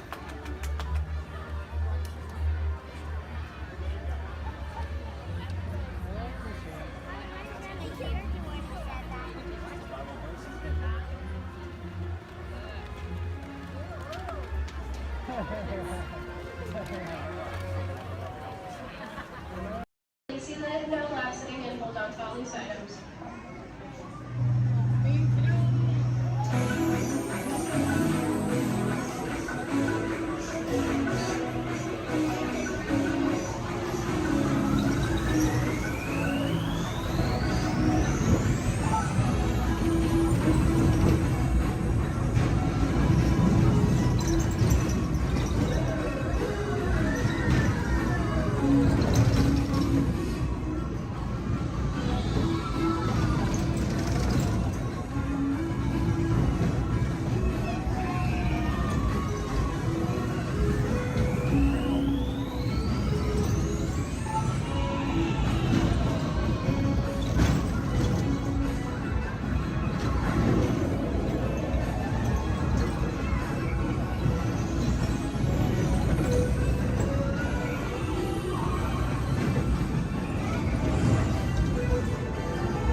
We should go get the fast pass. Oh, Lord!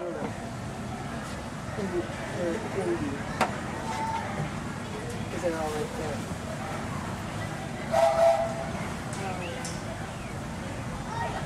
And folks, on our way to Main Street Station, we'll be passing through the Grand Canyon and Primeval World. This is a perfect opportunity to take out your cameras and snap a few pictures. However, as a courtesy to those around you, we ask you please turn off the flash photography and video lighting on your cameras. Once again, no flash photography or video lighting inside the tunnel. Thank you.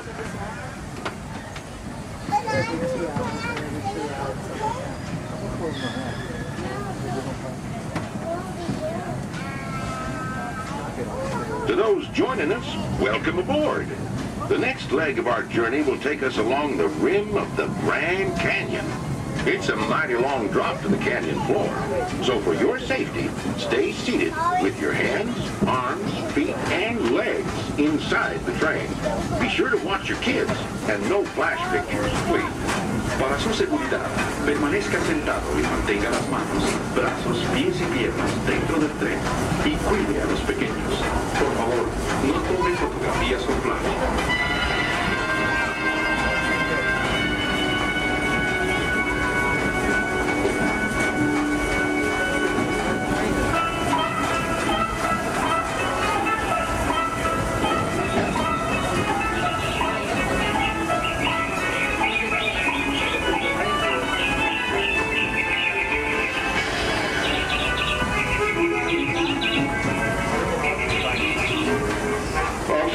Everybody to please remain seated at all times. Thank you.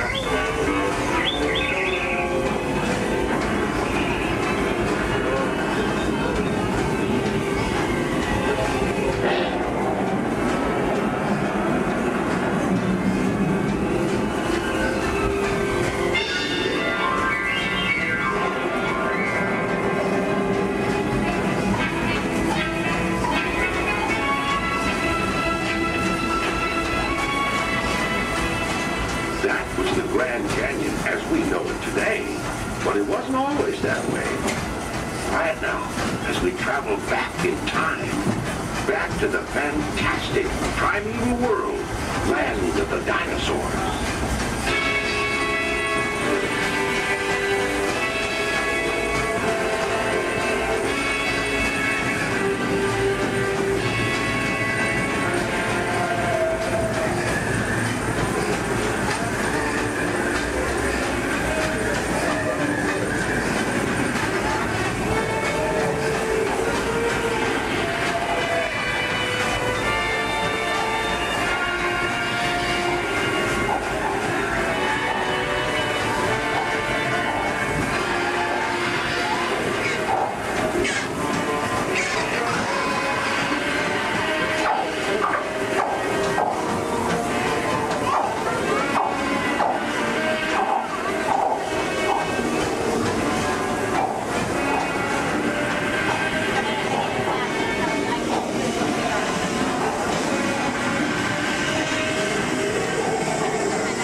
Back to our own time and to Main Street Station, gateway to Disneyland.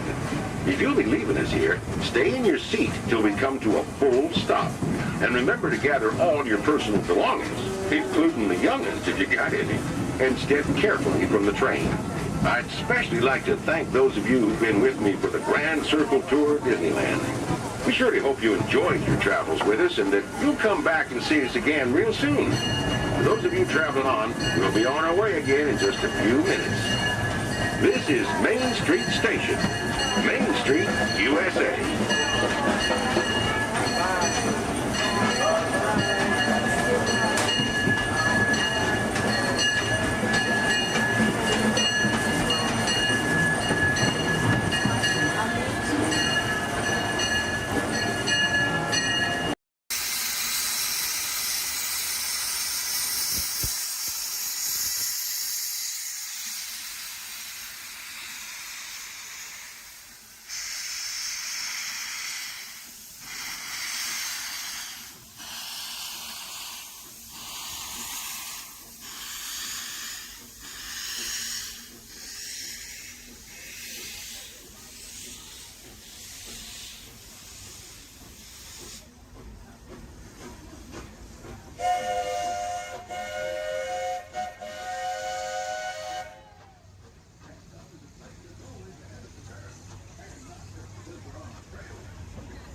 We are now approaching our one and only stop to the Mickey and Friends parking structure and the Pinocchio parking area.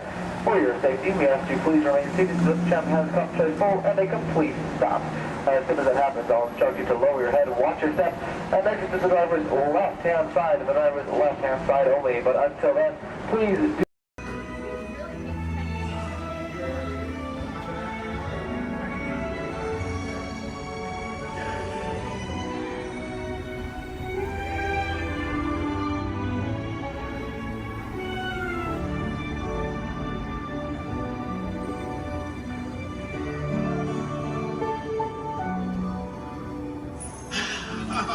Voilà, venez, venez, venez, suivez-moi, je vous prie.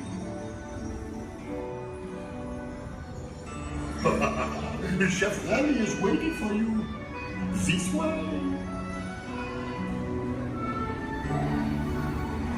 Détendez-vous.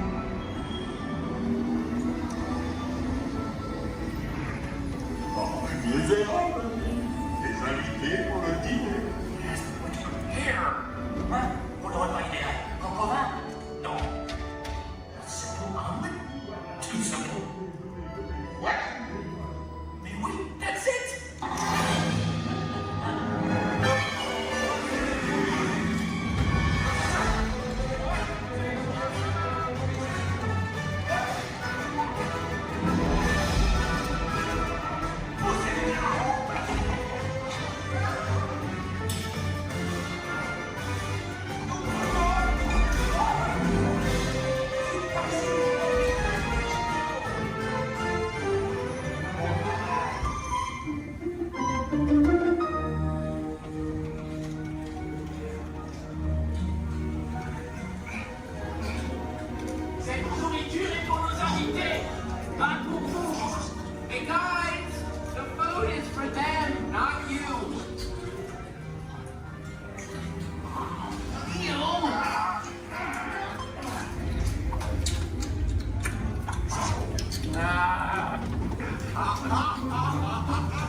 What are you doing? Le manigot seafood. Out of my way.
Okay, be sure to pack all your stuff and lock your step as you exit.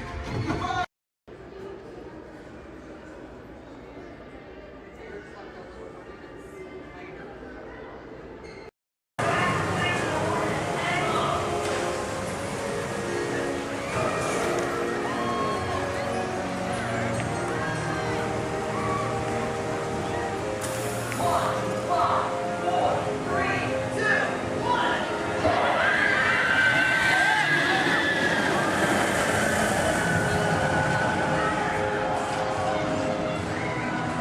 Your time has come. The master awaits.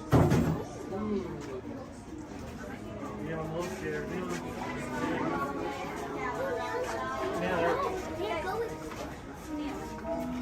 Are you closer to sticks or closer to seven?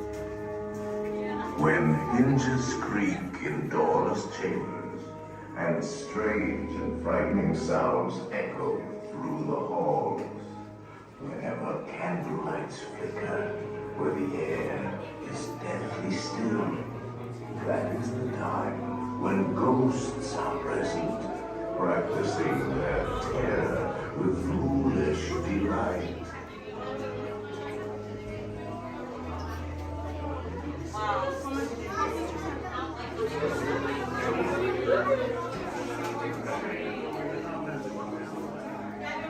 Proceed all the way into the chamber and all the way across the walls. Look alive, folks, for our strict deadline. It's going like a hatchet and chop chop. Welcome, foolish mortals, to the haunted mansion. And your host, your ghost host.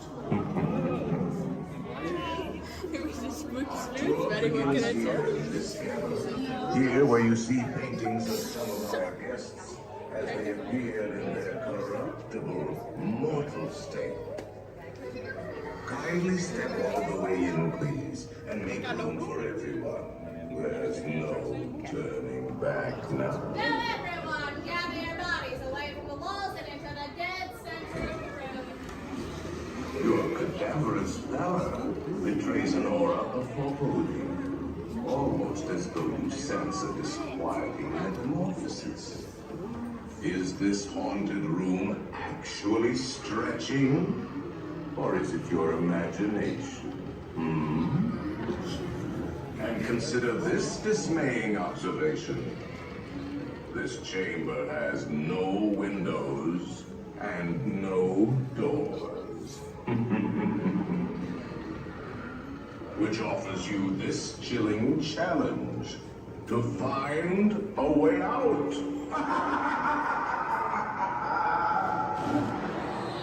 Of course, there's always my way.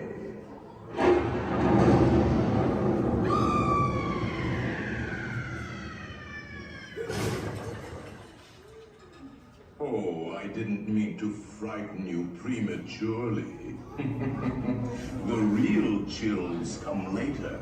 Now, as they say, look alive, and we'll continue on. And let's all stay together, please.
cups and follow the arrows to the flight deck.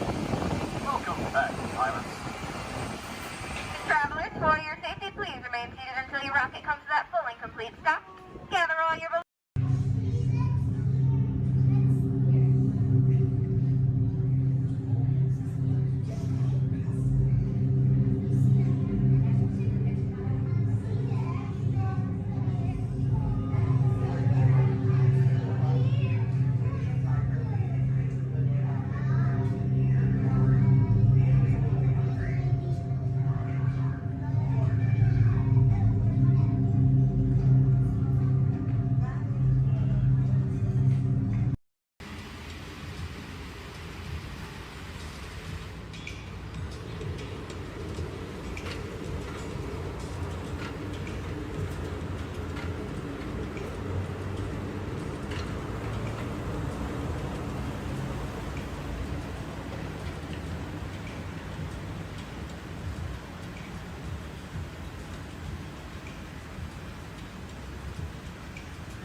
Gracias.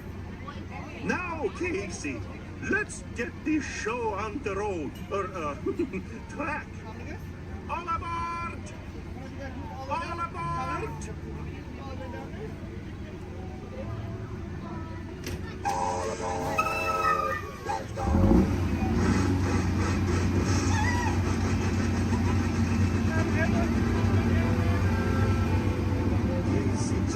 Coming down the track, coming down the track, with the smoker snack.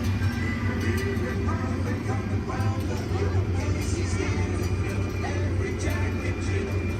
Every time it's fun and little.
Now, as we say to the animals, that's the end of the lion.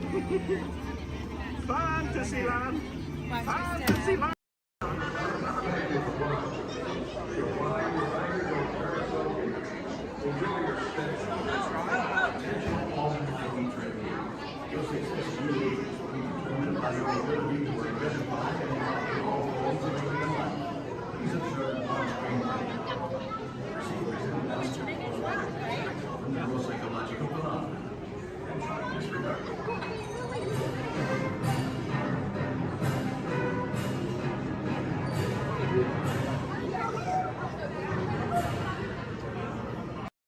Right here in our very own special effects water tank.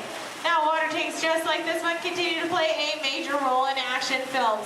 Here, the explosive, out-of-control mayhem that you see in movies like Crimson Tide, The Rock, and Pearl Harbor can all be created using large-scale mechanical and physical effects. The action is then filmed as a carefully planned sequence of events, and today you guys are in luck because we are in pre-production for our very own action sequence that we like to call Harbor Attack. We're going to be using some of the same special effects that directors like Michael Bay use in their films. Now, if you'll turn your attention to those overhead monitors, here's Michael to set the scene. In this scene, a patrol boat is on a surveillance mission. Searching the skies for enemy aircraft, the crew is caught off guard when the real danger surfaces from beneath the sea. This is going to require a full range of physical effects, split-second timing, and careful direction. We have the lights, we have the cameras, all we need now is the action. And if anybody knows about serious action, it's certainly Michael Bay. Some of the effects that we'll be using in this scene include water cannons, which have been pressurized up to 100 pounds per square inch. We also have bullet hits, which have to be carefully timed and programmed to match the sequence of the visuals as well as the pattern of our sound effects. And the last but probably the most important physical effect in a scene like this is fire, which must be ignited at a precise moment, because it takes a lot of timing and work to reset the charges for an explosion. Of course, the number one consideration in the timing of all these effects is the safety of our actors here on the set, and that's where you come in. Everyone, please give Mitchell a big round of applause! Yay! Mitchell, you have been cast as the mechanic in our scene today. Your scene is going to take place way down here in the engine room of our PT boat. Now, you don't have to swim. You can follow Stephanie, she'll show you right where to go. All right, we're going to be filming 2 scenes today, but not in the order in which they appear in the script. Many movies today are shot out of sequence, which means that actors have to react to a situation which may not have yet been filmed. This can be difficult, so it's up to the director to provide the motivation for the scene. All right, Mitchell, here's the setup. The phone next to you is going to buzz as 800 gallons of water are going to dump out of those tanks, fly down that chute, and slam into you like a freight train. Are you feeling motivated to hang on? Good. It's actually 1,000 gallons of water, but we find there's a fine line between motivation and fear. All right, roll playback and action. Pick up the phone and talk to your captain. Let him know you just lost your engine. Keep talking. Keep talking.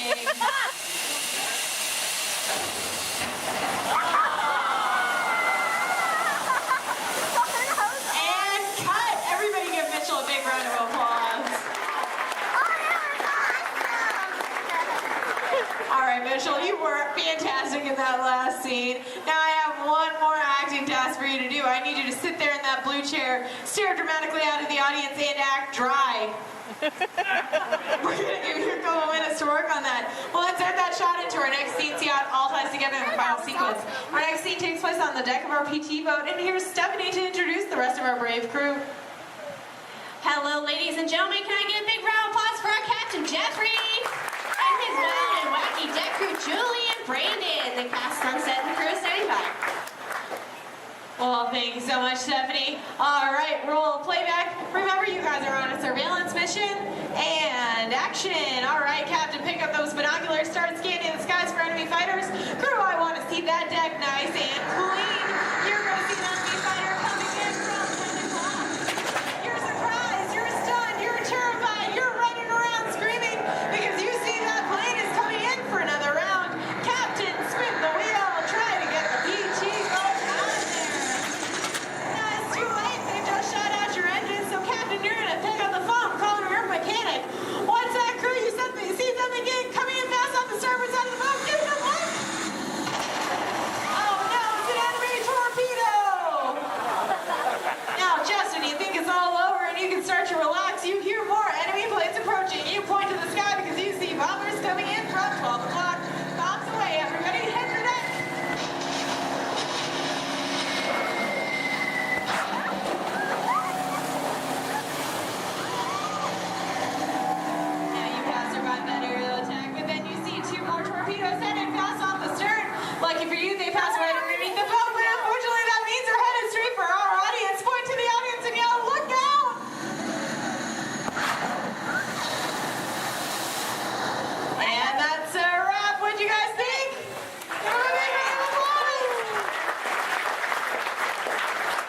now we're going to see what that whole sequence looks like when we have some computer-generated images, a couple of lines of pre-recorded dialogue, and an exciting musical score.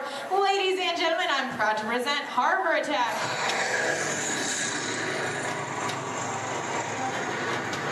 It's not one of ours.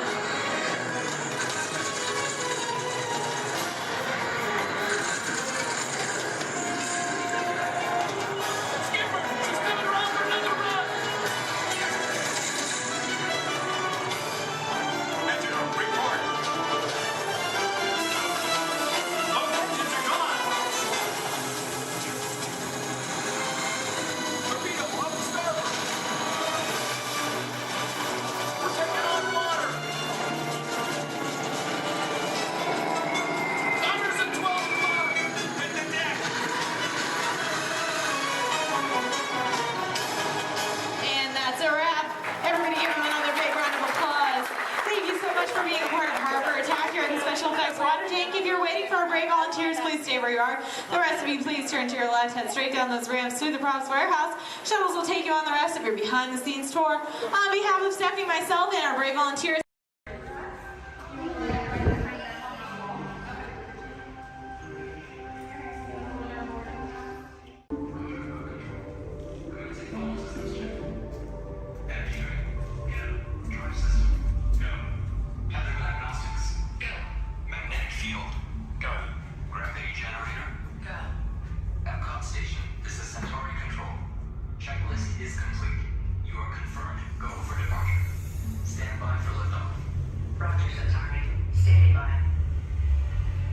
Welcome aboard the Stellarator. In just a few moments, you'll be on your way up to Space 220 aboard the Centauri space station. Enjoy the ride. SV1, you are clear for departure. Initiating in 3, 2, 1, liftoff. You're riding aboard the Mark V Stellarator, the latest in space elevator design and technology. Today, you'll have a spectacular view of Florida and the eastern seaboard. Enjoy the ride. I'll be back in a bit with arrival information.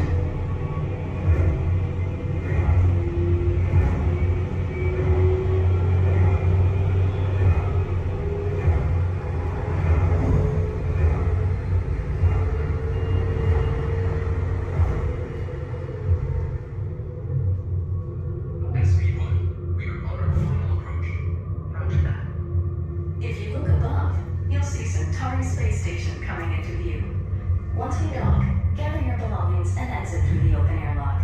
A Space 220 agent will be waiting for you. SV1, clear for arrival. Gravity generator active. Airlock activated. Docking complete.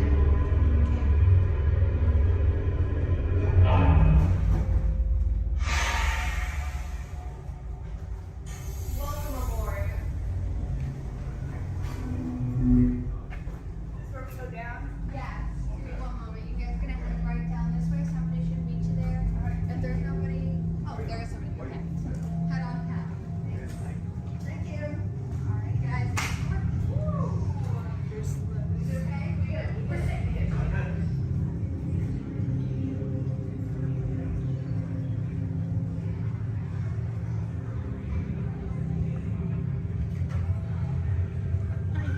Hello guys, I'll Hello. take that boarding pass. And what's the last name? Nice. Alright, for Joffrey? Yes. Alright, you guys can call me. How was the trip up today? Was it good? Easier or good? Awesome.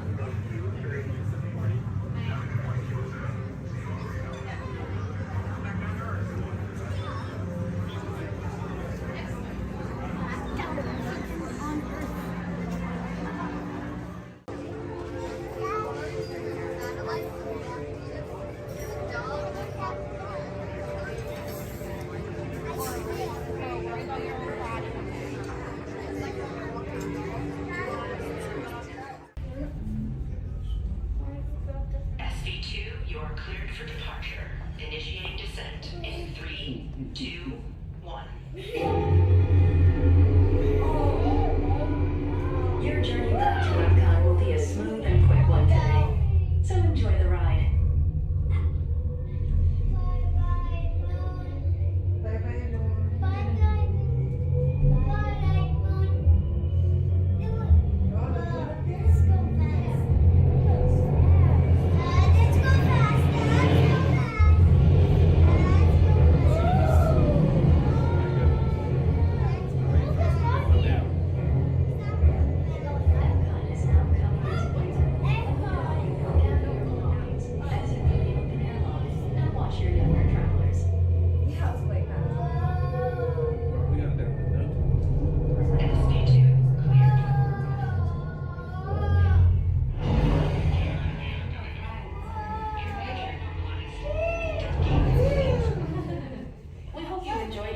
Space 220 and look forward to seeing you again soon. The ground is in the sky.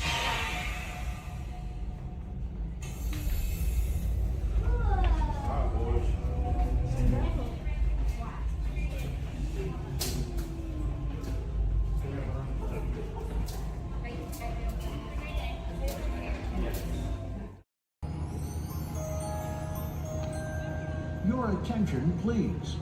Disneyland has now ended its normal operating day. We thank you for your visit to the Magic Kingdom and that the memories you've made will bring you back again soon. While the rest of the park closes, Main Street will remain open for your shopping convenience. Thank you. Su atención, por favor. Disneyland ha terminado su día normal de operaciones. Les agradecemos su visita al Reino Mágico y esperamos que regresen pronto para crear aún más recuerdos. Mientras que el resto del parque comienza a cerrar, las tiendas de Main Street permanecerán abiertas para su comodidad. Gracias.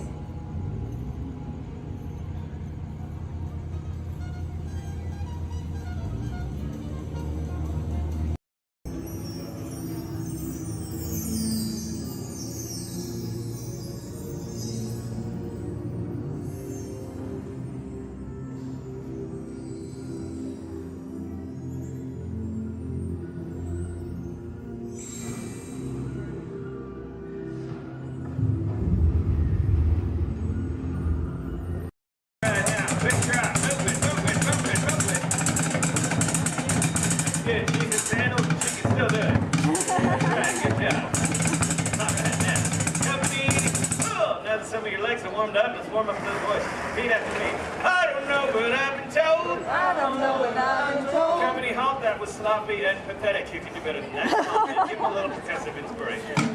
All right, let's get it together now. I don't know what I've been told. I don't know what I've been told. Better. Army green's worth more than gold. Army green's worth more than gold. Playtime's almost never done. Playtime's almost never done. Join our squad and have some fun. Join our squad and have some fun. Well done, soldier. Give yourself. Speaking of which, it's time to check in with Andy's room. Men, make yourself look busy. Come in, Motherbird. This is Alpha Bravo. Come in, please. This is Sheriff Woody. This is Motherbird. Back here in Andy's room. I read you loud and clear. Can you hear me? Sure can, Woody. Sir, we have good news to report. We've located an entire platoon of potential plastic play toys. Whoa! Hold your horses there, soldier. Fun and play are serious business. So make sure they're trained before you send them to Andy's room. Sir? Yes, sir. Standing by to initiate Operation Playtime. Over. Now remember, whenever Andy comes into the room, they gotta be able to freeze. Like I bet your men are doing right now. Sir. Yes, sir. Over. All right, then. Carry on. This is Sheriff Woody saying, hey, howdy, hey, and over and out. Over and out. Now, Sheriff Woody just mentioned becoming a toy requires a very specific set of skills. For instance, you need to be able to freeze whenever Andy, or anyone else for that matter, enters the room. They cannot know our secret toy business. Next, we will commence Operation Freeze, but first, my men will demonstrate. Put your hands together. Come on, Playtime's all about having fun now.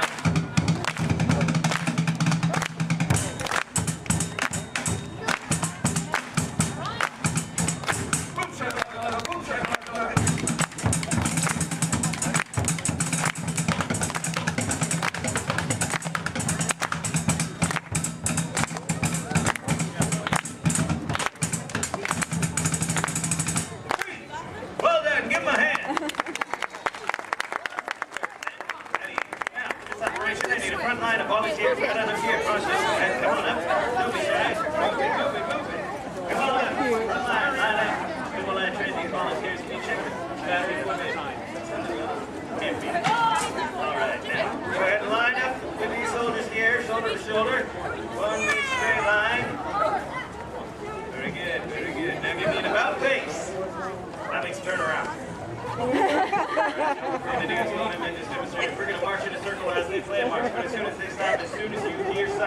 no drumming, and I want you to freeze as if you're a toy and someone just entered the room. So first, let's set you up with a good toy pose. Let me think here, something maybe we all know. Let's make it simple. First, I want to see you pose like a big, mean teddy bear. When I yell freeze, show me a big bear pose. Ready? Freeze! Very good. Now, as I mentioned, while my men play, we will march in a circle, following me this way, and as soon as they stop, I want to see you frozen. Then take it away. Right this way. Here we go.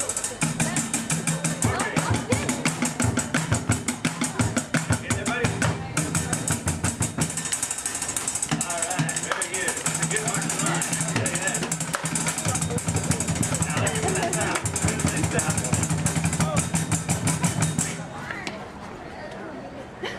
Pretty good. Let's try it again. This time, let me see you frozen like an action figure. Maybe your favorite action sports star. Think of your favorite sport and then pose like you're playing it, right? Following me this way. Here we go.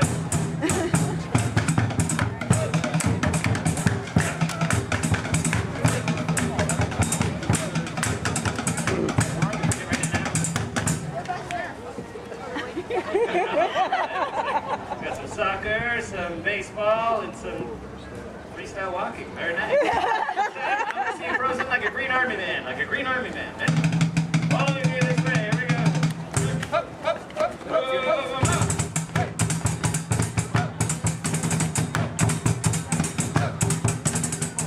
Taking your army man poses.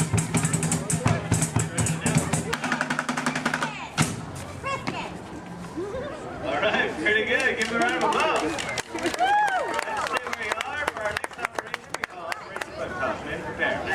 What we're going to do is practice something that is very important to Green Army men and women everywhere, and that is target practice. You must have your aim home at all times. You never know when you're going to need it. So, for Operation Bucktops, you will be presented with a target. This red barrel here is to filled with monkeys. They got out. It's a very sad day. So now we use ladybugs for our target practice. You'll each be armed with 1 round of ammunition, and in 3 rounds of firing, our goal will be to get 100% of the bugs back into the barrel. As I mentioned, in 3 rounds of firing, hopefully we can get better every single time. Like me, I get more skilled every day. All right, go ahead and hold up those bugs, trees and arms. When I yell fire, let them fly. And 3, 2, 1, fire! That was pretty good for a first time, but I know we can do better. Go ahead and pick up those bugs, recover those ammunition. Remember to observe the rules of playtime, share, play well with others, and be safe. All right, now, freeze and arms. Let's try round 2. See if we can do any better. And 3, 2, 1, fire! That was a little better that time. We're getting closer to 100%. Let's try the 3rd and final round of firing. As I said, our goal is to get 100% of the bugs into the barrel. I have faith in you. Now, freeze and arms, hold them up. And 3, 2, 1, fire! Wow, would you look at that? All 100% of the bugs made it into the barrel. Give them a big round of applause. You're dismissed. Go ahead and fall into formation as you were. Great work. Y'all make my plastic heart pump pride. All right, we have one final operation, which we call Operation Play 12 with Others. And for this operation, we will practice playing well with others. That's right. And I need 2 volunteers celebrating their birthday. I see one right over here with Debbie. Come on up. Come on forward, and you too. Come on up, Savannah. Debbie, go ahead and stand right here for me. Savannah, fall in next to Debbie. Right in line with my men. There you go. Give them a round of applause. They're going to be honoring members of my drum corps. That's right. You're going to be playing on these, which I recently acquired from the Rockstar Canvas playset. They're not mine. Go ahead and hold on to those. Now, what's going to happen is my men are going to play march, and any time they may stop and point at you like this, go ahead and take a look at what they're doing. And when you see them do that, I want you to hit that tambourine 2 times like you mean it, and try to do it together right now. Good job. Yeah, you can hit a little harder than that. Perfect. Now, just take your cue from my man and 1, 2, 3, 4.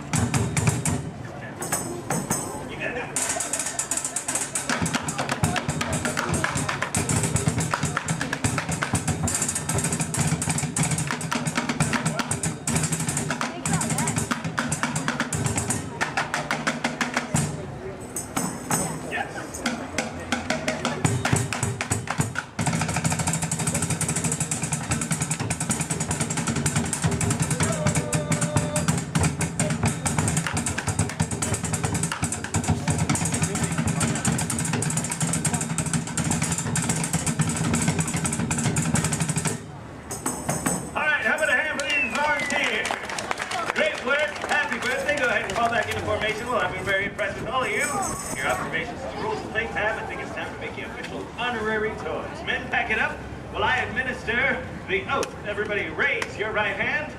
That's in order. And repeat loudly, and I mean loudly, after me. I state your name. You solemnly promise to be a faithful and loyal toy. To follow any and all orders from my superior officers and or my parents. You can thank me later. And above all, my mission is fun. F-U-N. Now give yourselves a big hoopah! Congratulations, soldiers. You're now official honorary toys. Your first official order of duty is to enjoy the rest of your day. Stay out of the sun as much as you can because you are honorary toys, and after all, plastic melts. All right, men, mission accomplished. Let's head back to the toy bin. Great work, everyone. We go to the fighting glory.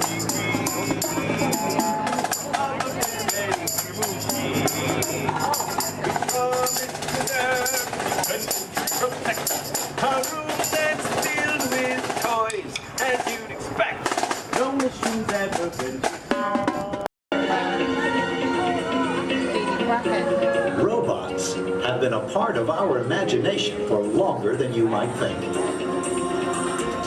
The idea dates back to ancient times, when Egyptians created talking statues to serve and protect people.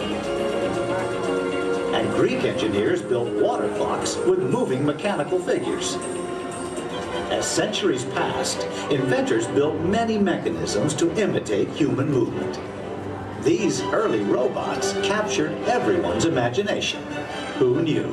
Perhaps one day a mechanical being might really be able to walk, talk. And here he comes, ladies and gentlemen, walking up to greet you under his own power. Even help people. In 1920, a Czechoslovakian writer was the first to call these automatic helpers robots. From then on, robots became popular in stories, art, and especially in the movies.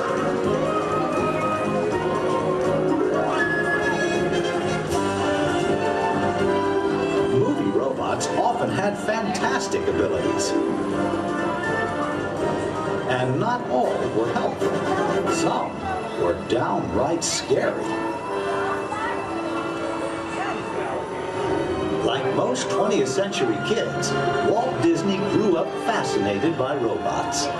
They quickly found their way into classic Disney cartoons.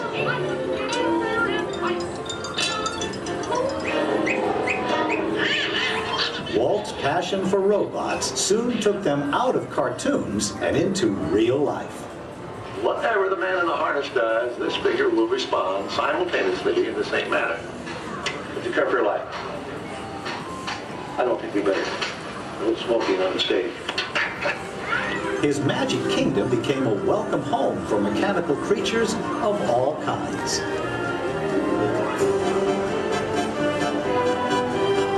Walt's pioneering work in audio animatronics made robots familiar entertainers at Disneyland, delighting millions of visitors. Meanwhile, in the world of science, advances in hydraulics, microcircuitry, and digital computers were turning science fiction into science fact. Robots had stepped out of the realm of imagination. Today, they are everywhere we and they look. In outer space, in factories, even in our homes. For years, the biggest challenge robotics engineers faced was something we usually take for granted, the simple act of walking. Of course, walking on 2 feet isn't always so simple, especially when we're young. Even as adults, walking has its ups and downs, because it requires well-developed balance and coordination. Making a humanoid robot walk on its own 2 feet is very complicated. Yet this is the challenge that Honda, the mobility company, took on almost 20 years ago. Honda's first prototypes walked in a straight line only, and falling down was a big part of learning.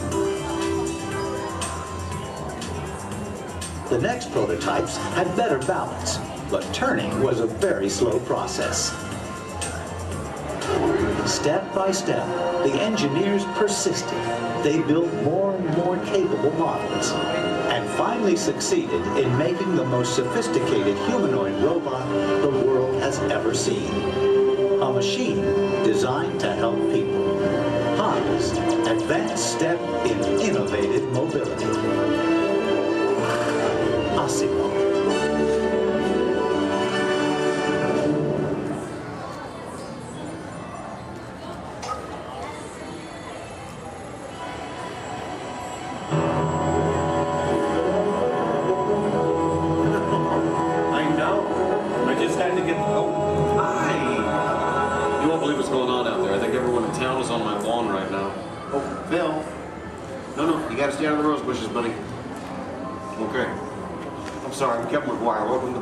Household.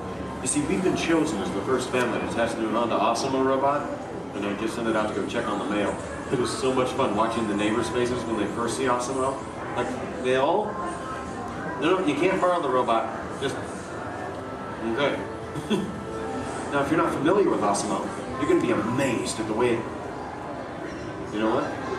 You're just going to have to see it to believe it. Of course, when we first met Asimo a couple of weeks ago, we learned that its name stands for Advanced Step in Innovative Mobility. Oh, here it comes now. Everyone, say hello to Asimo.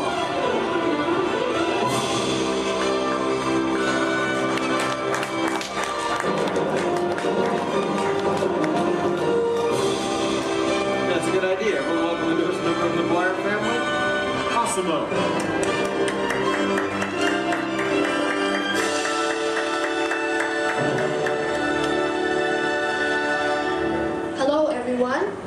Oh, awesome. Did we have any mail? No, but your neighbor gave this to me. Ooh, I wonder if it's from Phil. Oh no, it's an invitation to Cassidy's birthday party. My kids will be very excited, Asimo. Thank you, that was great. Well, I'm an amazingly capable humanoid robot. Yes. How can I help you? Well, actually, my parents are coming over later because my wife and I... Oh my goodness, I completely forgot. I was supposed to call my wife as soon as you got here. I was just having so much fun with the neighbors, but you know what? We should probably call her right now. Come on, I've got her on speed dial.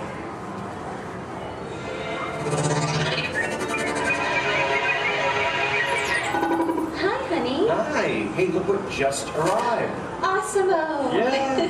Can I keep it? Sure. Hello. Hi, Asimo. I'm leaving work early today, and I'll pick up the kids. Okay. They are so excited. So I'll see you in a while. Oh, and honey, don't forget we're going out tonight. So remind your parents that they're babysitting and order pizza. Oh, yeah. Thanks. See you. Bye, honey. Bye. Bye, Asimo. Goodbye.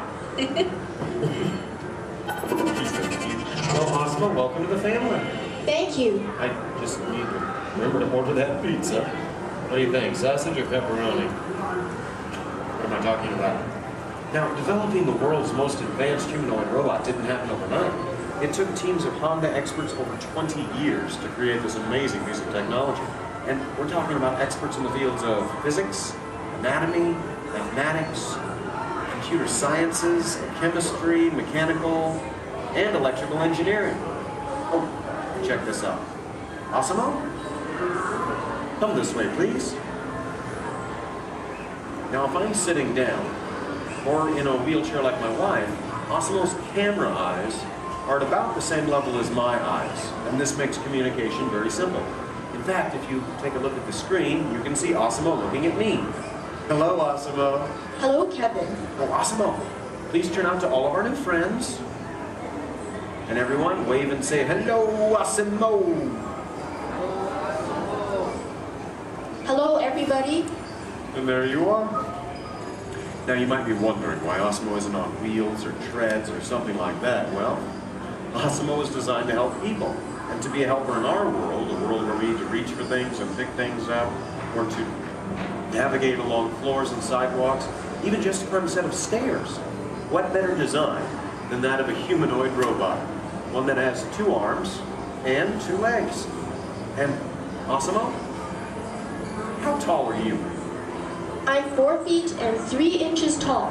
Which is the perfect height for opening and closing doors, or turning lights on and off, even working at table services, or just moving things around the inside of a house. And Asimo, how much do you weigh? I weigh 119 pounds. And I wonder what all that would be in metric. Carry the one. I'm 130 centimeters tall and weigh 54 kilograms. All right. Oh, and how fast can you walk? I can walk about 2 miles per hour. And in metric, that would be about... That would be about 3 kilometers per hour. Yeah, that's great, Asimo. Thank you, Kevin. Now, in order for a robot to operate in our world, it must have the ability to walk. And walking can be very complicated. Follow me on this. You see, with each step that I take, my brain sends thousands of signals at lightning fast speed throughout my nervous system. Now, these signals travel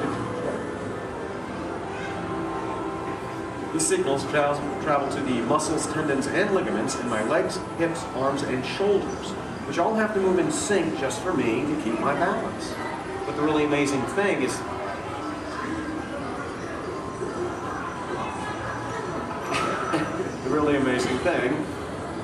that Asimo does something very similar to this. It uses motors, sensors, and computers to keep its balance and walk like a human. Now, Asimo can also sidestep in a straight line or on a curve. And this makes navigating through a house with all of its constantly changing obstacles very simple. And believe me, Asimo, that move's going to come in very handy with my kids and all of their constantly changing obstacles. But what's even more impressive, not only can Asimo walk forward, but Asimo can also walk backward as well, constantly adjusting its center of gravity with each step, just like us. And Asimo's balance is so good, you know what? Let's just show them. Asimo, please balance on one foot, like this. Yeah. Now Asimo makes it look easy. How about the other foot? All right. And Asimo must constantly analyze the data from all of its sensors and 34 separate servo motors. Well, Asimo, I guess it's true. There's really nothing you can't do, except fly, right? But I could play soccer. Yes, you can. You know, I think Molly left her soccer ball here, so yeah. Why not show everyone? Oh, hold on just a moment. Let me get some goalposts so we can make it official. All right, Asimo, bend it like Beckham. And that's a goal. Very nice, Asimo. Yes. Now, it looks simple, but kicking the soccer ball actually requires some technically advanced balance, stability, and coordination. But you know, Asimo, with your ability to understand vocal commands and navigate effortlessly through the environment, it's easy to see how helpful you're going to be around the house. Oh, telephone. Okay, Asimo. I'll get it. Hey. Hey, is Asimo there? Yeah, right here. Hello. That is so cool. Asimo, we'll be home in like 5 minutes. Asimo, I told everyone in school they can come over and meet you. And I invited everyone in the neighborhood. Hold on. Also your video. Yeah, Asimo, you're a star. Bye, Asimo. Okay, my kids. I know. How about a bye, Dad? Bye, Dad. Love you. You're cool. Well, Asimo, looks like you're pretty popular with my kids. Oh, come on. You know what I'm talking about.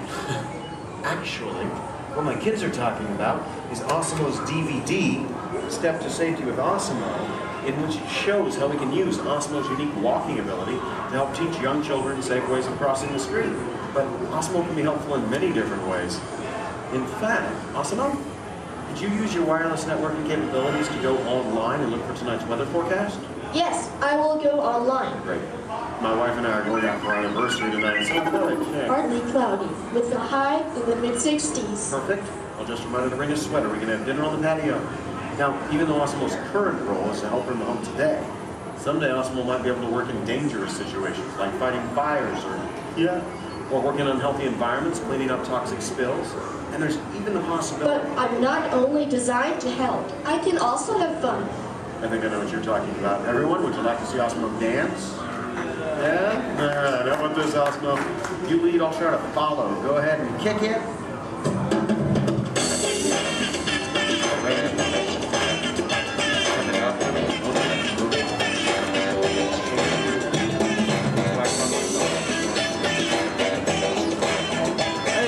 Sense of rhythm, maybe. I don't have it.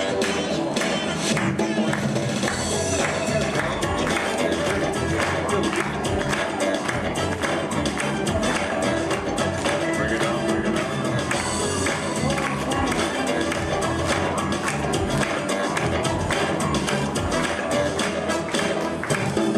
That was very nice, Osmo. Take a bit. Hey guys. It's on, Dorothy. Hello. Oh, hi dear. Hi, Mom. What are you doing? Trying to keep the rhythm. Tell them to be over in a while. Oh, your father says to tell you we'll be over in a while to watch the kids. Okay. That's about the robot. Oh, did that cute little robot arrive? Yes, Mom. Osmo's right here. Oh, good. Well, we'll see you soon. Okay. Make sure our room is ready. Make sure our room is ready. Dad, I can hear you. We can all hear you. So. Can hear you, Earl. We're good. Okay, honey. Bye. Bye. How do I turn this thing off, Earl? Use the remote. Use the button on the right. My parents in technology don't always mesh well. There you go. Although, you know, this is the first time in a long time my parents have actually volunteered to watch the kids. I wonder why. It's a mystery. Anyway, if you'll excuse me a moment, I need to go check on that. A second, Osmo? Could you do me a favor? Yes, Kevin. Could you go upstairs and look into the room on the right to see if it's ready for my parents? Of course. Great. Now, what you're about to see is one of Osmo's most challenging maneuvers, made possible by combining all of its onboard technology. The ability to climb a set of stairs with balance and precision is a culmination of over 2 decades of research and development. Now, first, Osmo stops momentarily at the foot of the stairs and adjusts its position by reading a mark on the floor using the sensor in its torso. Oh, are you all ready, Osmo?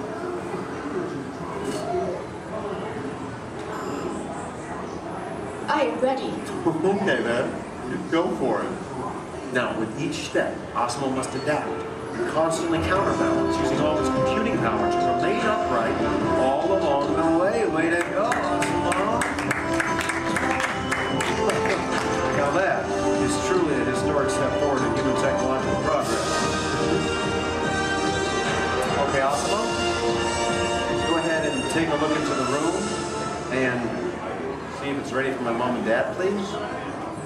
And boom. That looks perfect. Thank you, Osmo. You're welcome. Now, if you thought going up the stairs was difficult, it takes even more balance and coordination to make it back down whenever you're ready, Osmo. Once again, Osmo will find its position by reading a mark on the floor using the sensor in its torso. And when it's ready, it will descend the stairs, constantly adjusting with each step.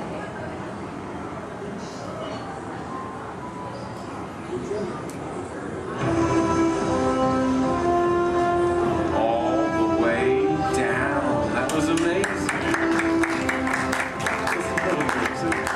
Honestly, Osmo, I don't think there's anything that can top that. So, if you'd like... Excuse me.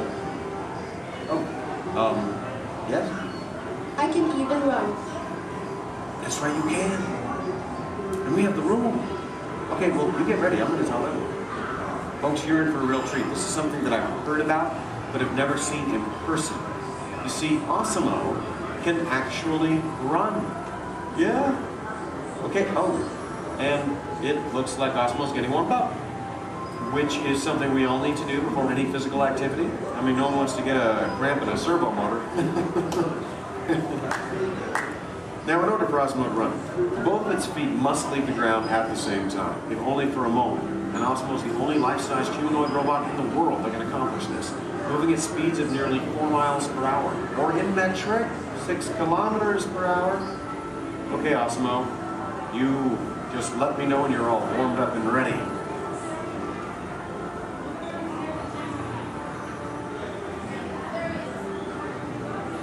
I am ready. Alrighty then. On your mark. Get set. Go!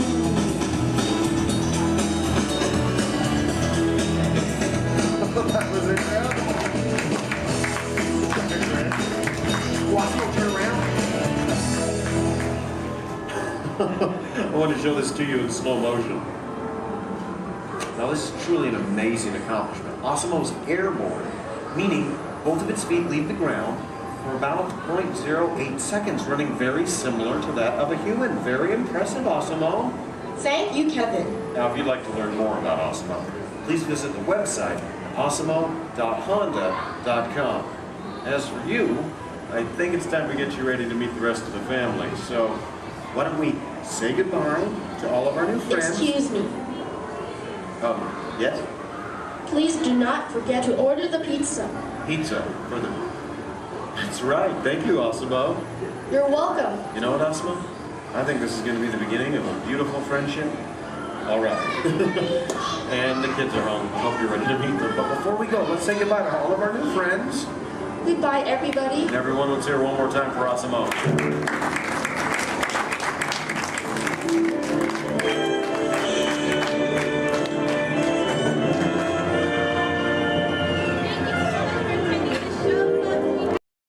Yes, Walt has some of the brightest minds in the world, but I keep things around here pretty chill, so the kids can create the next big idea that will give you the tools to become the next generation of heroes.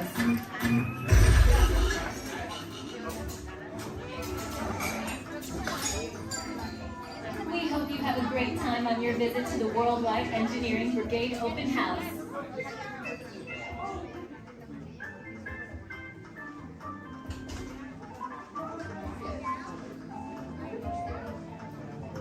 And now, our project lead, the brilliant...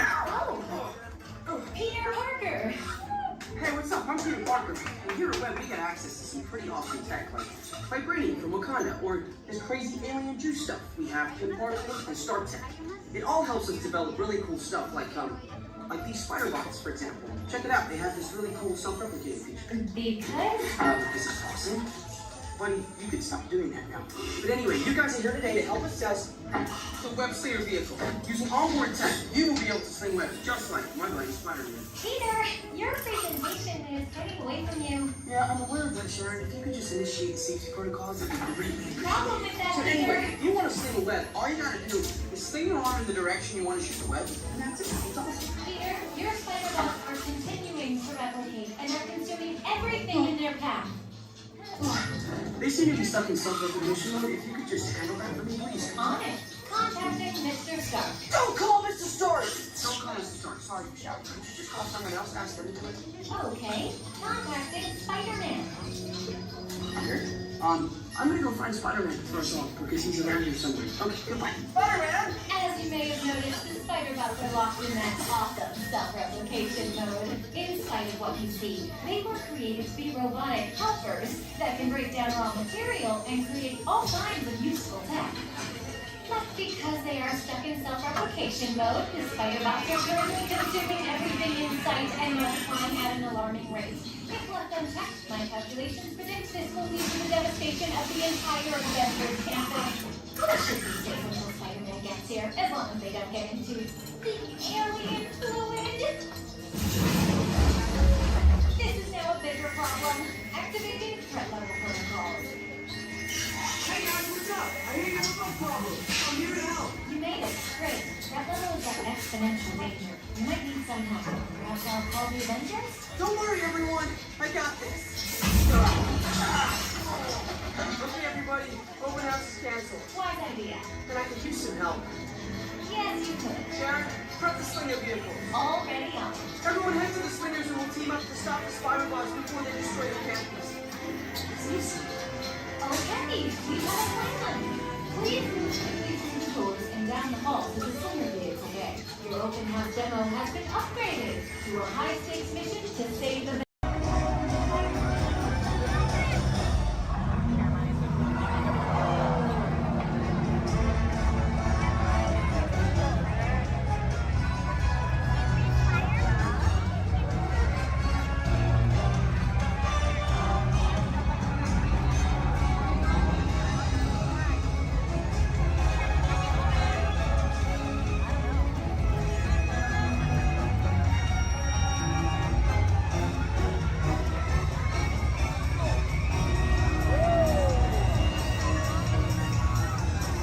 Here we go!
Welcome aboard the Disneyland Railroad. We're now embarking on a grand circle tour of the Magic Kingdom. with stops at New Orleans Square, Mickey's Toontown, and Tomorrowland, followed by a visit to the Grand Canyon and Primeval World. We got a lot of traveling ahead of us, so remember, for a safe trip, you need to stay seated, keeping your hands, arms, feet, and legs inside the train. And please, watch your children. Bienvenidos a bordo del Disneyland Railroad. Para su seguridad, permanezca sentado y mantenga las manos, brazos, pies y piernas dentro del tren. Y cuide a los pequeños. Gracias.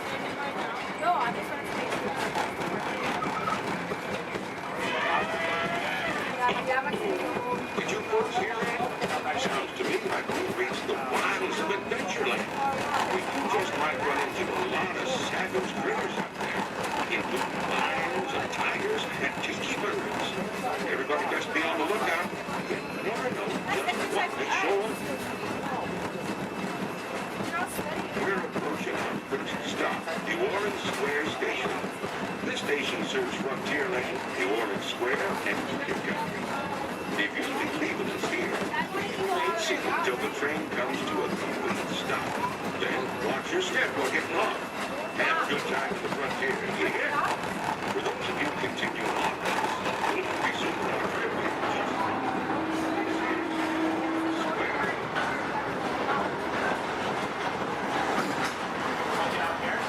Mom, you want to get up here?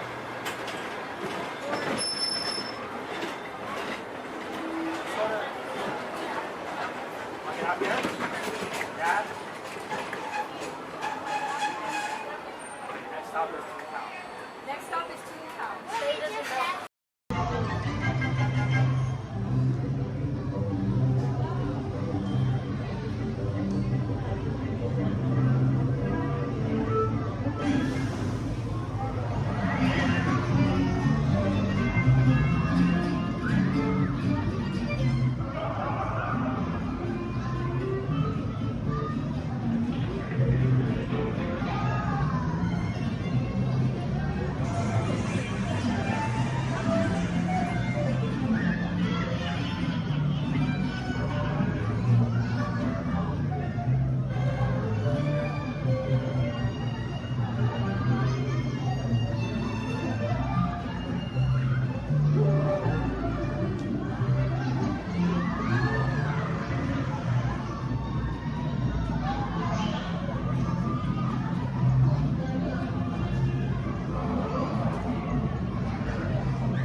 Then walk to the nearest exit.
inside the vehicle and supervise children. Thank you. La estación de control de cinturones de seguridad está a la vuelta de la escuela. Por su seguridad, mantenga sus manos, brazos, pies y piernas dentro del vehículo y cuida a los niños. Vehicle 3 is clear for hill climb. Okay, here we go.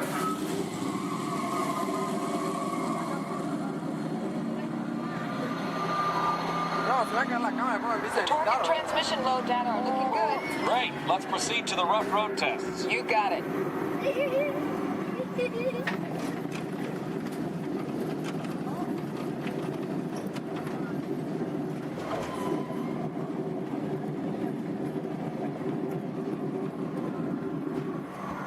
Okay, I'm going to take you right up to the cones, hit the brakes, and see if I can steer you through. Hold on.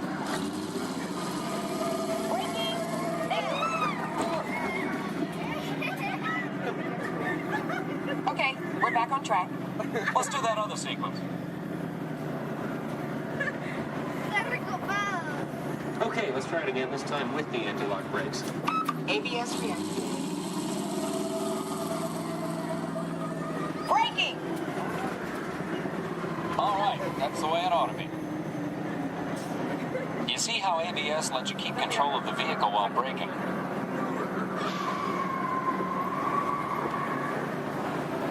Let's demonstrate some extreme test conditions. Okay.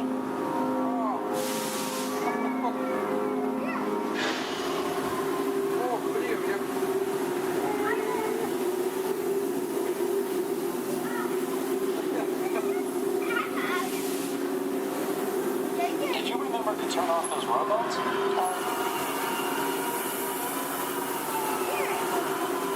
Clear for track course A. All right, let's pick up the pace. Increasing speed. 10%.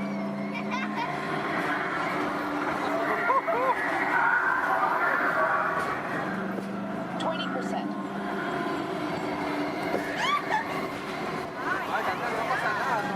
30%. Are you seeing an increase in lateral forces? Sure am.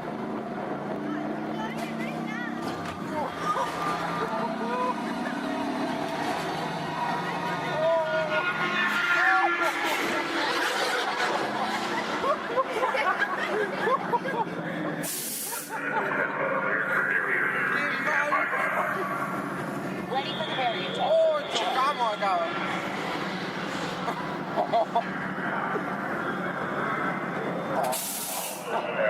Hang on tight.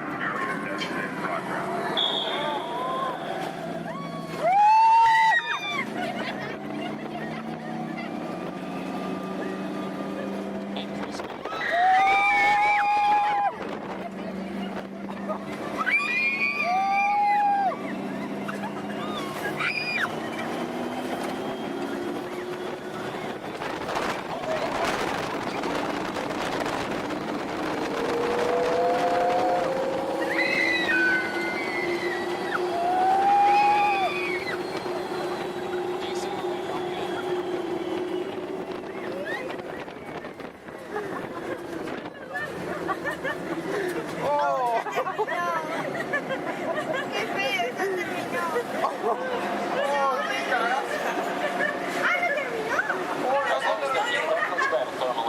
Will do. Cameras on. Looks like all test parameters.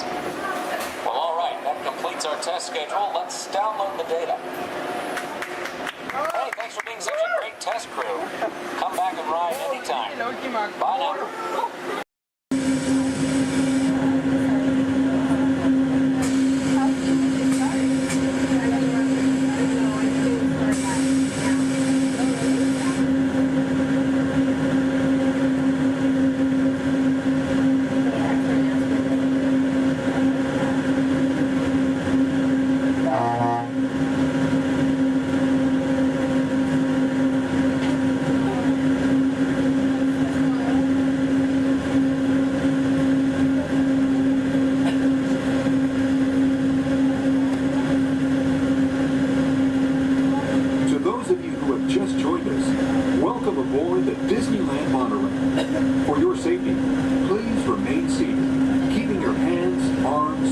legs inside the train. Watch your children and no smoking, please.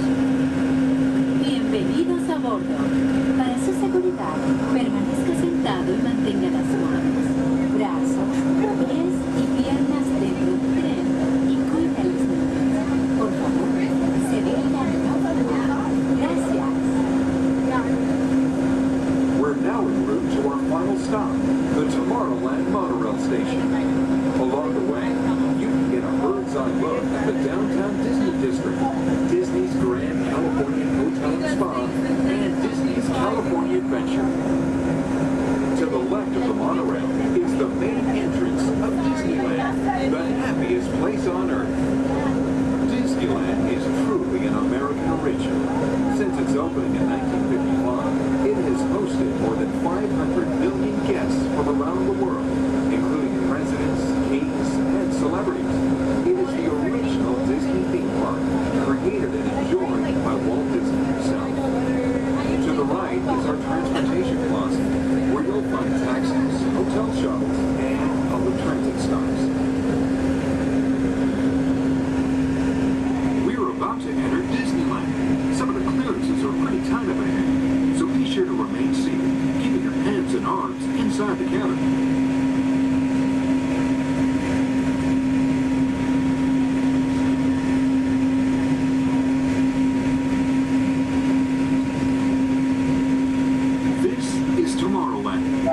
Inspired by science fact and fantasy. Directly below us is the Submarine Lagoon, where you can dive into an exciting underwater adventure aboard the Finding Nemo submarine voyage. Across the way are the icy peaks of Matterhorn Mountain, home of the world's most famous bobsled run. And beneath us are the roadways of the Utopia, where drivers of all ages can ride the road to tomorrow.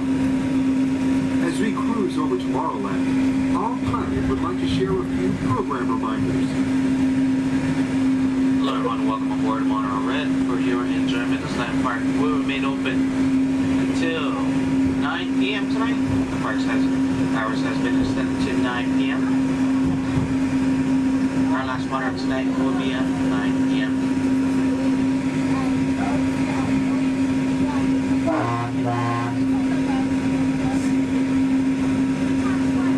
Later today we have Celebrate Main Street Party stepping off at 5:30, coming from Main Street USA back up to It's a Small World. And later tonight we have Halloween Screams at 8 p.m. in front of Sleeping Beauty Castle. Hope you enjoy the rest of your stay here at Disneyland Resort. Thanks for joining us on that fabulous sky.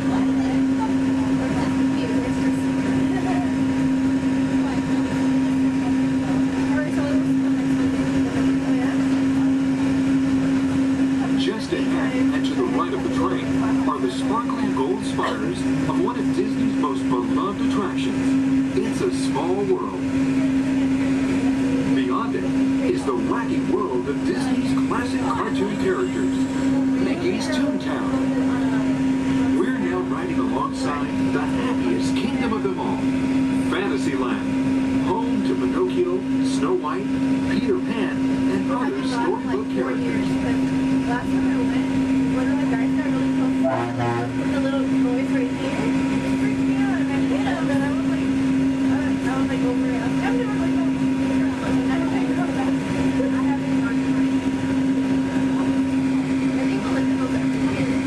We're now approaching the Tomorrowland monorail station, our final destination. Please remain seated until the monorail comes to a complete stop. Then, collect your belongings, watch your head, and step carefully from the train. On behalf of all of our crew, thanks for traveling with us, and we hope you'll have a happy and memorable visit here at Disneyland. This is the Tomorrowland monorail station.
Take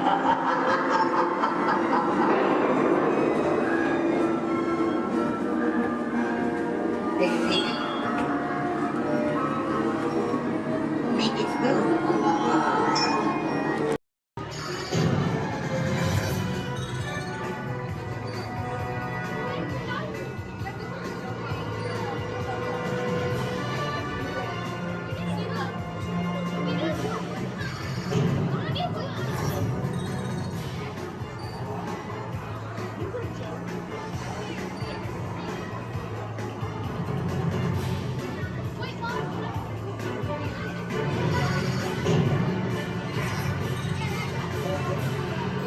Prison transport launch in 12 Archelian weeks.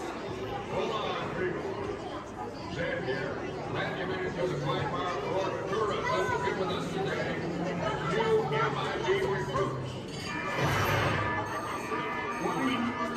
Warning. Warning. 10 seconds to planetary implosion. 8, 7, 6, 5. Planetary implosion averted. Have a nice day. That went all over around there, folks. Many of you may be wondering, are resident aliens really that common here on Earth? After all, how many antennae does one see in a day? And that's precisely the point. Before they get here, they look like this. Then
to the magical Friendship Fair.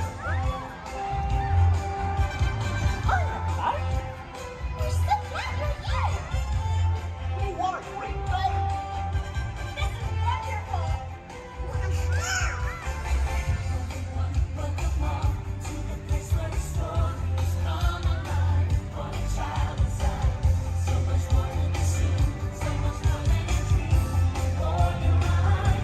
Tomorrow is brighter than you can imagine. From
people entering the base.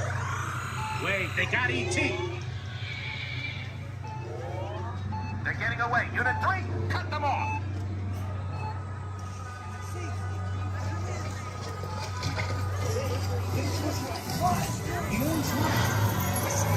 Let's go.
E.T. Go to Dickly. Hurry.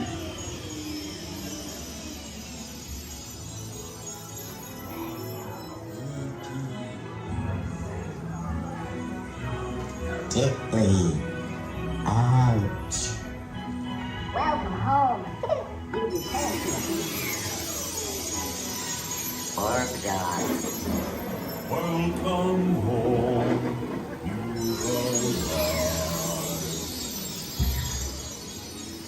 Mad dog. You have saved our planet. Come, celebrate with us.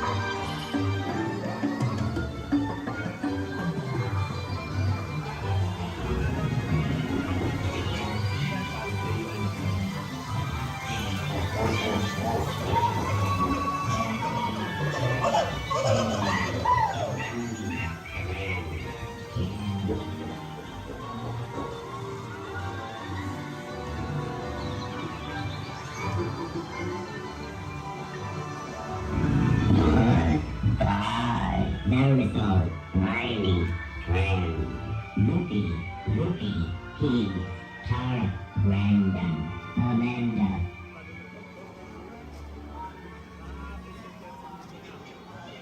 Attention, please remain seated, keeping your hands and feet inside the ride vehicle. No, it's return to your craft. Almost in no cover area. Exchange currency prior to their departure. Are you planning to visit the exchange office? Open daily during regular flight hours. There has been a date change for Star Flight 114, Star Speeder service to Endor. Flight 114 will now be departing from gate number 2. This is a gate change only. Taking pictures.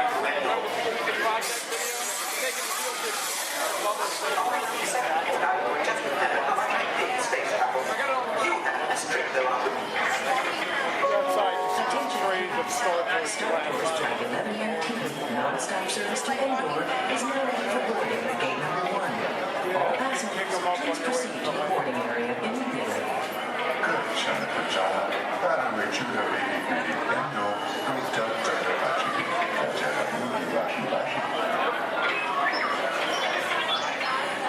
R2-D2 just walked in. Think good.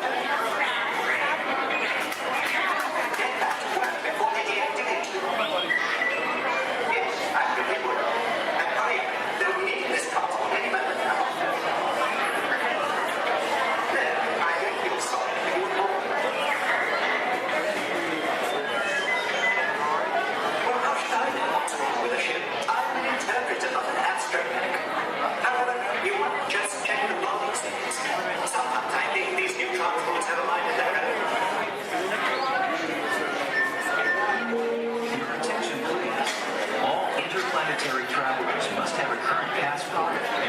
necessary visas prior to leaving the spaceport.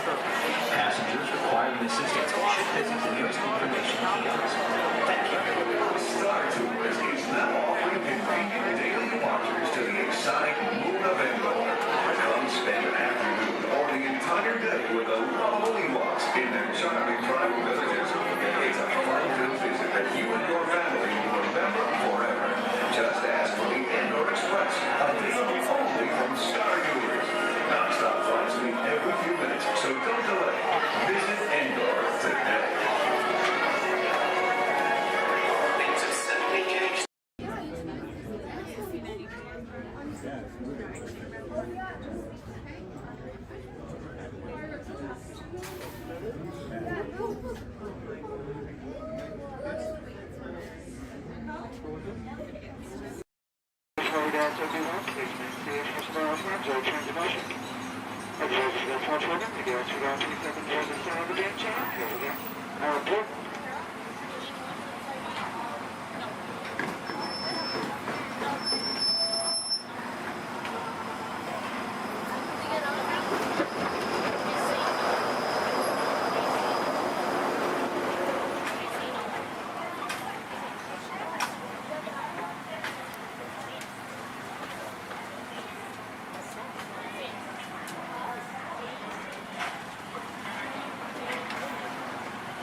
To those joining us, welcome aboard. The next leg of our journey will take us along the rim of the Grand Canyon.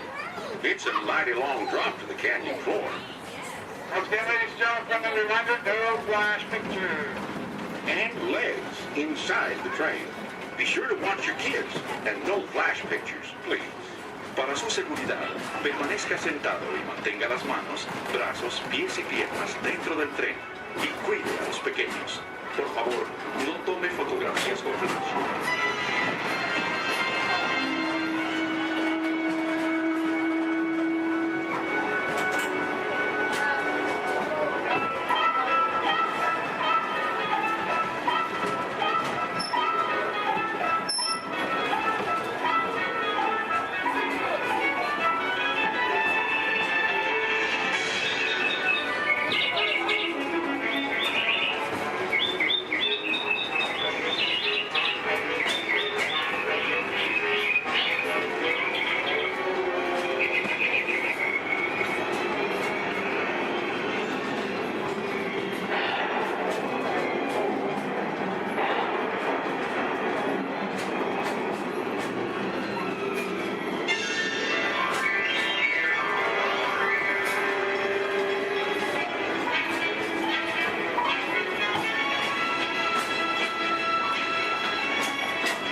steaming back to our own time and to Main Street Station, gateway to Disneyland.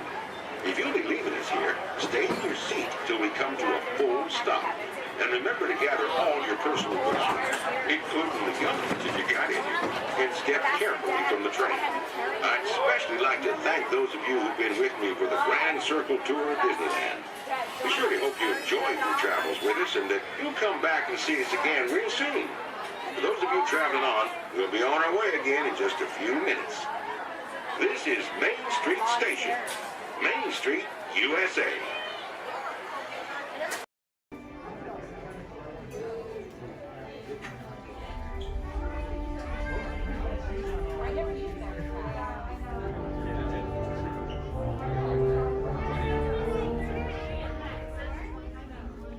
Hello and welcome to Soaring.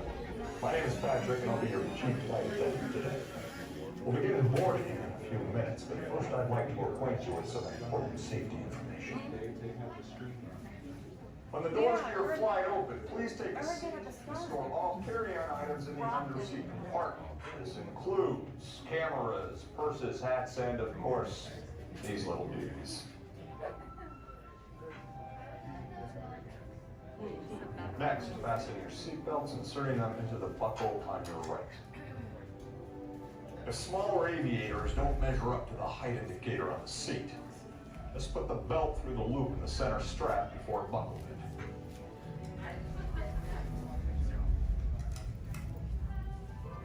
Nice work, pal. Soon you will be airborne. So if you or your little aviators have a fear of flying or of heights, you might want to wait for your party to arrive. Okay, let's review. That is seatbelt, carry-on item, safety strap, fear of heights, keep your hands and arms inside at all times. Anything else? Yeah. Have a nice flight. Alright, my friends, we're gonna load row 3, followed by 2, then 1. Row 3, please follow me. 2, you're gonna follow 3. 1, you're gonna follow 2.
To those of you who have just joined us, welcome aboard the Disneyland monorail. For your safety, please remain seated, keeping your hands, arms, feet, and legs inside the train. Watch your children, and no smoking, please. Bienvenidos a bordo. Para su seguridad, permanezca sentado y mantenga las manos, brazos, pies y piernas dentro del tren y cuide a los niños. Por favor, se ruega no fumar. Gracias. We're now en route to our final stop, the Tomorrowland monorail station. Along the way, you can get a bird's-eye look at the downtown Disney district, Disney's Grand Californian Hotel and Spa, and Disney's California Adventure. To the left of the monorail is the main entrance of Disneyland, the happiest place on earth. Disneyland is truly an American origin. Since its opening in 1955, it has hosted more than 500 million guests from around the world, including presidents, kings, and celebrities. It is the original Disney theme park, created and enjoyed by Walt Disney himself. To the right is our transportation plaza, where you'll find taxis, hotel shuttles, and public transit stops. We're about to enter Disneyland. Some of the clearances are pretty tight up ahead, so be sure to remain seated, keeping your hands and arms inside the cabin.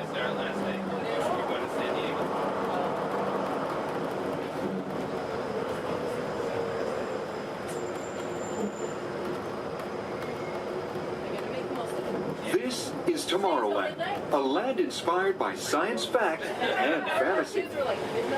Directly below us is the Submarine Lagoon, where you can dive into an exciting underwater adventure aboard the Finding Nemo submarine voyage.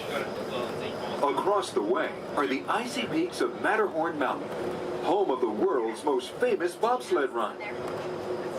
And beneath us are the roadways of the Utopia, where drivers of all ages can ride the road to tomorrow. As we cruise over Tomorrowland, our pilot would like to share a few program reminders. Alrighty folks, thanks for flying aboard Monorail Red, your highway in the sky. Just a few reminders. Disneyland will remain open today until 12 o'clock midnight. All passengers are required to be on board this monorail at approximately 12 o'clock midnight to catch that final flight.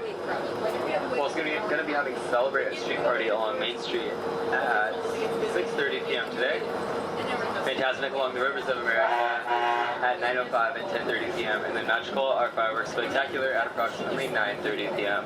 So once again, for all passengers wishing to exit Disneyland via the monorail, please remember that the last flight will be at approximately 12 o'clock midnight. We thank you for flying aboard your highway in the sky and enjoy the rest of your stay here at Disneyland. Thank you.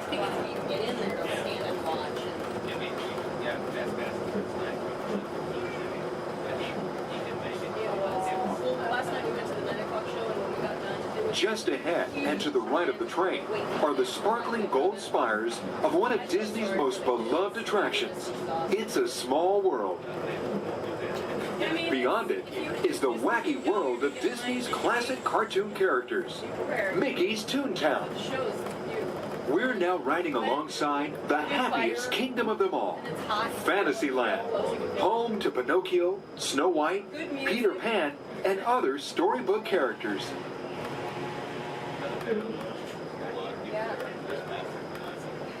Yeah, it's brand new. Supposedly it said it's we're gonna try it, but so many people interested in it and it's so popular, I'm sure that we We're now approaching the Tomorrowland monorail station, our final destination. Please remain seated until the monorail comes to a complete stop. Then, collect your belongings, watch your head, and step carefully from the train. On behalf of all of our crew, thanks for traveling with us, and we hope you'll have a happy and memorable visit here at Disneyland. This is the Tomorrowland monorail station.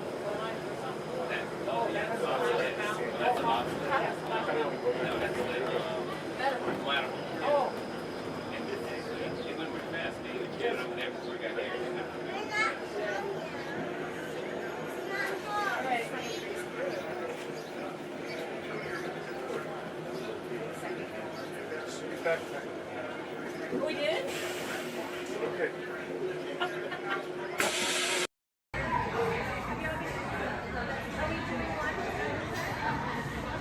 What are you doing?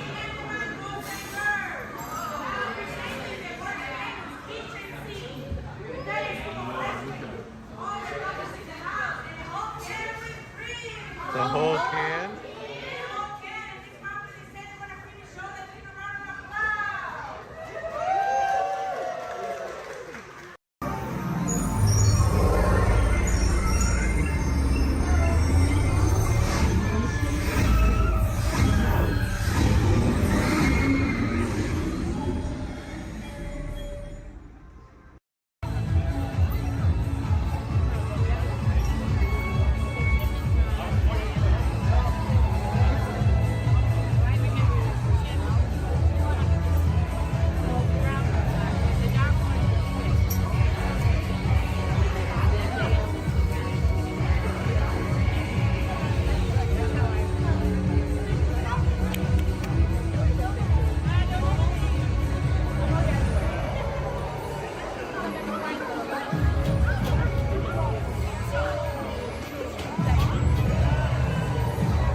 Coming into view the villas at Disney's Grand California Hotel and Spa. It's the first Disney Vacation Club resort on the West Coast and shares the same arts and crafts style as the famous hotel, which we are now entering.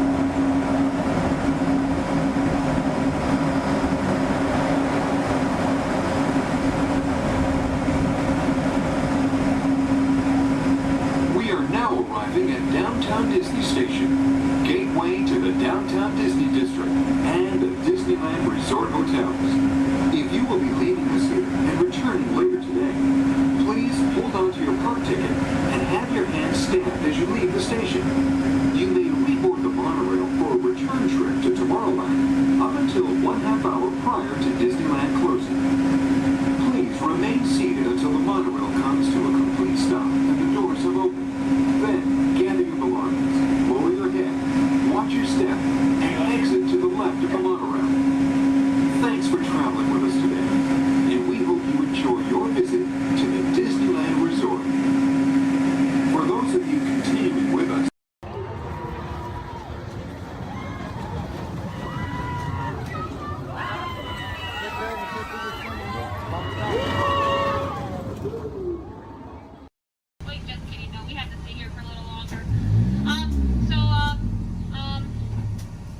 if you look up ahead, you're going to see a dock on your left.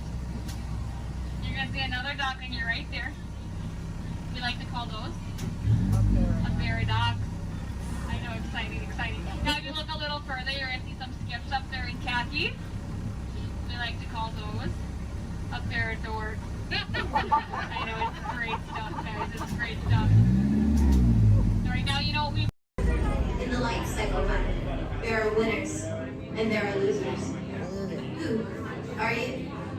Loser.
Spot, so let me ask, how's everyone doing today?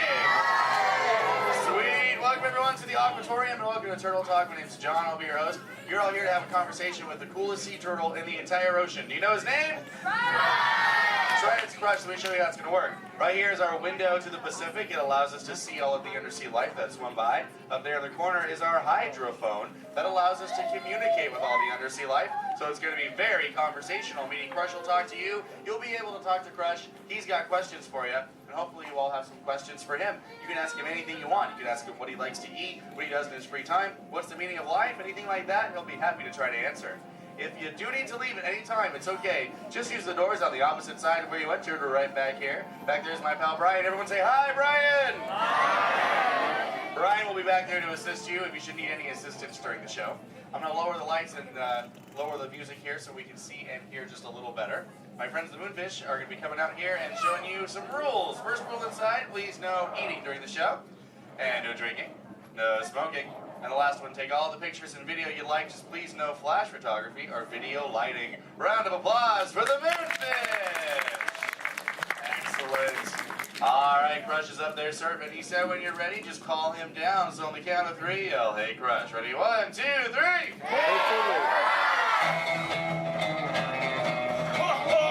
Righteous! Righteous! Yeah! Dude! Scope out that double spinner intro by the turtle, dude. Yeah. Chaw. Whoa, dude. Check out all the humans in the human tank. Hello, human dudes. Hey, dudes! Oh, dude, there's even little grommet dudes, sub level. Hello, little dudes. Focus, little dudes. Awesome. Dude, it's John. What's going on, dude? Hey, dude. Hey, do you think you can help me talk to a grommet right over here? Right down front, kind of middle, wearing like a greeny color shell, dude. Brown moss on the dog, dude. Hey, what's your name, dude? Rudy. Nice to meet you, Rockin' Rudy, dude. Hey, do you know how to talk like a turtle? No. Oh, no worries. I'll teach you. Can you say totally? No, I can't. Okay, then. Let's go over here, John, dude. Yeah, let's talk to the dudette right here in the pinky shell, dude. Let's see if she can say totally. Hey, what's your name, dude? Gabby. Nice to meet you, Groovy Gabby, dude. So can you say totally? Totally. Whoa, you're good. Okay, now can you say sweet? Sweet. Okay, put both those words together, Groovy Gabby, and say totally sweet. Totally sweet. Whoa, dude, human dude, put your fins together for Groovy Gabby for totally talking turtle, dude. Dude, you're like bilingual. Hey, so like, where do you come from, Gabby, dude? Where do you live? Canada. Ooh, dude, you come from Canada, dude. That's excellent. I have no idea where that is. So how's the surf in the Canada, dude? Why are we whispering? Well, no worries, dude. Hey, so like, who brought you here on this fine day from the Canada, dude? Who'd you come with? With my family? Oh, excellent, dude. You brought the whole familia. Wouldn't it be cool if I talked to, like, your parental units? Totally say chaw. Chaw. Awesome. Okay, let's find out where they are. Parental units of Groovy Gabby, where are you at? Raise your fin. I want to talk to you. Over here, dude. Oh, dude, excellent, dude. They're, like, way over there. They're, like, taking a mini vacay from the little one over there, dude. Hey, what's your name, dude? Walt. Nice to meet you. What relationship are you to the Groovy Gabby, dude? Father. Oh, you're the Papa Bear. Excellent. Hey, so how many little ones do you have? 2. Oh, you're just getting started. Excellent. Dude, the Crush Man's got 65. You should totally try that. Well, hey, I was wondering, do little ones ask you a lot of questions? Oh, yeah. Do you always have the answers right? Oh, dude, I'm totally the same way, dude. My youngest son, Squirt, dude, he asks me questions all the time, and I'm like, I do not know. In fact, human dudes, that's totally why I'm here today, to answer all those questions Squirt has about you human dudes. So if you can help me, and so I can take it back to him, totally say cha. Oh, dude, you so totally rock! Dude! Whoa, dude, we got some advanced turtle talkers out there. Excellent. For the rest of you dudes, whenever a green sea turtle says you so totally rock, you reply by saying, dude, really loud. So, you so totally rock! Dude! Excellent, now you're all talking turtle. Let's move on to Squirt's first question. Numero uno. Squirt saw you human dudes at the beach the other day, and he wanted to know what you dudes do when you go to the beach. So shout it out, human dudes. What do you do when you go to the beach? Dude, kill the motor, dude. I heard some surfers, swimming, tanning. One little dude over here was like, boogie board. That was awesome. Well, let's see you swimmers out there. Raise your fin if you know how to swim. Oh, not many adults know how to swim. Okay, this is muy importante, human dudes. Raise your fin if you've ever swam or swummed or swam a dude in your entire life, dude. Oh, that's more like it. Hey, John, dude, let's go to this side of the tank in the first row, fourth noggin. That dude, that looks like a most excellent swimmer. Hey, dude, what's your name? Me? Sandra. Nice to meet you, Surfing Sandra, dude. You should have seen your face when I first called on you. You were like... It was totally awesome.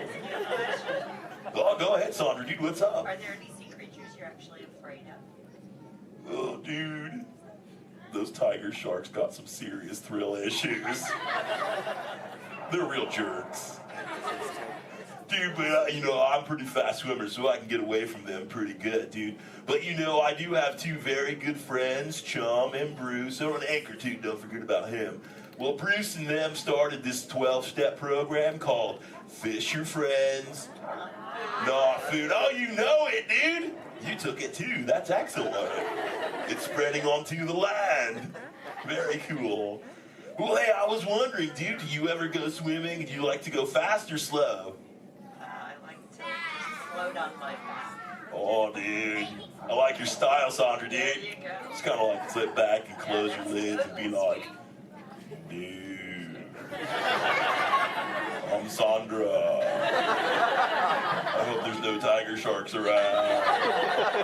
Dude, that's excellent. But I am a green sea turtle, and because of those tiger sharks and my love for the thrill of speed, I totally love to go fast. Hey, you dudes, you want to see how fast I can swim? Totally say y'all. Excellent. I'm going to go get my motor running, and human dudes, I need you to time me. So start counting when I say go, and count nice and loud so I can hear you, okay, dudes? Ready, set, go! 1, 2. Back, dudes!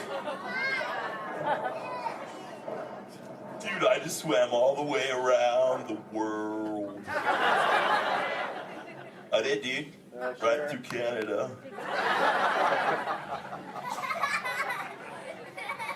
Dude, I can't even keep a straight face. I'm totally pulling your fin, dudes. Actually, dude, we can swim up to what you human dudes call 20 miles per hour, dude. But if I'm totally riding like a gnarly, awesome current, like the EAC back there, the East Anaheim current, I'll totally go up to like 45, John will tell me, dude. It's excellent. Oh, dude, but where are my manners, human dudes? I'm totally doing all the talking. So if you have a question for me, dudes, totally raise your fin nice and high, human dudes. And keep your fin high so I can totally see it. Excellent, dude. All right, hey John, dude, let's go to this side of the tank, right in the top part of the lily pad. Looks like a little dude with a stripy color, multicolored shell, dude. Totally, dude. Excellent. Hey, dude, what's your name? Robert, Nice to meet you, Rockin' Robert, dude. So what's your question? do you have a favorite toy? Dude, what's a toy? I don't know. Something you play with? Oh, dude. Yeah, dude, when I first got into the ocean from the beach, dude, I totally loved to play with this sea star, dude. It was excellent. We used to, like, totally have fun together. Do you have a favorite toy, dude? Yeah. What is it, dude? A stuffed animal?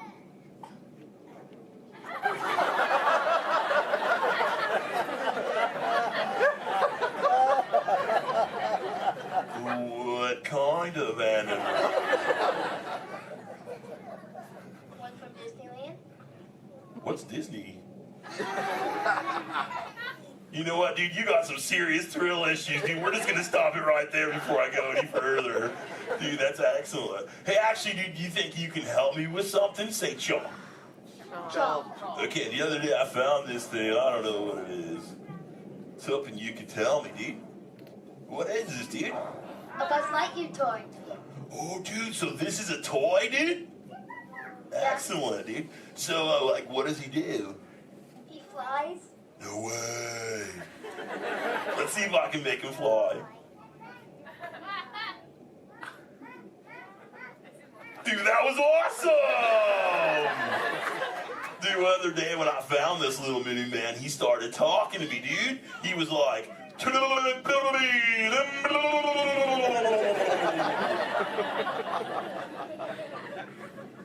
know what that means, and he doesn't say it anymore. So do you think Squirt will like this for his next hatch day, dude? Say chaw. Chaw. Excellent, I'll totally give it to him. And thanks for your help, dude. You so totally rock. Dude. Does anyone else have a question for the Crush Man? Raise your fin, dude. Oh, dude, let's just go right to the other side, right down front. Looks like a little dudette in a white shell right here, dude. Totally. What's your name, dude? Mallory. Nice to meet you, Mallory, dude. So what would you like to know? Well, if I could breathe into water, would you let me ride on your back? Dude, totally, dude. That'd be the most excellent ride ever, dude. I've always wanted to know what it's like to ride on my shell. If I'm always riding in my shell. Dude, I bet so too. Well, if you ever learn the superpower of breathing under the water, dude, totally find me in the Pacific Ocean. I'll be waiting. I'll try. Excellent, dude. You're awesome. Hey, it was totally nice meeting you, dude. And for the rest of you humans, this has been excellent. I've learned so much. But I gotta give all this Mondo knowledge back to Squirt. But before I leave you, let me give you some of my ancient turtle wisdom. Remember, human dudes, in the big ocean of life, never make an enemy out of a sea anemone. A sea anemone.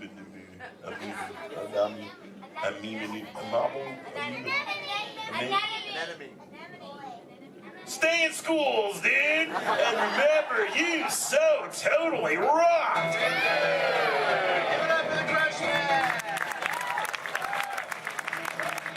Alright, give it to you while your exit ready. The scout bay, the doors in the back.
You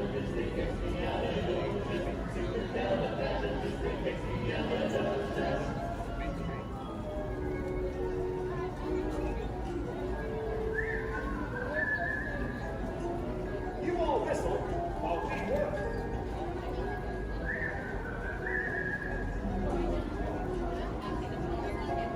It's a small world after all. It's a small world after all. It's a small world after all. It's a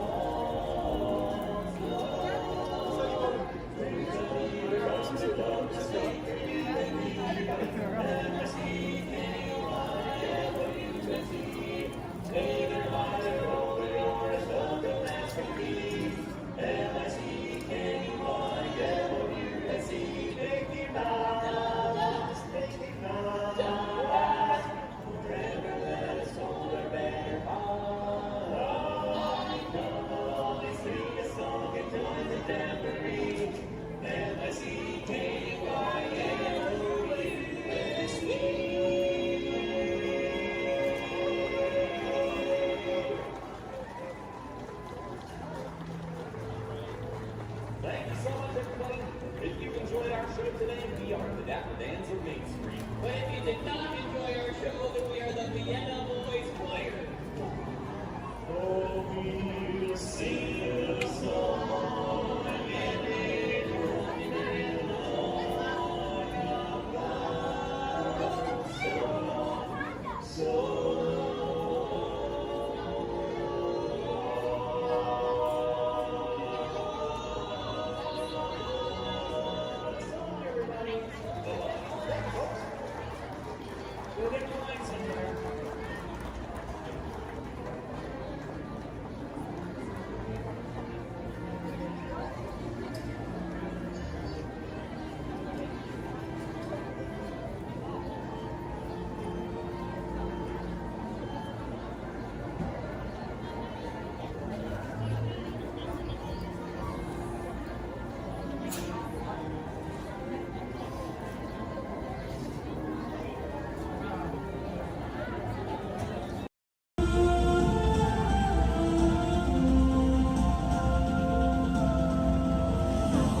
This is Disney's Port Orleans French Quarter Resort. Please collect your belongings, watch your head and step as you disembark, and take small children by the hand.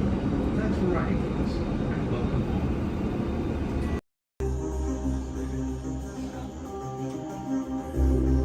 They didn't spend that long. You see alligators on this ride? Yeah, space alligators. Space Also gators. known as alligators. Alligators, yeah. So the backpack's right with us? Users, prepare to be digitized into the world of Tron.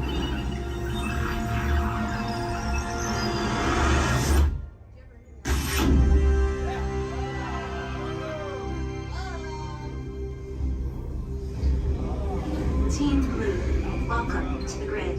Proceed to gates.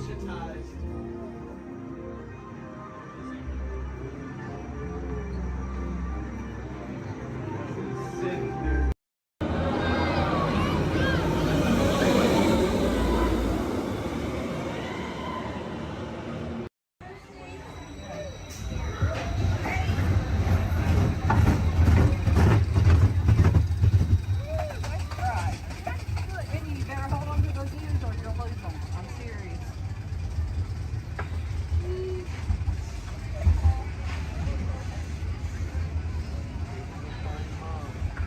Probably ears laying down there. Here we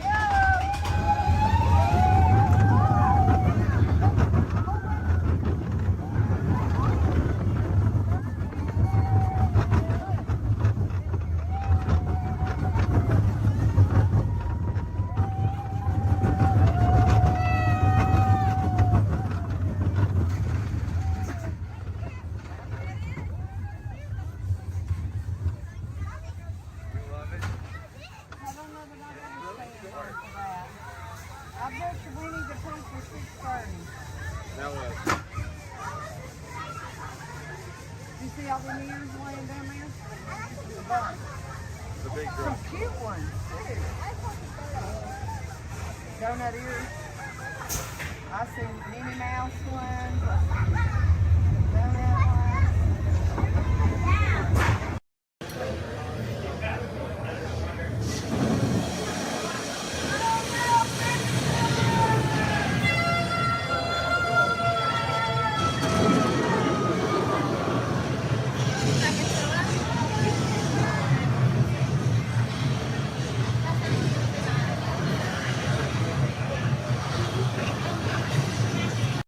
Head out, please remain seated at all times. Please keep your hands, arms, feet, legs, and elbows inside the vehicle, and please supervise your children. This is a one-way trip to Main Street, USA, and enjoy your ride.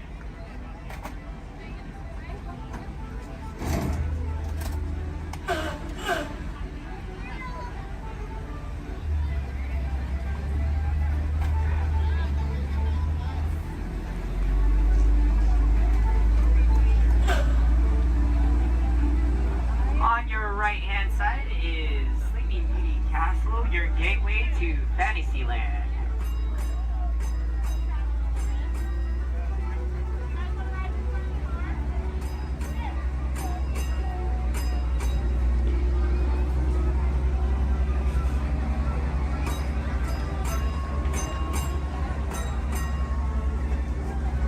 Coming up on your right-hand side is Frontierland and Adventureland. Beyond that, Critter Country, Darling Square, and Star Wars Galaxy's Edge.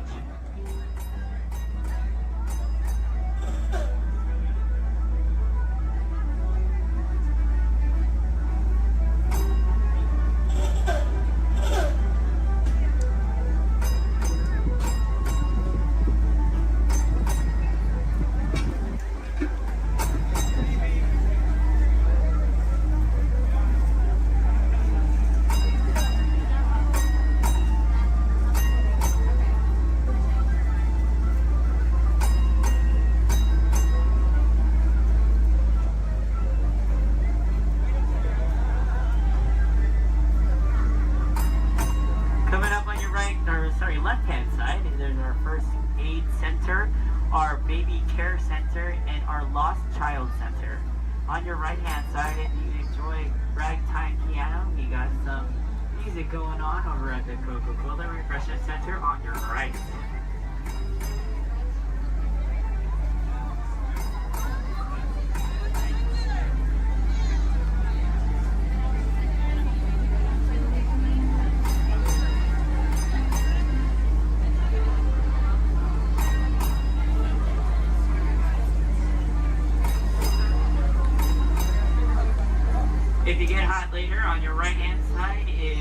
Markets and Grill Ice Cream Parlor.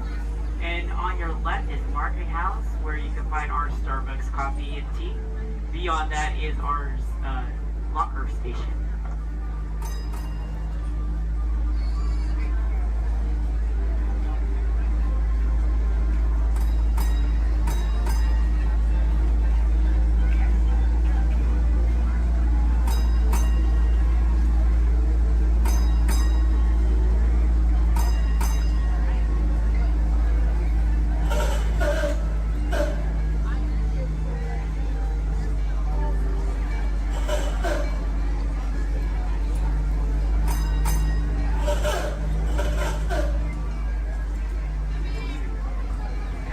To our final destination in front of Disneyland City Hall.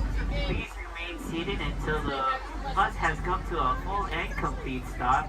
For those of you who are sitting in the top stairs, please watch your step as you exit the stairs and assist young children, and enjoy the rest of your day here in the Magic Kingdom. My name is Justin, and thank you for riding.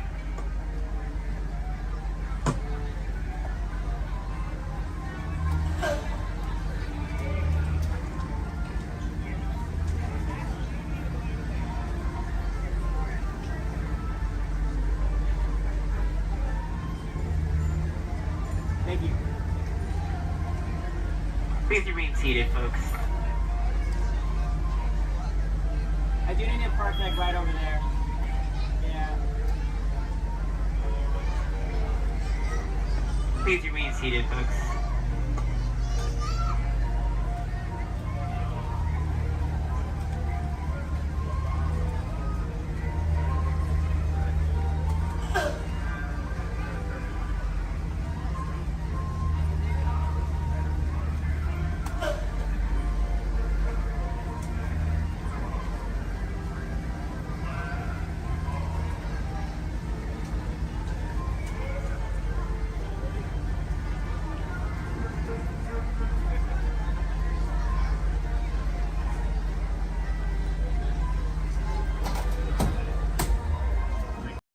Clear of doors and hold on to handrails.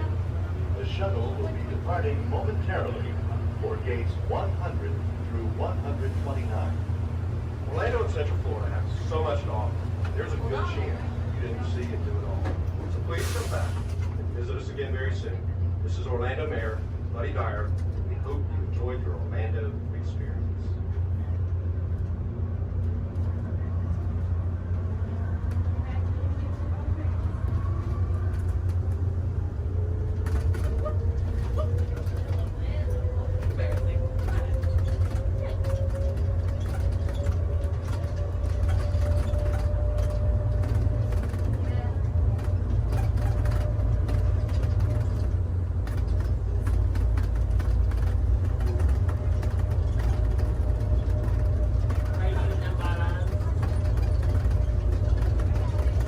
Please hold on to the handrail.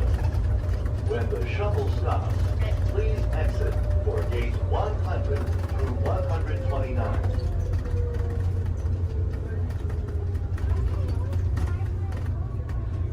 I'll let you take a picture of your ticket. Why would I do that? I'm checking to see our gate. I just went to 7. Literally told you about 7 times, but.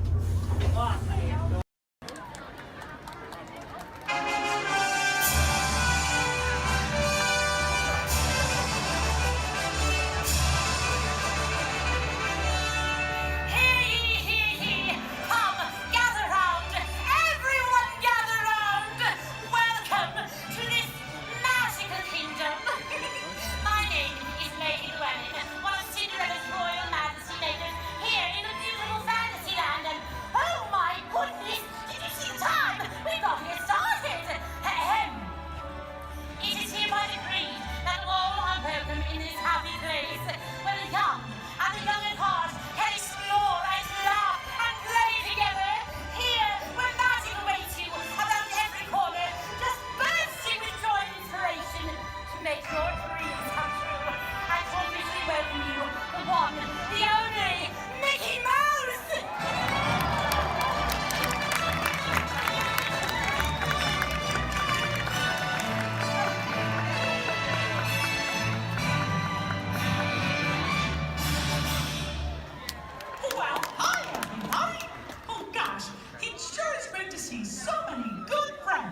from around the kingdom heard you were going to be here, well, they just had to come and give you a great, big welcome!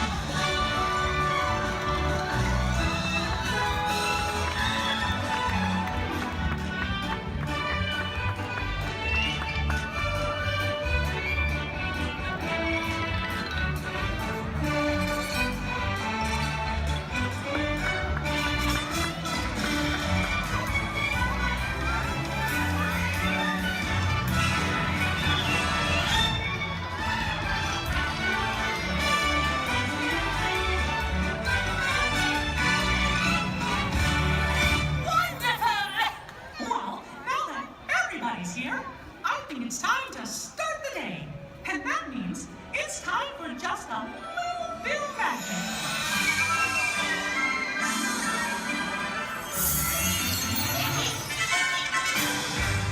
Is someone in need of magic? Oh, gosh! It's the fairy godmother! She must have heard you, Mickey.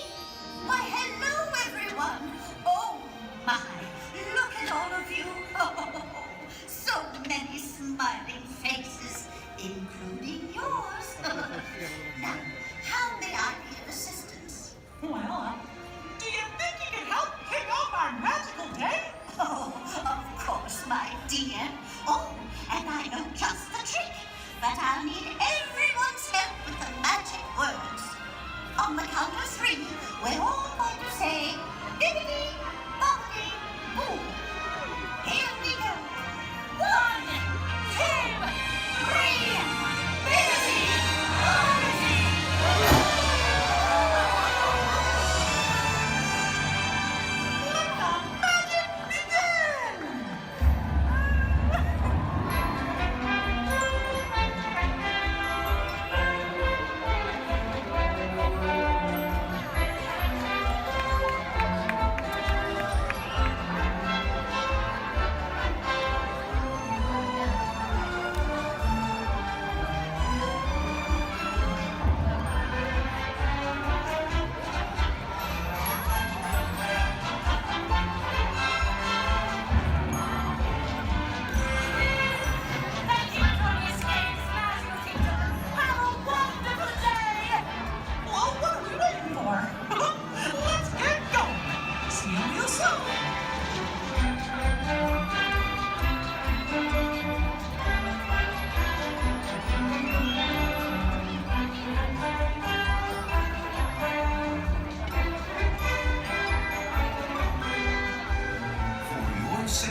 slowly and carefully to your first destination.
are ready to fly.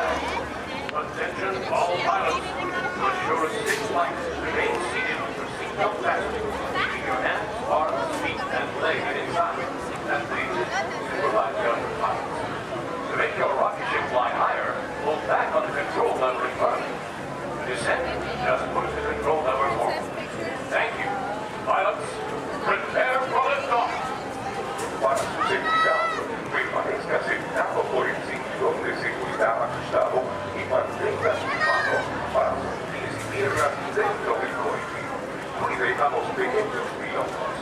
Gracias.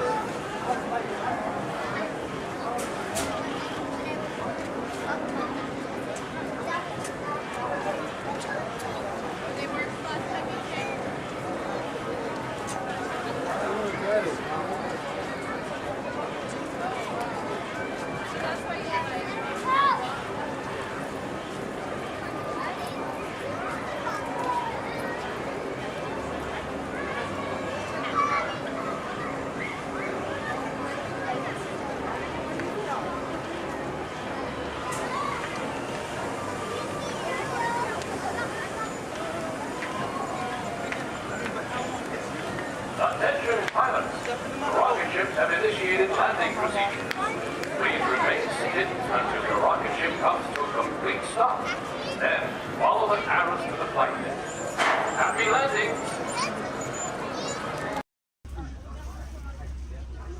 Everybody make sure we're staying seated. Sante Sun Award, and that's us me. Thank you. There's another word we like to say out here in Harambe, which is Tuwende, and Tuwende means let's go. Jumbo, everyone. My name is Julia, and I will be your safari guide today.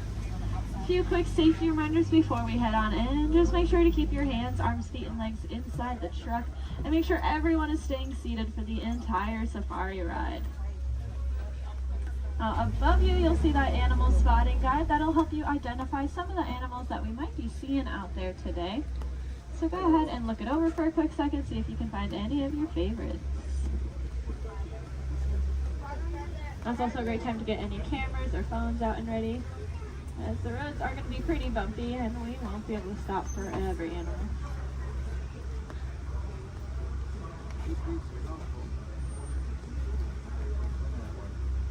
We are going to be starting our journey here in the Little Aturi Rainforest. Animals that live out here are going to be more shy and reclusive, so keep your eyes open for any stripes or camouflage.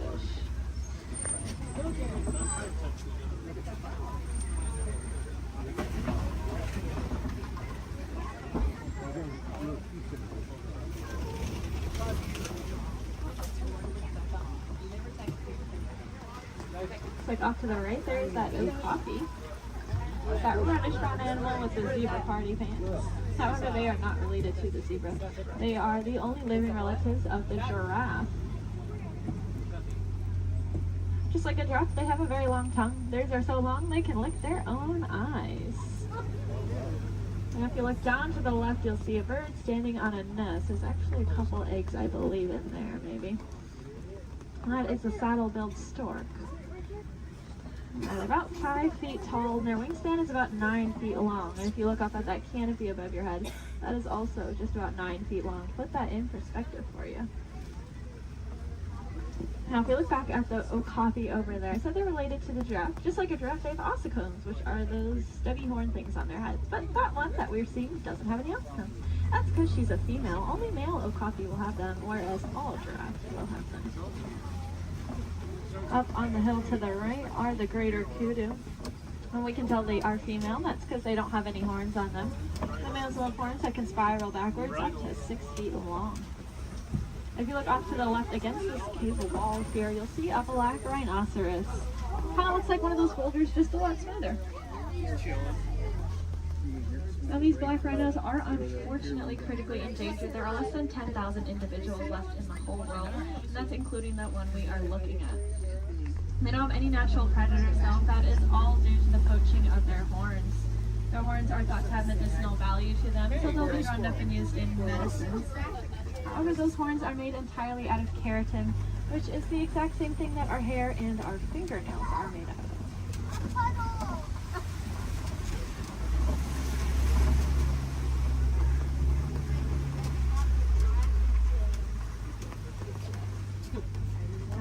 animals that live out here are all going to use camouflage. We saw how they use their colors or patterns to blend into the trees around us. That's why it's really important that we use our paper products responsibly, since our paper comes from the trees that these animals' lives depend on. Looks like we are getting to the edge of the forest here. We're gonna make our way down towards the Safi River. The animals that live here naturally spend most of their time underwater, which will keep them cool and camouflaged, so keep your eyes open on the surface for any bubbles or ripples that you might see. Looks like off to the right there are some pink-backed pelicans. We get that name for that slight pink coloring on their back. That'll be there all year round. It'll get brighter during mating season though. I like to say it's because they're putting on their blush. And if you look off to the left, you'll see a bloat of a Nile hippopotamus. Make sure we're staying seated, friends. Make sure we're all staying seated. These hippos can hold their breath anywhere from 5 to 8 minutes at a time, which is going to allow them to sleep underwater. They'll float to the surface every couple minutes, take a big breath of air, and then sink back down, all while completely asleep. They are herbivores, meaning they only eat plants. They'll come out towards nighttime and graze on about 80 pounds worth of grasses. And they'll go back in the water.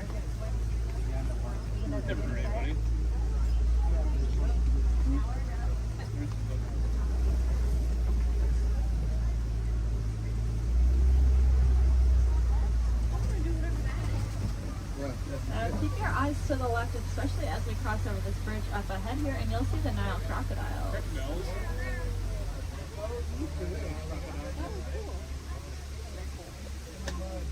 Three of them.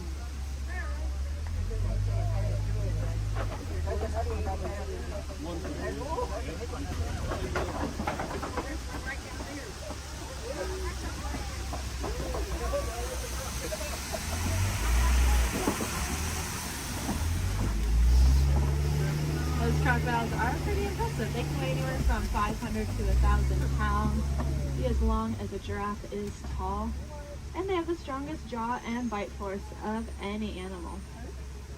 Being said, they are really amazing parents. They're going to take their eggs, put them in their mouth, and roll them around very, very gently. That'll help break up the shell, making it a lot easier for those babies to hatch. Well, it sounds like there is an animal in the road up ahead, so I think we're going to hang tight here for just a second. This is their home, and they can go wherever they want, and sometimes they choose the middle of the road. So we'll just wait for them.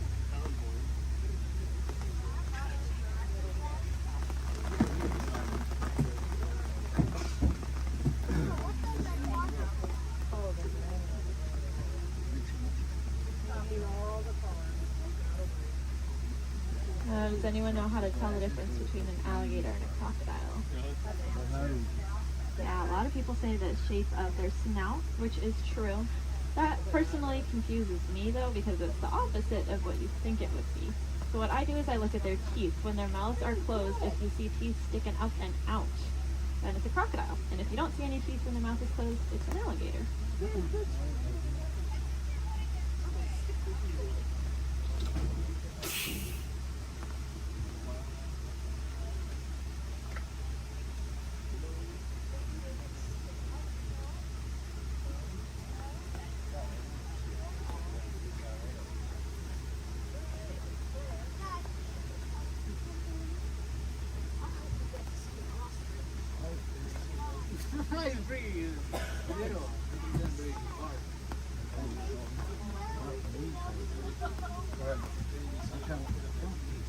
Well, thanks for your patience here. Hopefully the animal will soon.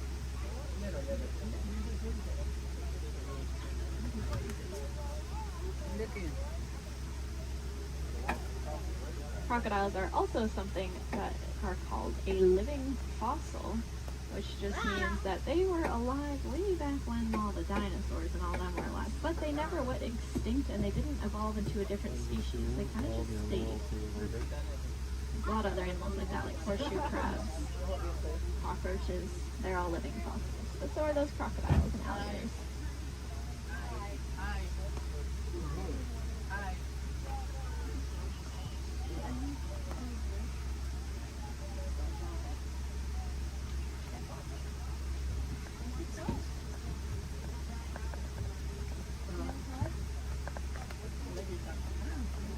Sounds like there are some giraffes that just keep walking in the road. This is just what we call a giraffic jam. Now you can say you went to Disney World and got stuck behind a giraffe.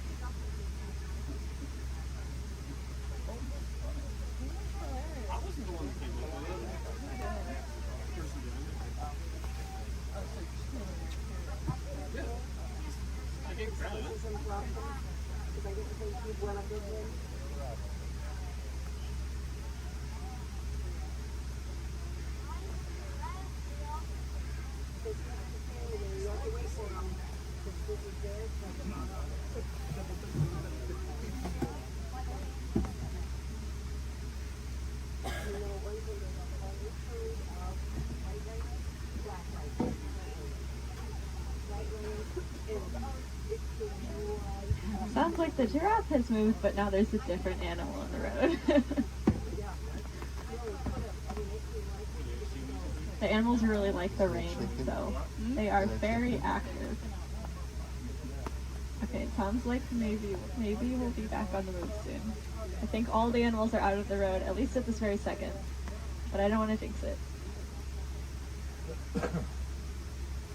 But that's good news for us because that means once we get down into the savannah, there's going to be a lot of cool animals really close to see. Alright. See how far we can get.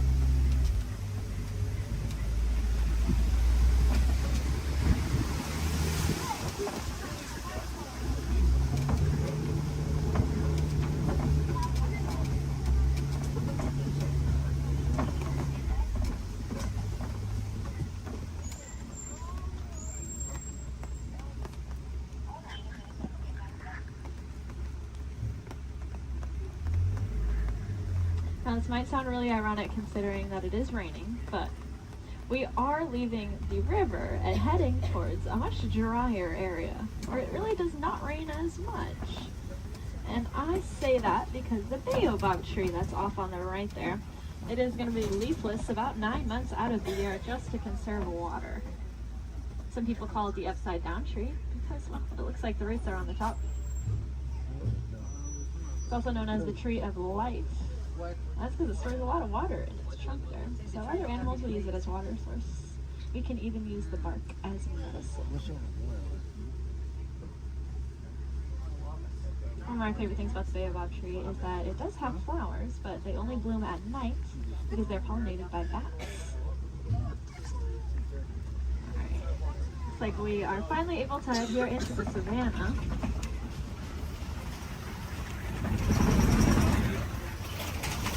Now you may notice the trees are starting to thin out quite a bit, and that's because it doesn't rain as much out here, like I said. So the animals here can't really rely on camouflage in the same way, and so they're going to be very agile and flighty. Most of them can run within an hour or two of being born. That is something I personally cannot even fathom, being able to run within an hour or two of being born. Crazy.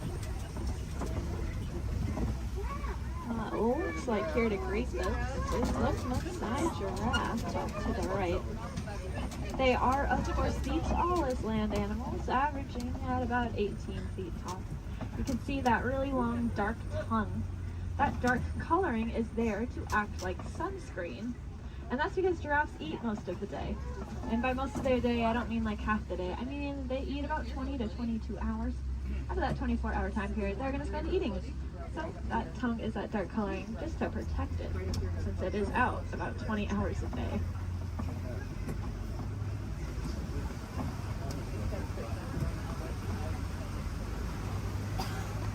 Off to the left here in this den, you'll see some African painted dogs.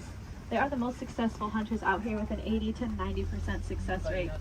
That is so successful that their young, sick, and elderly will eat first, and the healthiest adult will wait and eat last. What makes them so successful is that they are so cooperative. As a pack, they're not going to move on until everyone's got the chance to eat. Those painted dogs are there on the left. On the right, you'll see another giraffe, as well as some Ankole cattle. I think these two were the culprits that were in the road earlier.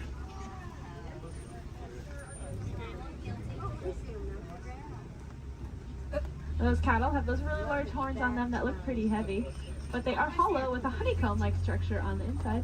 That'll help blood flow to keep them nice and cool. If you look to the left, you'll see the sable antelope, those 3 brown antelope back there. You'll also see some Hartman's Mountain zebra. Now take a really good look at the zebra here, because one of them is a little bit smaller than the other one, and that's because she's about 7 months old. That's her and her mom there. And if you look at her legs, though, her legs are just as long as her mother's, and that's because zebras are born with their legs fully developed. Running, as I said, is very important out here, so those zebra babies are born with long, lanky legs, ready to run within half an hour of being born. Their stripe patterns are going to be unique to them in the same way that our fingerprints are unique to us. That's actually true for a lot of animals, not just those zebra. It's true for those painted dogs we saw, and it's also true for these giraffes up here.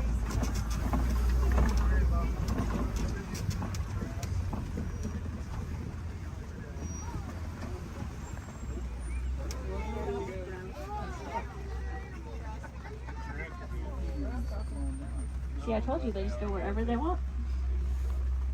Oh, look, the zebras are in the road now. Over here they're too.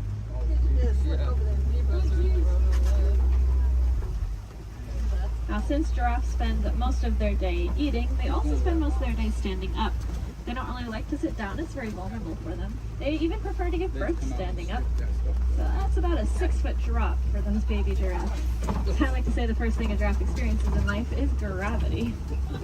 Of course, when you're born already about 6 feet tall, I guess it really doesn't matter that much. It also is going to kickstart their heart, that drop, so maybe it's a good thing.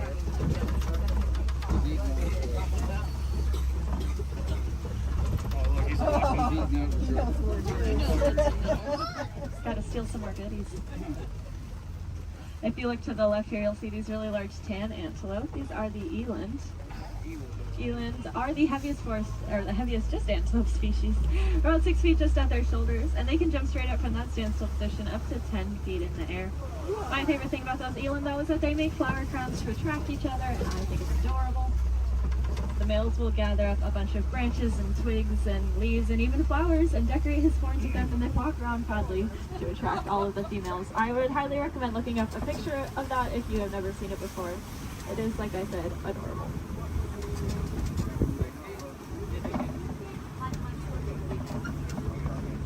Now off to the right, there's going to be a path. We're not going down that path, but if you look down it, you'll see some little tiny antelope called the springbok. They get that name because they can jump about 6 feet up and 13 feet across. When they do that, it kind of looks like ping pong balls hopping across the savannah. It makes it really confusing for those predators out there. Now, all the animals that live out here have a very important job to do. They're going to be the landscapers. So those antelope will be the lawnmowers, giraffes will prune back the trees, and then larger animals will be the bulldozers. They'll knock over trees. And if you look around us, looks like there have been a whole bunch of trees knocked over. There's really only one animal I can think of, though, that is large enough to act as a bulldozer and knock over an entire tree. Let's see if we can find them. There's also a really large watering hole. There they are. Like off to the right is an African elephant. We are going to get a really good look in a second, though, so I don't mind looking over to the left because there are some mandrills walking around. Mandrills are the largest old-world monkeys, and they have that distinctive blue coloring on them. Might remind you a little bit of Rafiki. Let's see, I promised a good view of this elephant here. And I know the road up ahead has been closed, so I think we're going to get a really, really good view. Yeah.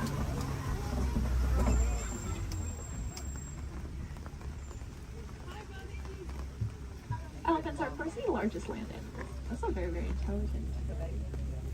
You can see him using that trunk. They have about 40,000 muscles in that one trunk. To put that in perspective for you, we have a couple hundred different muscles in our entire bodies. They have 40,000 in that one trunk. That is kind of unbelievable to me. And it's going to allow them to do a lot of really cool things, though. You see them eat with it. They also drink water, kind of like a straw. And then sometimes they'll suck up a bunch of dirt or mud and then spray it on their backs to help protect their skin from all those natural elements.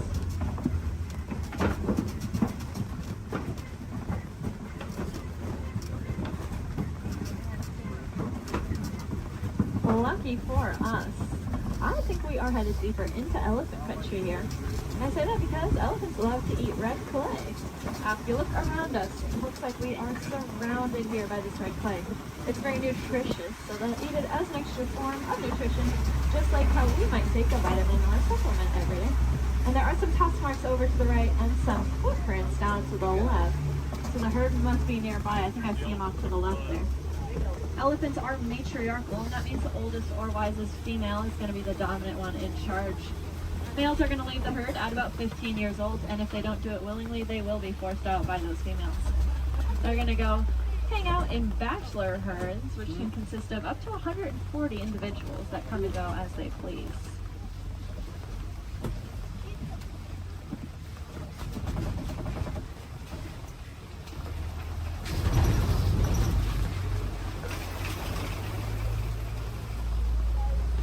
Keep your eyes to the left. Some pretty good sights here. Unfortunately, though, elephants are running into a lot of different conflicts out there in the wild. They are losing their homes for various reasons and getting forced closer and closer to people, specifically farmers and their crops. Not knowing any better being elephants, they see those crops as yummy treats and they eat them, or they stomp all over them, which of course upsets the farmers, putting the elephants in danger. Luckily, we did some research recently and learned that elephants are afraid of bees. They have very sensitive skin and do not like to be stung. So now out in Kenya, farmers are building fences out of beehives. That scares off the elephants, which keeps them safe, and in turn keeps the crop safe and the farmer's livelihood. And the farmer gains a new crop, which is, of course, the honey from the bees. And if you like honey, you can look up the Elephant Safe Honey Project and learn a little bit more about how you can support that. If you look to the left here, you'll see the greater flamingos. They are the largest flamingo species, but the lightest in coloring. They're going to get that pink coloring from the brine shrimp that they eat. There's a protein in there called beta-carotene, and that's what will turn them pink. It's the same thing that's in carrots. They're going to get their food by doing something called filter feeding. So if you can picture a pasta strainer, the noodles get stuck inside and the water comes out. That's how their beaks work. They take a big mouthful of water, the food gets caught inside, and the rest of the water flows right on out. That's why it's super, super important that we keep our waterways clean, because if we have plastic or trash floating around in that water, they could take a big mouthful of that. And we don't want any of our trash ending up in those flamingo beaks.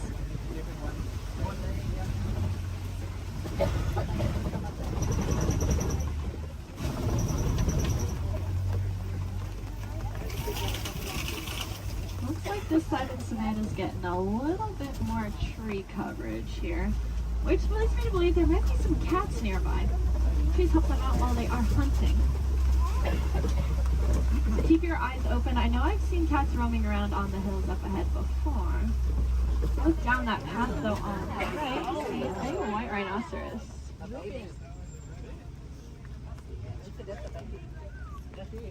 White rhinos are the most social of the 5 rhino species. They're usually always in a group with their buddies, so that one's friends probably aren't too far behind. They have a really, really good hearing too. Their ears will wiggle independently of each other, and they look like funnels, which helps them pinpoint the exact location a sound is coming from.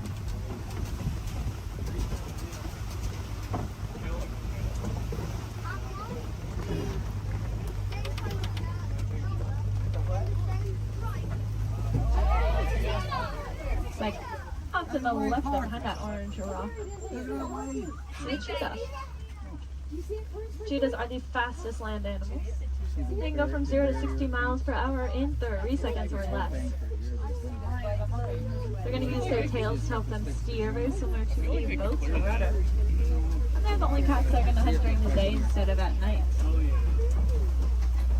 That's just because they don't have very good eyesight at night, so if you can picture what we see at night, that's about the same as what a cheetah can see at night.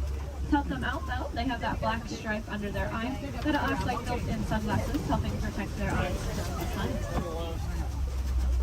Looks like up ahead are some Kopi rocks. And on top of those Kopi rocks, looks like a female lion up there.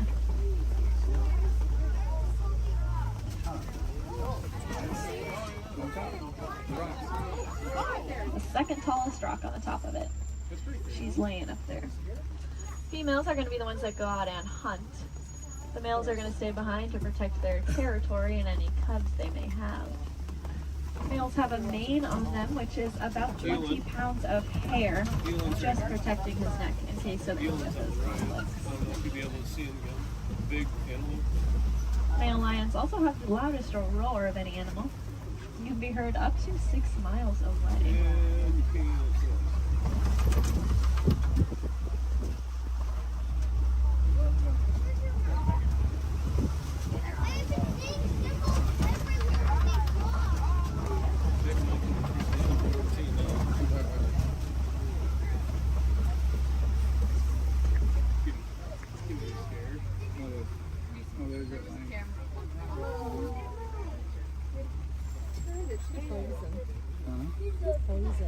She is looking at us. That is so cool.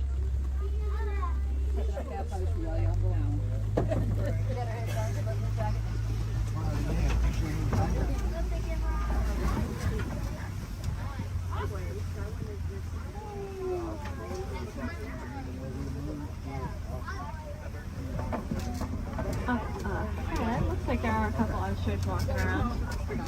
They are the largest and fastest birds in the world, but they cannot fly. They have really big wings to help them steer because they can run upwards of 40 miles an hour. Impressively, they have the largest eyes of any land animal. And they also have really large eggs. If you look down on the right here in the grass, you'll see a couple of those ostrich eggs. They can weigh up to 30 pounds each and are so strong that an adult human could stand on one without it breaking. You could fit about 2 dozen chicken eggs into one singular ostrich egg.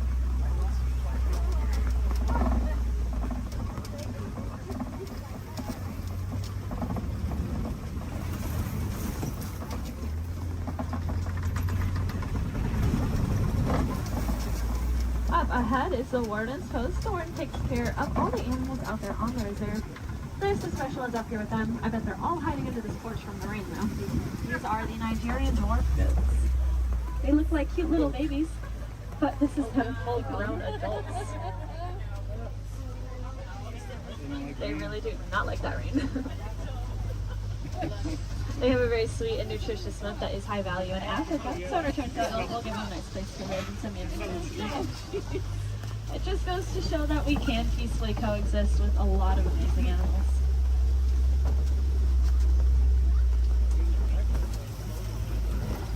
Unfortunately, those gates do signify the end of the reserve and our return back to the village.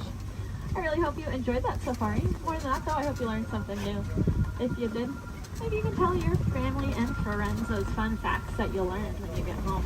That's pretty important because the more we learn about these animals, the more we'll care about them, and the more likely it is we're actually going to do something to help protect and save them, so that then the generations after us get to enjoy all those really cool animals that we saw today. If you want to take it a step further in doing your part, you can go ahead and recycle your old electronics. Our electronics are made with a a mineral called coltan that comes from the forest out in Africa. So when we mine for it, we are making things away from many, many animals. That's why I challenge each and every one of you when you go home. See if you have any old electronics that you're not using anymore. Go ahead and recycle them. We'll take out that coltan and reuse it, and then we can just keep reusing what we already have instead of mining for more.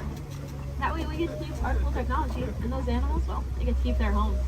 I think that's kind of a win-win for everyone.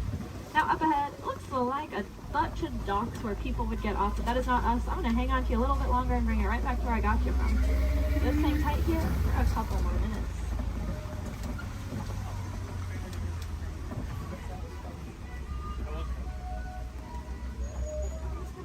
These people watching.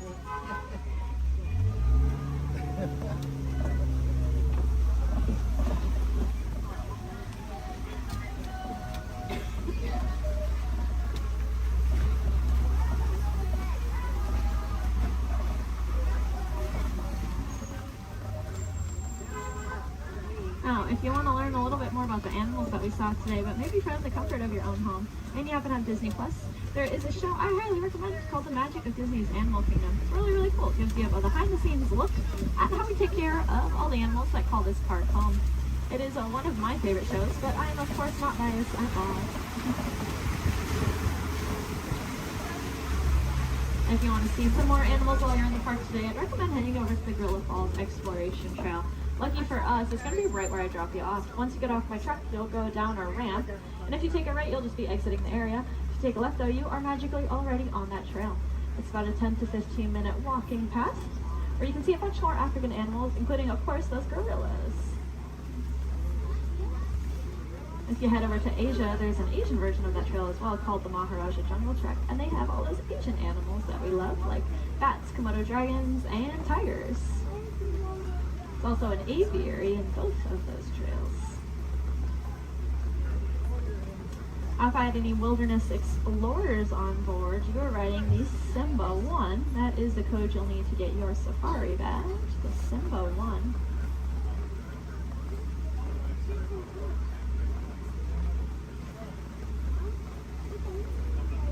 You might have also heard a train. That would be Rafiki's Planet Watch. That train is about 5 minutes long, and it takes you up to another little area.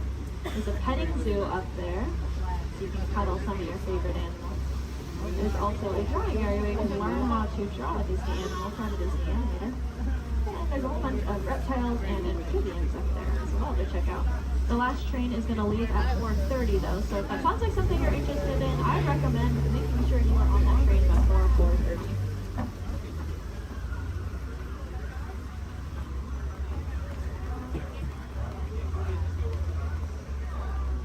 Looks like we are almost there.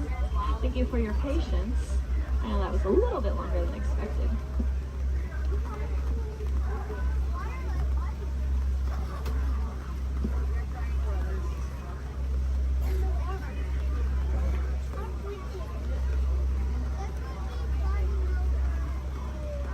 Now's a great time to gather up any personal belongings that you might have. Make sure you have everything with you.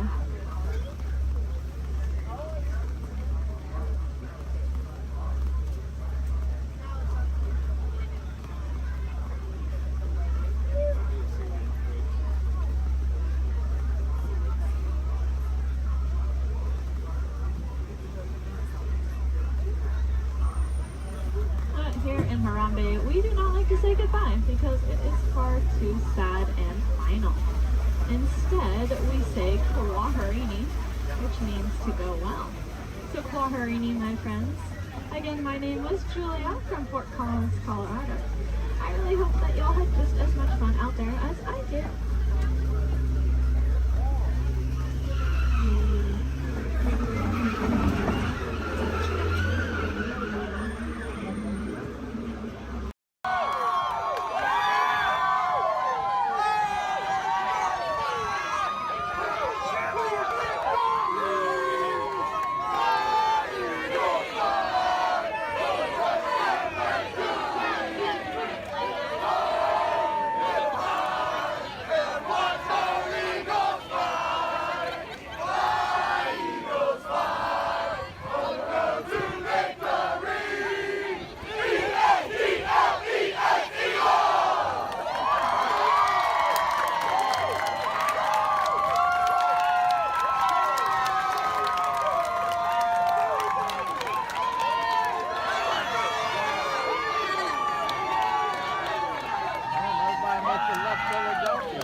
Voilà, venez, venez, venez, suivez-moi, je vous prie.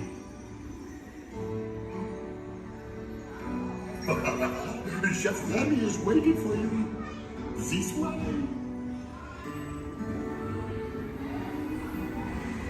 Qu'attendez-vous?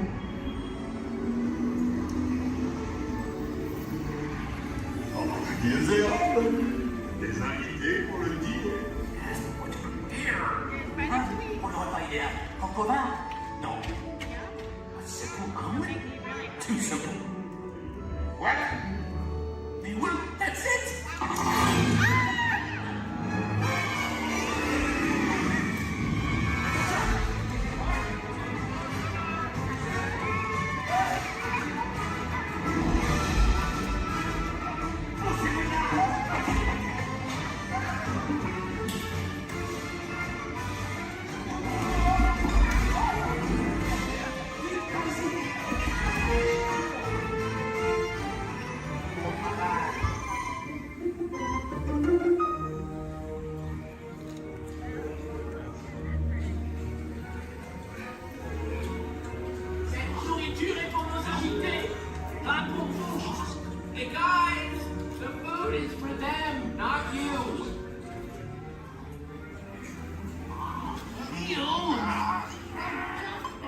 Oui, what are you doing? Que manigancez-vous? Out of my way!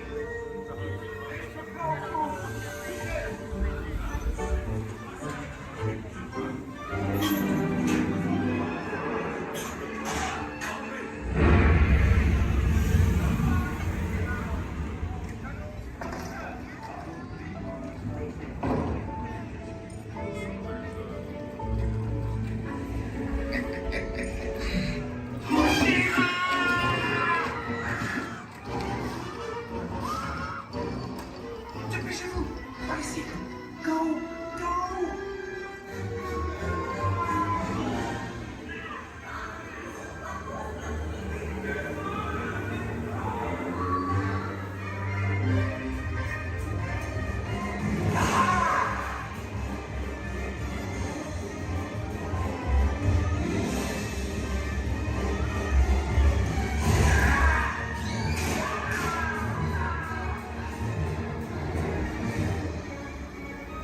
Come on.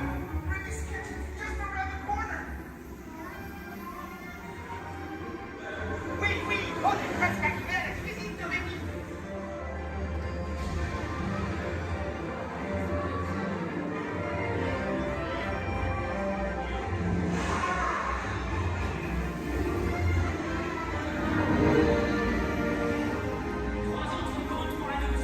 Une à trois, une bleue et une saignante. Il va aussi me falloir rapidement 4 ratatouilles pour la carte.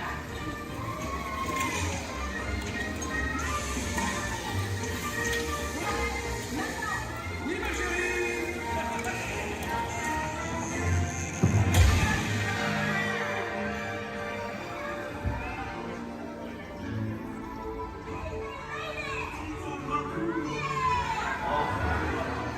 Hey, thanks for coming, everyone. Vous serez toujours les bienvenus chez Rémi. À bientôt et bon appétit. Mino. Au revoir.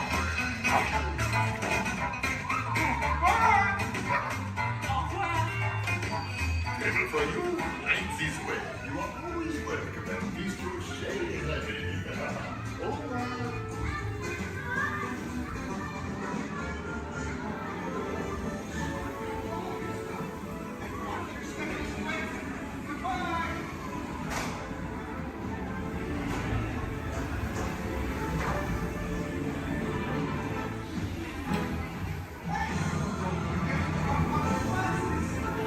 Okay.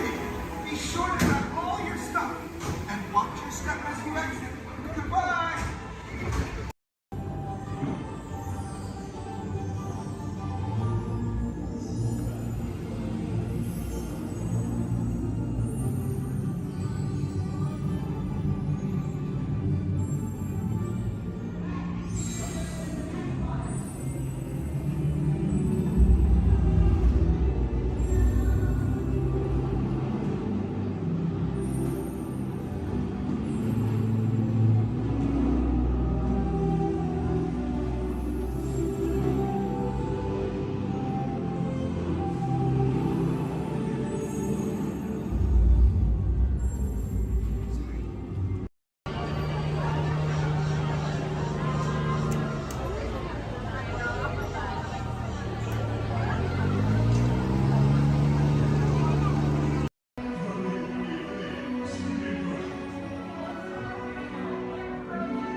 The chef Danny is waiting for you. This way. Qu'attendez-vous?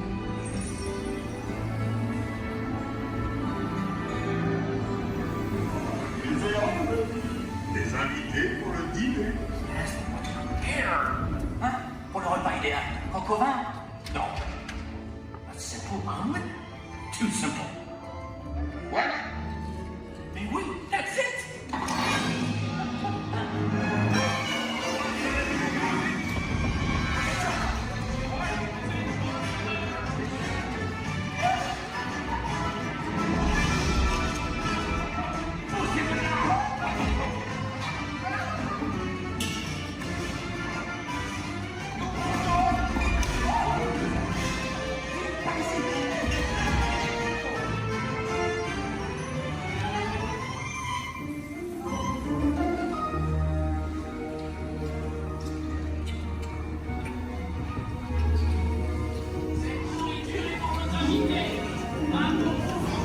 Hey guys, the food is for them, not you.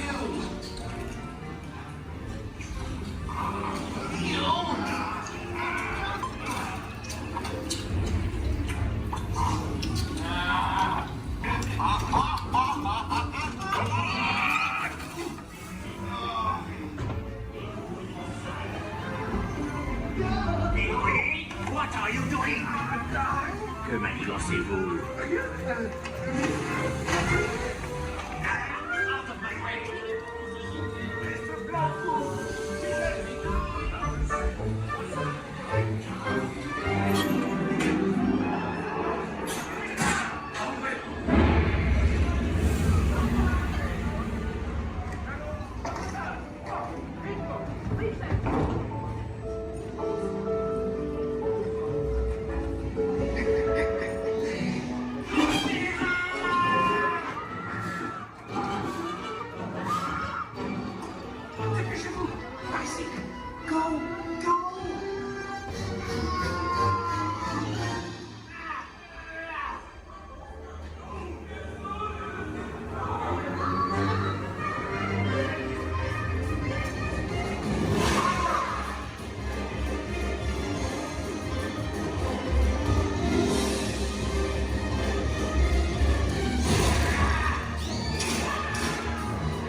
Watch your step as you exit. Goodbye!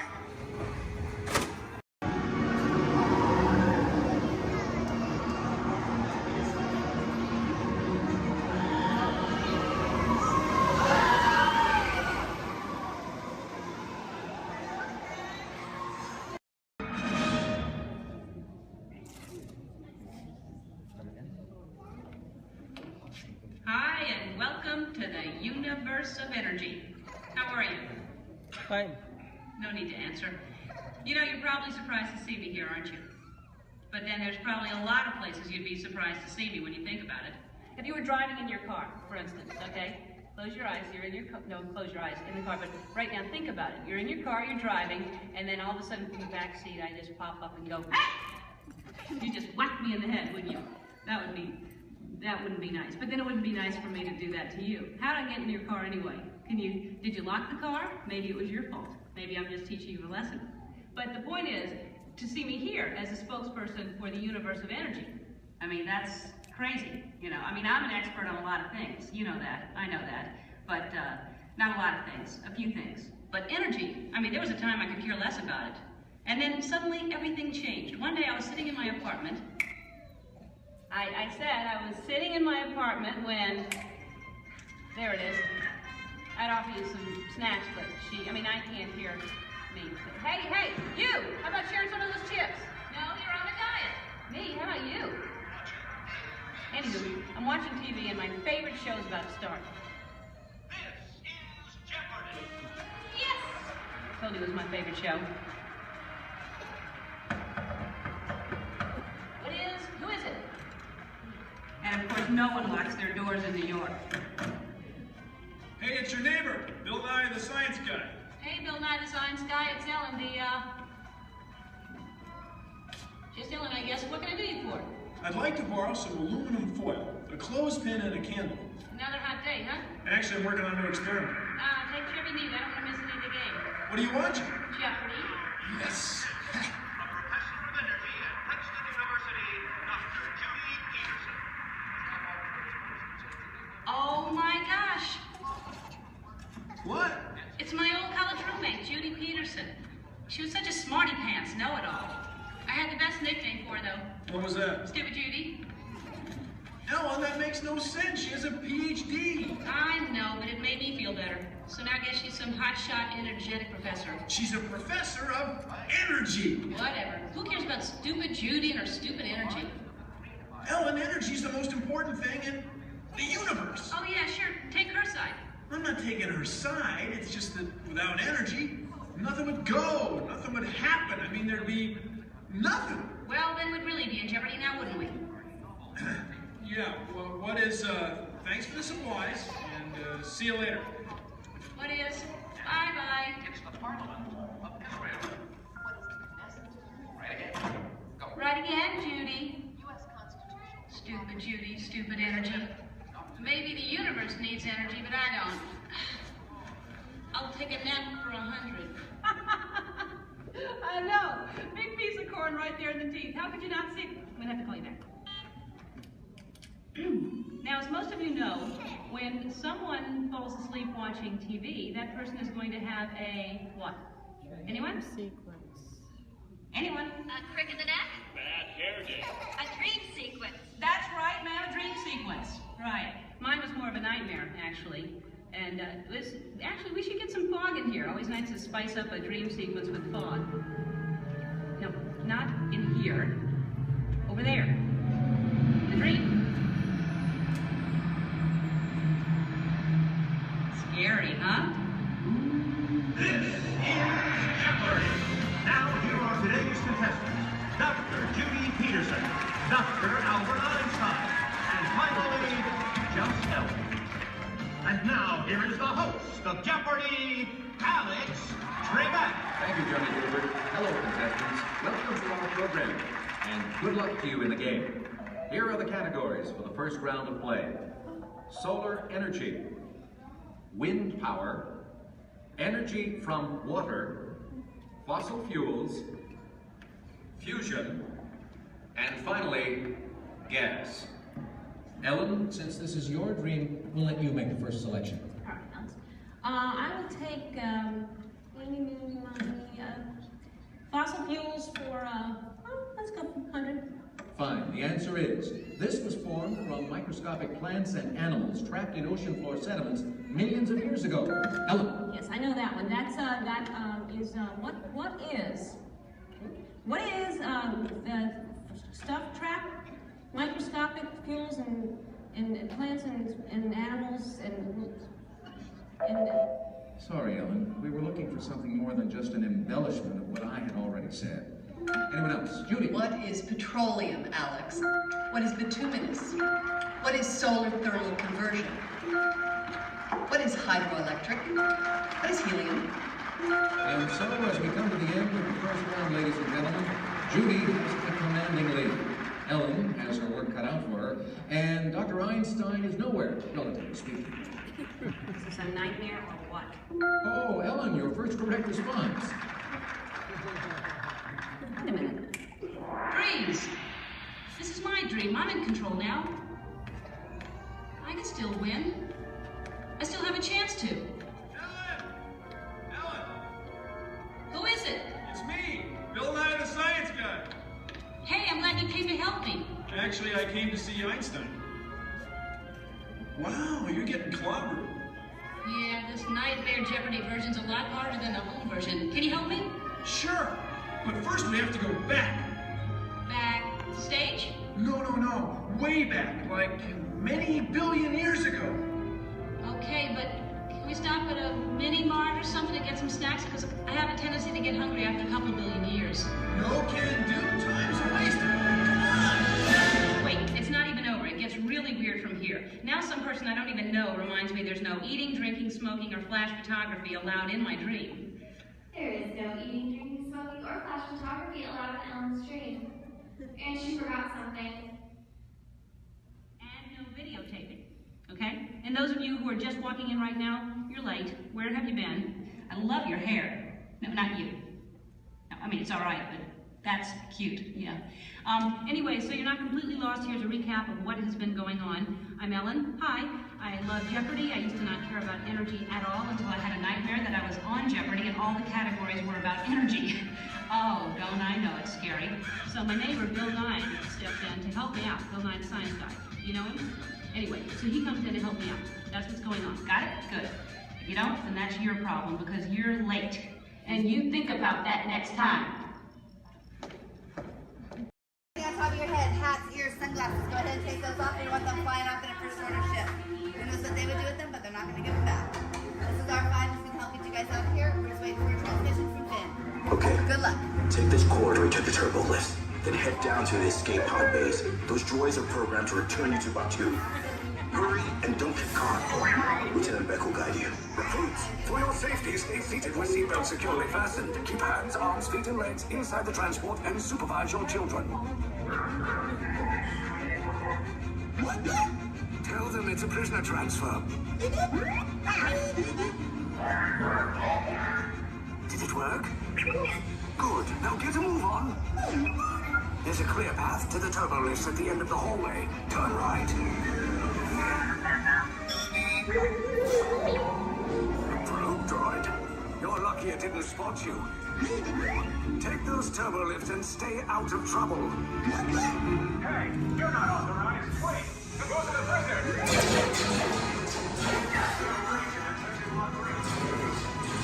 Your cover is blown. Find an alternate route. Who picked these two droids anyway?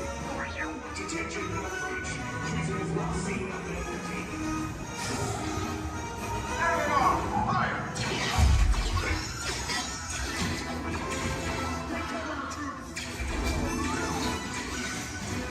The escape pod just follow us. Hurry! No, not up! I said down!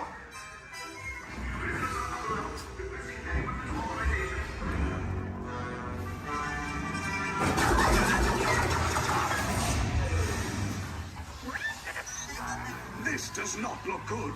Try to find another way down to the escape pods. The Resistance will attempt to rescue the prisoners. They have neither the resources nor the courage to engage us. You underestimate their conviction. Raise the shields! Shields? I see no evidence. Now! Sound the alarm! All personnel to their stations! Sir, the prisoners have escaped. How brave, but ultimately hopeless. There's nowhere to run.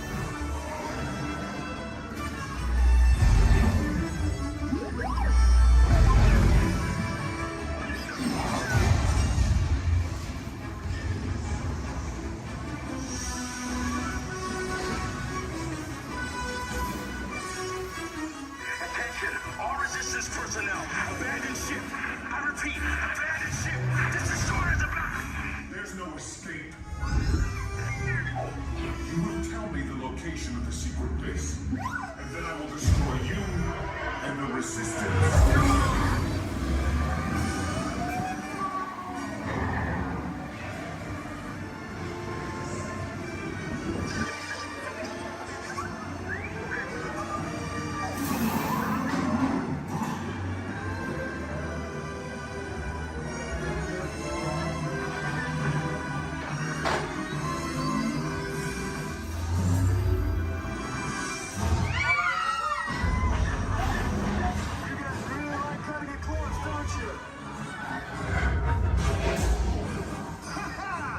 Okay, you're clear.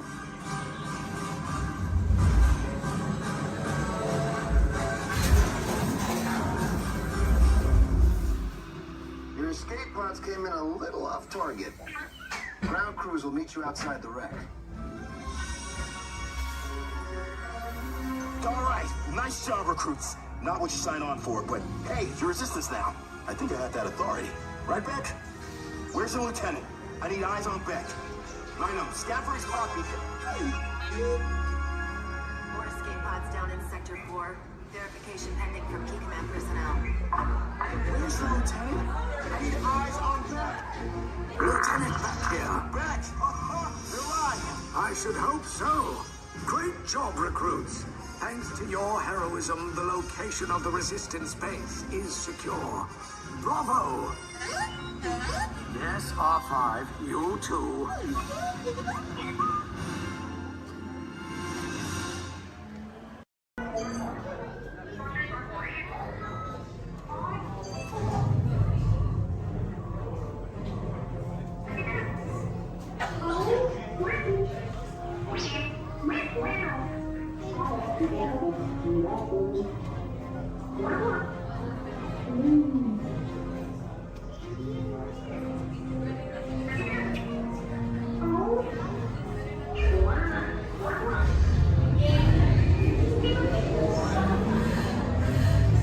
Incoming transmission from Ray.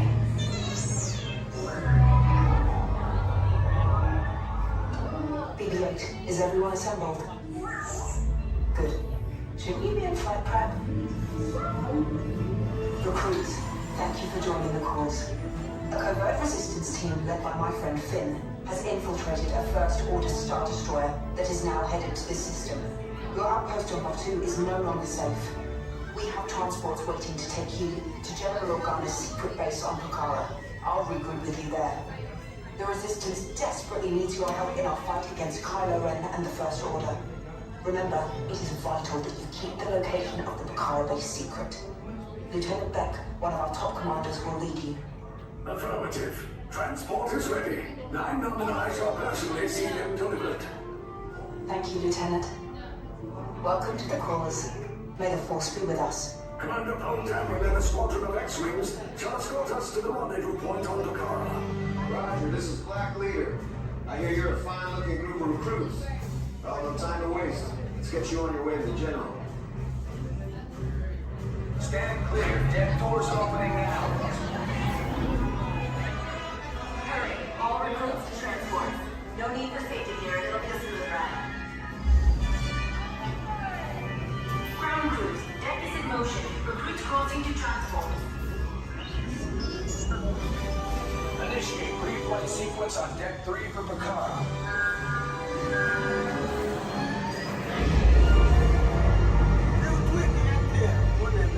Affirmative. Deck 3, you are clear for launch.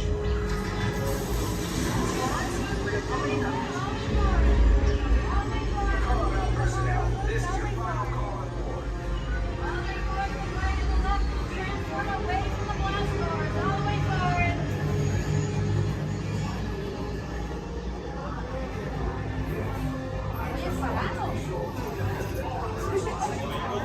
Transport is away in 30 seconds.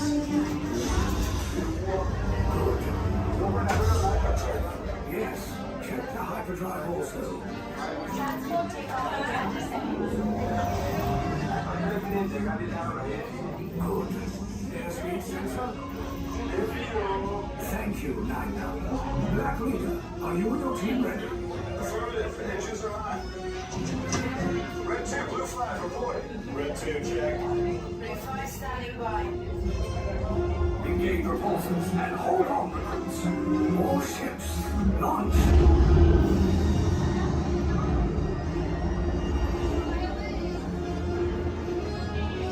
I am Lieutenant Beck.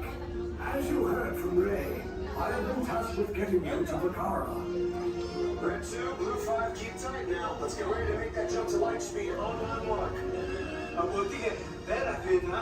Black Leader, we're picking up an unusual signal. Are you spotting anything? Yeah, I see it. We'll check it out. BB-8, what do you got?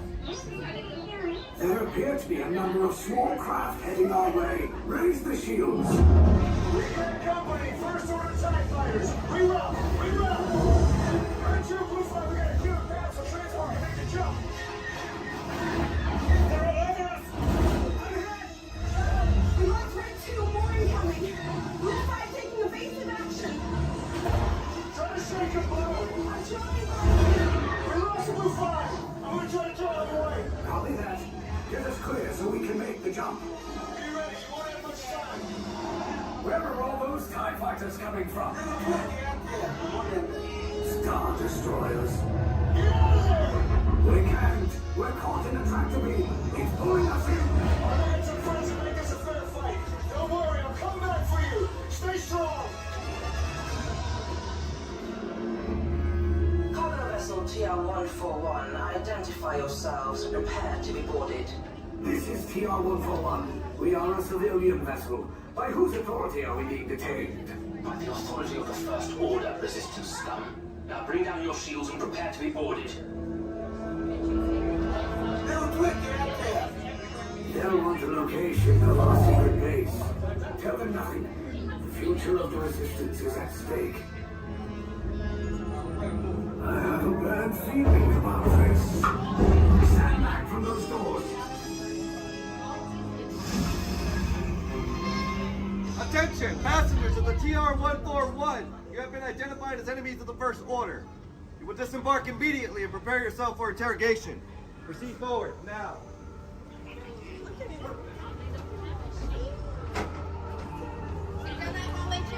Interrogation.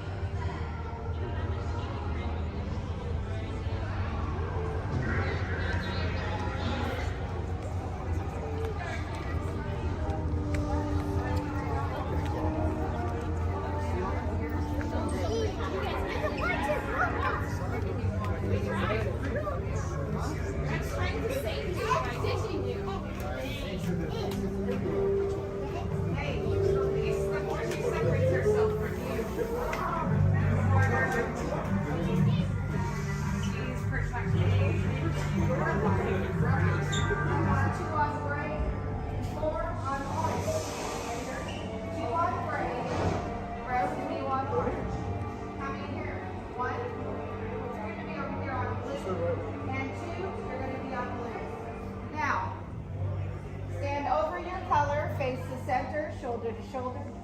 Now remember the color you've been assigned: blue, red, gray, and orange. It'll be an important part of your interrogation process.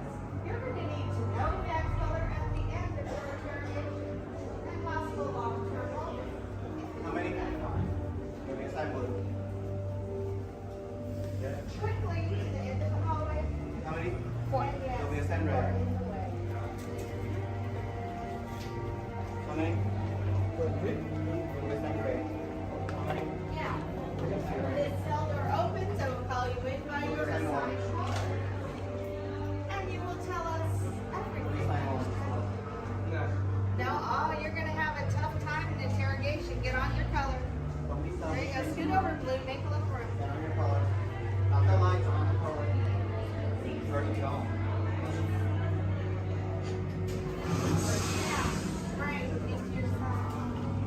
Everyone has been assigned a color. Look down and memorize it. Do not forget it. This was for interrogation. Wait till we get started. Is that your only speed? Slow. Let's move it along.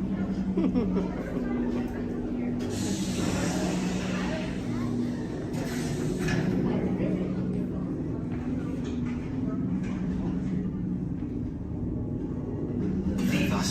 Yes, General. Enemies of the First Order, we will soon snuff out your meager resistance. You chose the wrong side, and now you will pay. The Resistance prisoners. You have what I want. You know the location of the secret base, and I will take it from you. We're needed on the bridge. Keep the prisoners here. I will return to finish this personally.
To the escape pod base. Those droids are programmed to return you to Batu. Hurry and don't get caught. Lieutenant Beck will guide you. Recruits, for your safety, stay seated with seatbelts securely fastened. Keep hands, arms, feet, and legs inside the transport and supervise your children. Tell them it's a prisoner transfer. Did it work? Good. Now get a move on. There's a clear path to the turbo lifts at the end of the hallway. Turn right. Probe droid. You're lucky it didn't spot you. Take those turbo lifts and stay out of trouble. Hey, you're not authorized. Wait, go to the prisoners.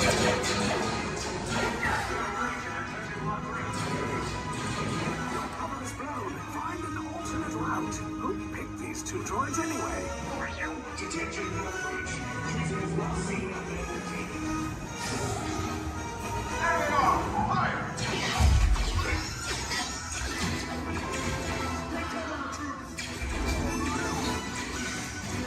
The escape pod just below us. Take those down. Copy. Hurry. No, not up! I said down!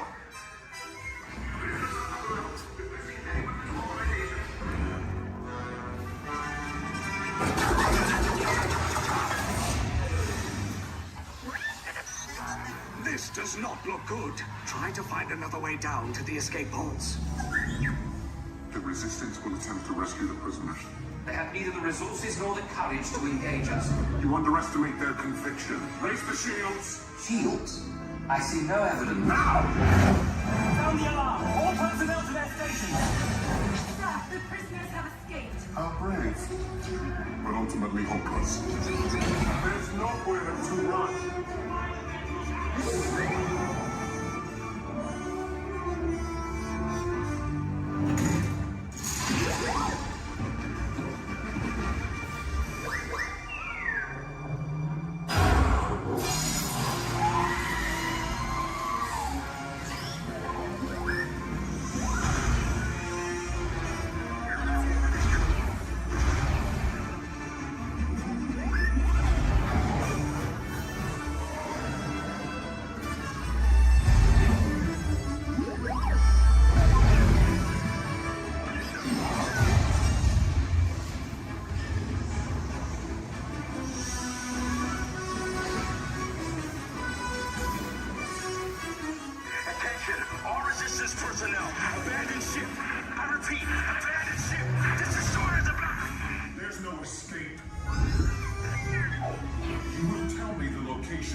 escape pods came in a little off target.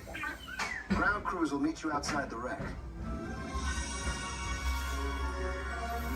All right, nice job, recruits. Not what you signed on for, but hey, you're resistance now. I think I have that authority. Right, Beck? Where's the lieutenant? I need eyes on Beck. I know, Scaffold's copy. More escape pods down in Sector 4. Verification pending from key command personnel. Where's the lieutenant? I need eyes on Beck. Lieutenant back here. Beck! You're alive! I should hope so. Great job, recruits.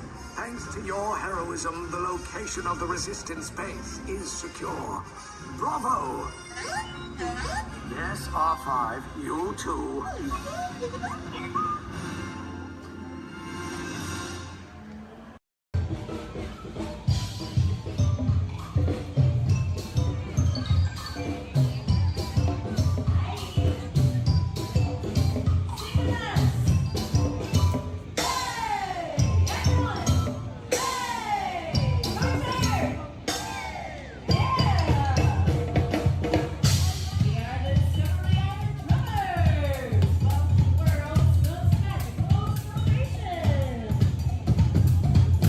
Who's having a great day out there?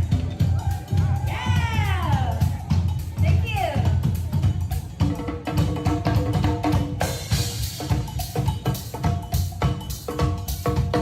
Hi!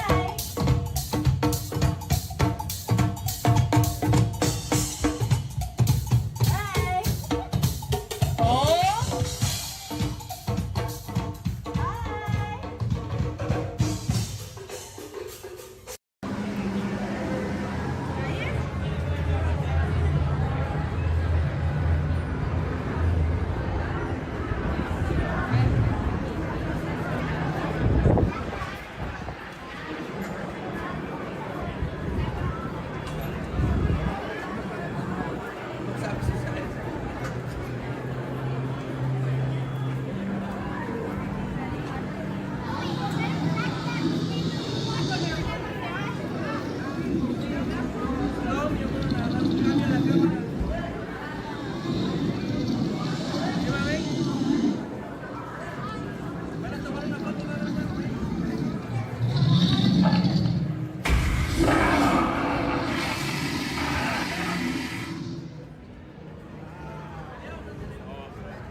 Hi!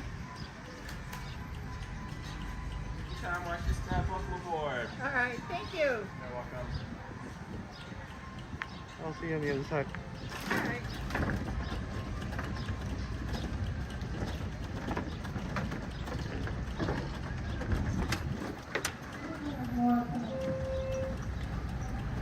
I believe there's some more coming. Oh, okay. I'm gonna fill my water bottle in the collar.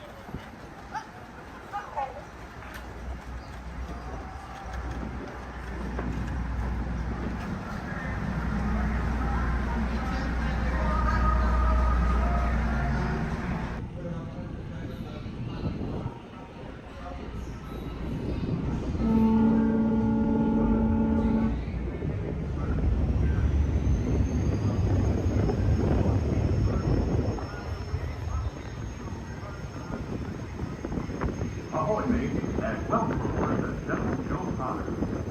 We are arriving at our destination just in 2 months. On our way, we'll travel 1 mile on the man-made 7-seater boat, which will hold over a year in activity. We determined that one of our boarders has to remain clear while the boat is in motion. Once again, welcome aboard.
For your safety, please stay where you are until we are safely docked and the captain has given the all clear. Because this is a free floating vessel, we do have a tendency to bounce around a bit during docking. If you are standing or sitting on the stairs, we ask that you please clear the stairway.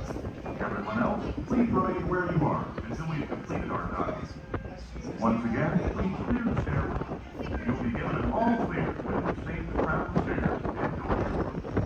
Por favor, manténganse alejados de las escaleras.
this first scene as quick as possible. Just need to know, is everybody fired up? Are you ready?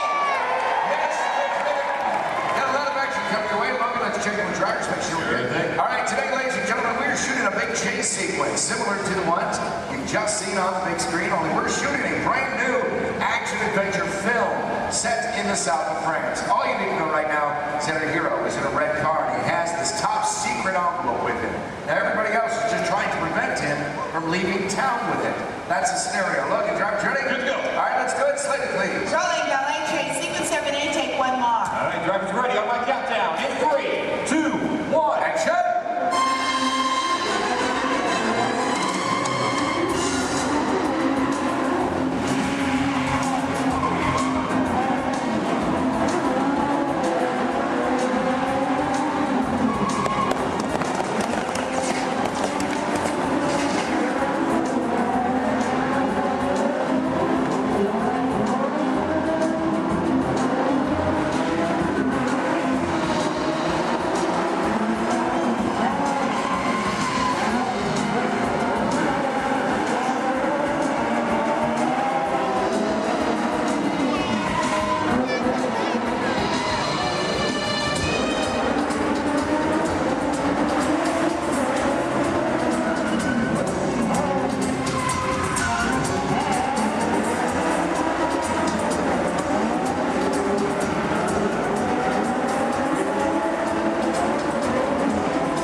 at times, but keeping that camera low really keeps it exciting for a chase film. In fact, it's a technique used in almost every car chase you've seen on film.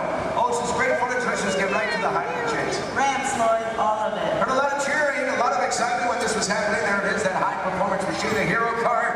Look at this reverse jump. Slow-mo for you so you can really capture that detail. Ernie, my main cameraman, right underneath those cars, and then zooming right in on the driver. There it is right there. Main man, Ernie. Here's a look from inside one of the vehicles. Give you a perspective what the drivers are looking at. I do want to talk about the hero cars, so let's bring up camera 4 and let's freeze that jump, okay? All right, Lloyd, I'm going to need you to roll into camera 4. Yeah, go straight on. And then freeze it at the top of the jump. There you go. Cha-ching.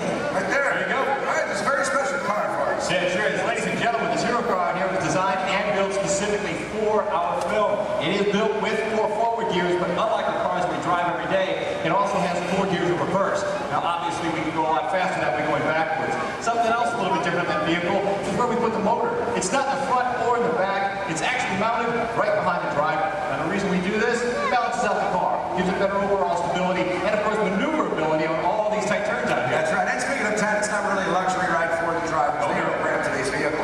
Don, we're still setting up here. Let's just bring out the hero truck. You know, let's do that. Let's introduce it more. All right, let's do it. Hero 2 set. Thank you. Oh yeah, there he is, being in place. Ladies and gentlemen, how about a nice warm welcome for your hero from Brazil, Mr. Eduardo.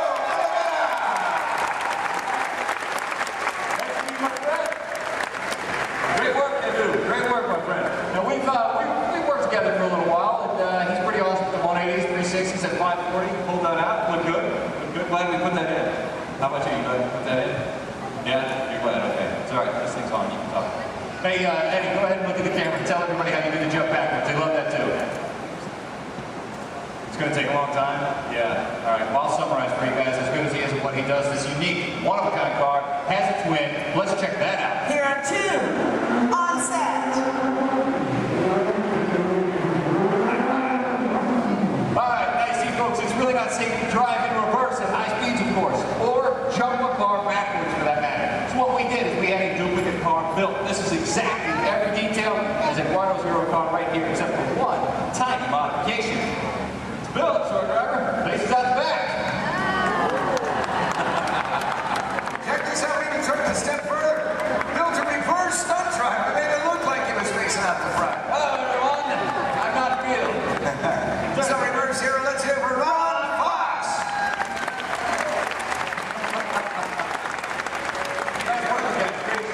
Now, folks, you may be wondering out there how we're able to switch these vehicles mid-take like that without you noticing. In fact, Bulger, we got that video system. We bring it up? You got it. I need cameras 1 and 6, Lloyd. Roll. There we go, guys. You can see right over here. This is our first hero, Eduardo. Drove on the set. A reverse hero.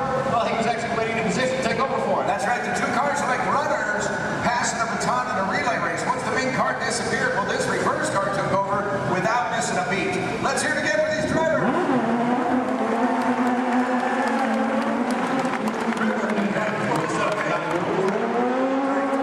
Coming up, we're going to put you in charge right now. All right, ladies and gentlemen, I have a very special treat for you. We've prepared a tribute to Disney's original action movie star.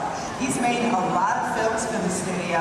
He's lovable, cute as a bug, and I understand he does all of his own stunts. Do you know what I'm talking about?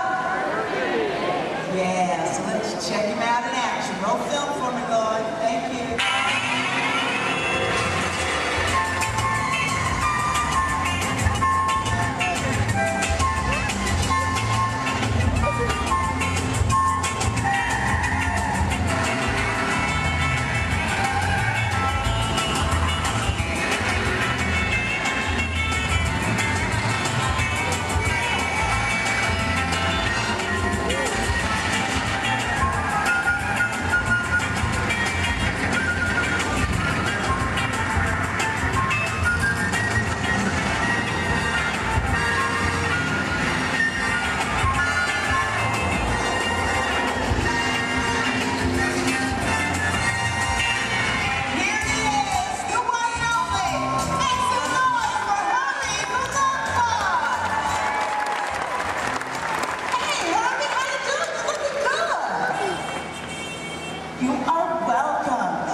we understand. Now look, we gotta finish setting up for the next sequence, so hey, why don't you head over and let everybody get a good look at you. Getting on up and go. Yo, put your hands together for Herb and the Love Bug.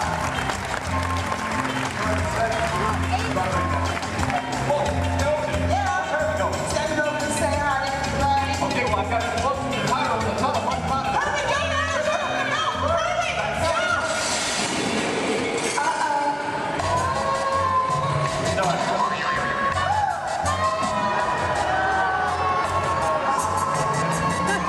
Let's do this. Let's get ready for stage 2. Logan, let's take it with Eduardo. Olja. Yes. We get on the camera truck. We're going to say goodbye to, where's Herbie? He had to split. What's this one? Let me get on the camera truck. Go ahead and set this scene up for everybody, okay? Okay, cool. Now, ladies and gentlemen, this is another segment of our chase. The hero's still being pursued, but it is getting harder for him to maneuver. Our marketplace is now a whole lot smaller thanks to the addition of the big trucks and the market carts. So the questions now become, how's our hero going to spin or go backwards? Where's he going to go? And what's he going to do? Let's find out. Got it all set up for you. All right, good. 10 everybody set. Yes, good. Logan, drivers ready? Oh, yeah. That's good. Slater, please. Rolling blockade sequence 8, take one more. All right, guys, here we go. One more countdown. In 3, 2, 1. Action.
Up to him to make this work. That right there is an airbag. Slows Eddie up just a little bit. He is still at an accelerated speed. Look at this. Pulling the 180. Otherwise, he's liable to hit the building. Not a lot of braking room.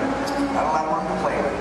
That airbag, by the way, custom designed specifically for this stunt. I'm going to show you the finished film a little bit later on. You're not going to see the airbag in the film because of the magic of editing. Yeah, Don's got a great point there, folks. Again, another reminder, please don't try any of this on your own. We're showing you out here on the set. There's always a lot of safety equipment involved that you've never seen in that finished picture, so always keep that in mind, okay? All right, terrific. Let's get the pickup shot in. Can we make that happen? Can we make it happen? Yeah, this is a great time. We're going to do it. All right, yeah, let's do it. I'll get the car. All right, Logan's bringing out the red hero car. We're going to do a pickup shot, but we thought we'd mix it up a little bit, make a dream come true. Olja, you around? Yeah, I'm in the air conditioning. Well, come on out here, okay? Yeah, we can't be in the air conditioning when we're all suffering out here. Yeah, well. But let's make a dream come true. I want you to head out to this crowd. I want you to find me one driver to get behind the wheel of that hero car. Actually drive the vehicle for us. Okay, what are you looking for in a driver? Gotta have quick reflexes and great hand-eye coordination. Yeah. If you play a lot of video games, you should volunteer. Wait a minute. Video games, that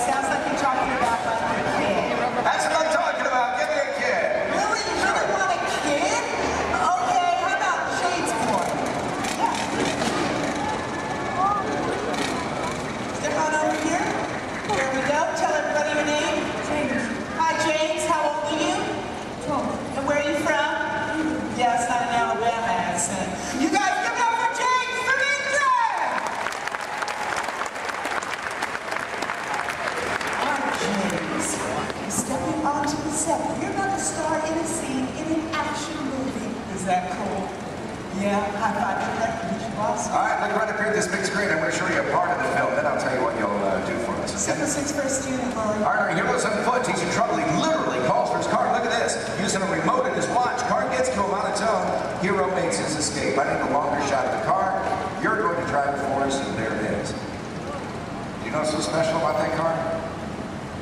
Well, it's a full-size remote-controlled vehicle. That's right, you drive it with this remote here in my hands, guys. Let's take a look inside. I'll show you the hardware on this vehicle. The hardware, I should say. There you go. Now take a look at the steering wheel. I'll give you guys a quick demonstration. If I want to turn this vehicle to the left, all I do is press this lever here to the left like this, then to the right.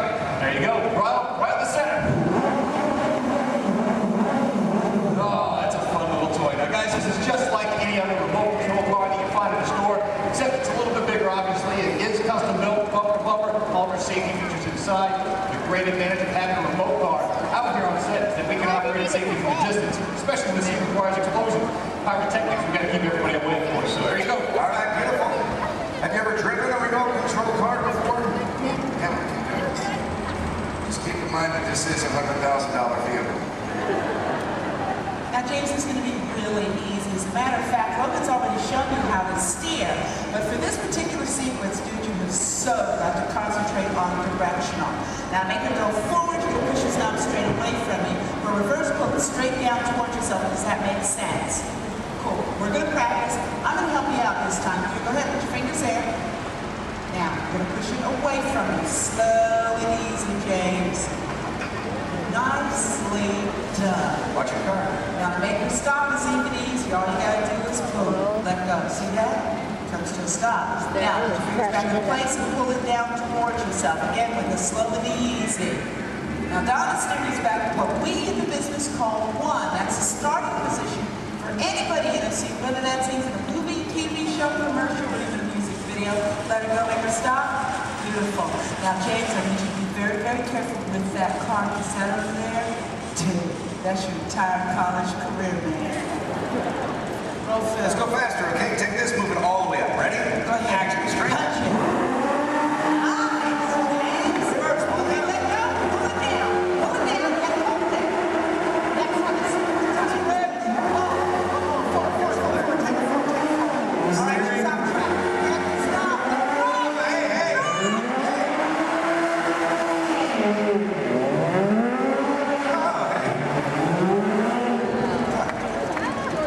Driving on the side of the... I just love how they do special. Are you relieved? We're just having fun here, but there's a part of the movie where we use a remote car. That's how we do it. This is our remote car driver, Corey. You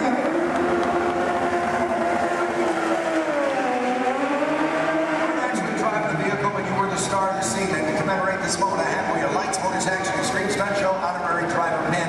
Can't get this pin anywhere in the world except for starring in the role you just did. That's how exclusive this is. All yours.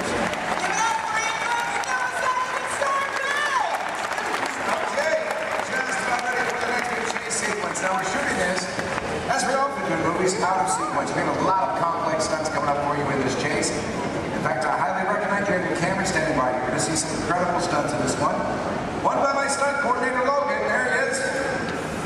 Where's my fan? They're all out here. Oh, 5,000 from Logan. All right, that was almost good there, Don. Thanks. Guys, right up here, we got a great team coming your way. Full of more action, I promise you that. Working in the stunt business, guys, it's a lot of fun. A lot of responsibility, too, but for me, every day changes. One day I might double for our hero. Next thing you know, shooting at him, it all depends on what our director needs. I'm pretty sure by now you guys all figured out how to get down, right? Pretty obvious? Yep, I'm standing just over 40 feet high during this scene. Falling into that pad, we're going to kick it off here momentarily. So, Don, when you guys are ready. We are shooting the very beginning of the film. This is where you see the hero for the first time. He's in a gray jacket, just picked up this top secret envelope. This, of course, you met him earlier, our hero, Eduardo Olivera. And he's done a lot of stunt driving for the film already, but for this scene, he's playing the role of stunt double. Then we'll bring out a moto, so you're going to see a motorcycle chase. Ready to go? All right, let's go. Hold your slater, please. Rolling, motorcycle chase. Sequence 3, take one more. On the countdown, in 3, 2, 1, action!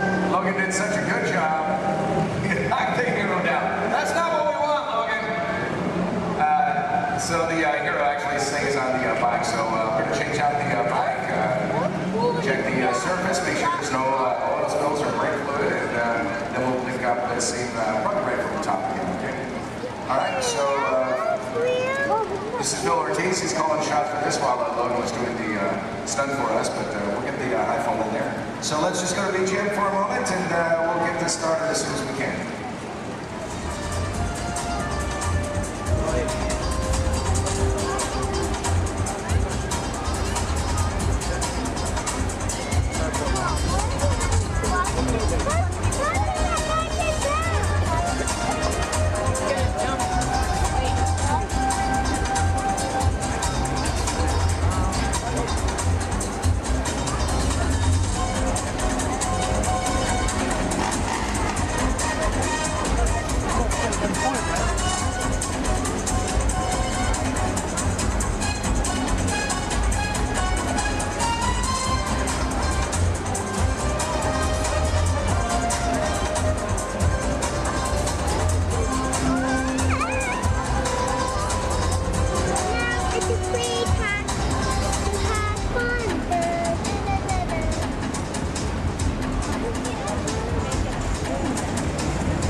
fighters. Glides right through that trench, just touches the fire. That's all we need. He's already engulfed in flames right when he's at his feet. 1 second it took. Yeah, it didn't take long. Yeah. There you go. Good job. It's nice right there. A lot of this one's going to end up in the fire. Right there in the background. Love the hero. Background there. 10 seconds in, Nick starts feeling the intensity. You know what? As soon as he goes down, our crew right there to put him out. Absolutely. Never wait for his thumbs up. Make sure he's not feeling any hot spots or any part of his body. Which we get right there. Yeah. For stunts like this, we use as many different cameras and angles as possible. Well, folks, we have to. It's a big stunt, a lot of safety. We need it in one take. That's right. Elaborate stunt. A lot of prep time involved. That's exactly right. A good half an hour of preparation just for Dave, our bird guy alone, folks. He is wearing 5 different layers. Now, the first layer that we put on him is a dry layer of Nomex Extra Fire Retardant material. We throw in some pads, of course, for the impact of that fall. Another layer of Nomex. There it is. And the fourth is a specially designed suit to saturate the cool gel. That acts as a thermal barrier between Dave and those flames. The last is his moto driving suit. And what we do with that is paint it with a flammable gel. Now, ladies and gentlemen, it is the flammable gel that you notice burning and not Dave's moto driving suit itself. Now, one can do amazing things with digital effects, but nothing beats capturing fire stunts live. Yeah, that's where I like it. That's right. Yeah. Hey, you know what? This is what I want to do. I know we're set up for the final race. Let's get a pursuit car to camera out. Let's go inside and show our guests how much we modified these vehicles. I got you what you need. Let's do it. Guys, let's get V2 out to camera out. V2 set, camera out. V2 is on set.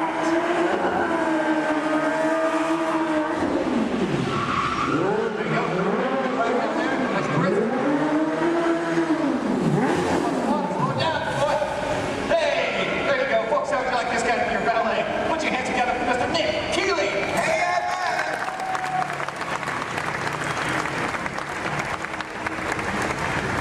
Because the set is village in the south of France, that means we have to make everything match, and that would include the cars. These are local courses. We had them shipped directly to us from Europe, and then we literally gutted them out. We modified them to suit every need that we have. Yeah, absolutely. Which basically included losing a lot of weight on these cars. We wanted to make them lighter. We rebuilt these cars from the ground up. Let me show you how we reinforced that interior. We did it by installing this rally car crash cage that is fused throughout the entire vehicle there. We also took out the motors that these cars came with. We replaced them, of course. Right behind the driver, folks, that's a 1300cc motorcycle engine. These cars are balanced out and modified. They're designed specifically for these stunts. Ernie, let's go on the side here a quick second. Now, executing these maneuvers, pulling off these stunts that our cars do, it requires a lot of complex timing, using your clutch, your gas, and an emergency brake. These cars here, that e-brake releases the moment our driver lets it go. The cars we drive every day, it locks in position until we release it manually ourselves. These guys are pulling off all these maneuvers and they have to keep going. So that's why we release. Something else a little bit different, the gear shift. Second, third, fourth gear just requires a little push forward. It's called bump shift in our business. If you want reverse, you just turn the handle on top and you've got 4 gears of reverse at your command just like that. And we are ready. Final shot. Thanks a lot, Nick. All right, let's do it.